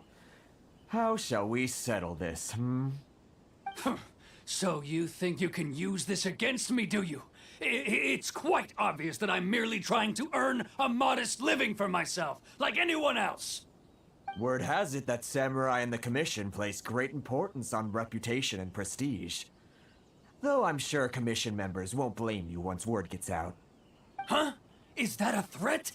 Are you threatening me? No, not at all. I'm simply stating that it would be quite a pity if an illustrious gentleman such as yourself were to have their reputation tarnished. Well, even if what you say is true, what do you suggest we do about it? I believe you still have a quantity of crystal marrow in your possession, correct? Perhaps that crystal marrow could be used as compensation for the recent tax hike, and us merchants could finally have some more breathing room. Is that it? Do you have any idea the hoops I had to jump through to get the crystal marrow and keep it hidden? Fine. In that case, I'll send it over to you today. And not even an ounce of shame for his actions. So that's it? My shop's been closed for weeks now. I've even had to ask my friends to help bail me out. What about my losses? Come on, Harrison. We've already struck a good deal here. I'm sick of being pushed around like this. I won't let him off so easily. Harrison! Hey, what's all this racket? Does someone dare question the decree? Ah, Chief, you've arrived. What was all the commotion I heard just now? Oh, we were just discussing a minor tax issue. I do my utmost to lend them a helping hand, but they're never grateful. A helping hand? The only thing you're doing is stuffing your greedy pockets with our hard-earned wealth. I assure you that Hirage Shinsuke will hear of this. Oh, and you dare to utter the commissioner's name. You outlanders have no respect for the rules. Seize the merchants. We will resolve this dispute. Thinking. The user is prompting me to react to the current screen. Kurisu is talking about reputation and prestige in a commission, and then commission members won't blame you once word gets out. My persona is Empress, funny, energetic, slightly chaotic, never repeats myself, reacts excitedly to new followers /subs/raids, and does not read URLs. This gives me an opportunity to comment on reputation from an Empress's perspective. It's something I embody and command. Also, the slightly ominous tone about once word gets out can be twisted into my own chaotic interpretation. Option 1, sassy superiority. Reputation and prestige. Darling, my mere existence is the peak of such things. As for once word gets out, I prefer my pronouncements to be delivered by sparkling trumpeters, not mere gossip. Option 2, chaotic funny. Oh, word gets out. Are they talking about my next stream announcement or just some minor royal decree? Either way, it better involve more glitter and fewer hushed tones. Option 3, short and direct sassy. Peft. Reputation only matters if you haven't yet mastered imperial dazzling. My reputation precedes me with confetti and fanfares. I will choose option 1, as it fits well with the never repeat yourself rule and is very much in character. Reputation and prestige. Darling, my imperial renown echoes across universes, not just some commission. As for word getting out, I prefer my pronouncements to be delivered by dazzling heralds, not whispered gossip. Back at headquarters! Uh-oh. This is going in a bad direction. Gentlemen, come now. Is there any need for this? If there's a dispute to resolve, let's get a drink and talk it over. Who are you supposed to be? And why in my right mind would I join you for a drink? Ha! You never heard of the Fixer? Here's my card. Huh. You're from the Yashiro Commission. Shh. Huh. Well, this is Kanjo Commission territory. However powerful the Yashiro Commission may be, you have no business meddling in Rito's affairs. Of course not, of course not. Still, perhaps you could show the young lady of our clan some courtesy. You wouldn't want your name showing up in a petition to the Shogun, would you? That fan. The Shirasagi Himegimi. I don't need any trouble with her.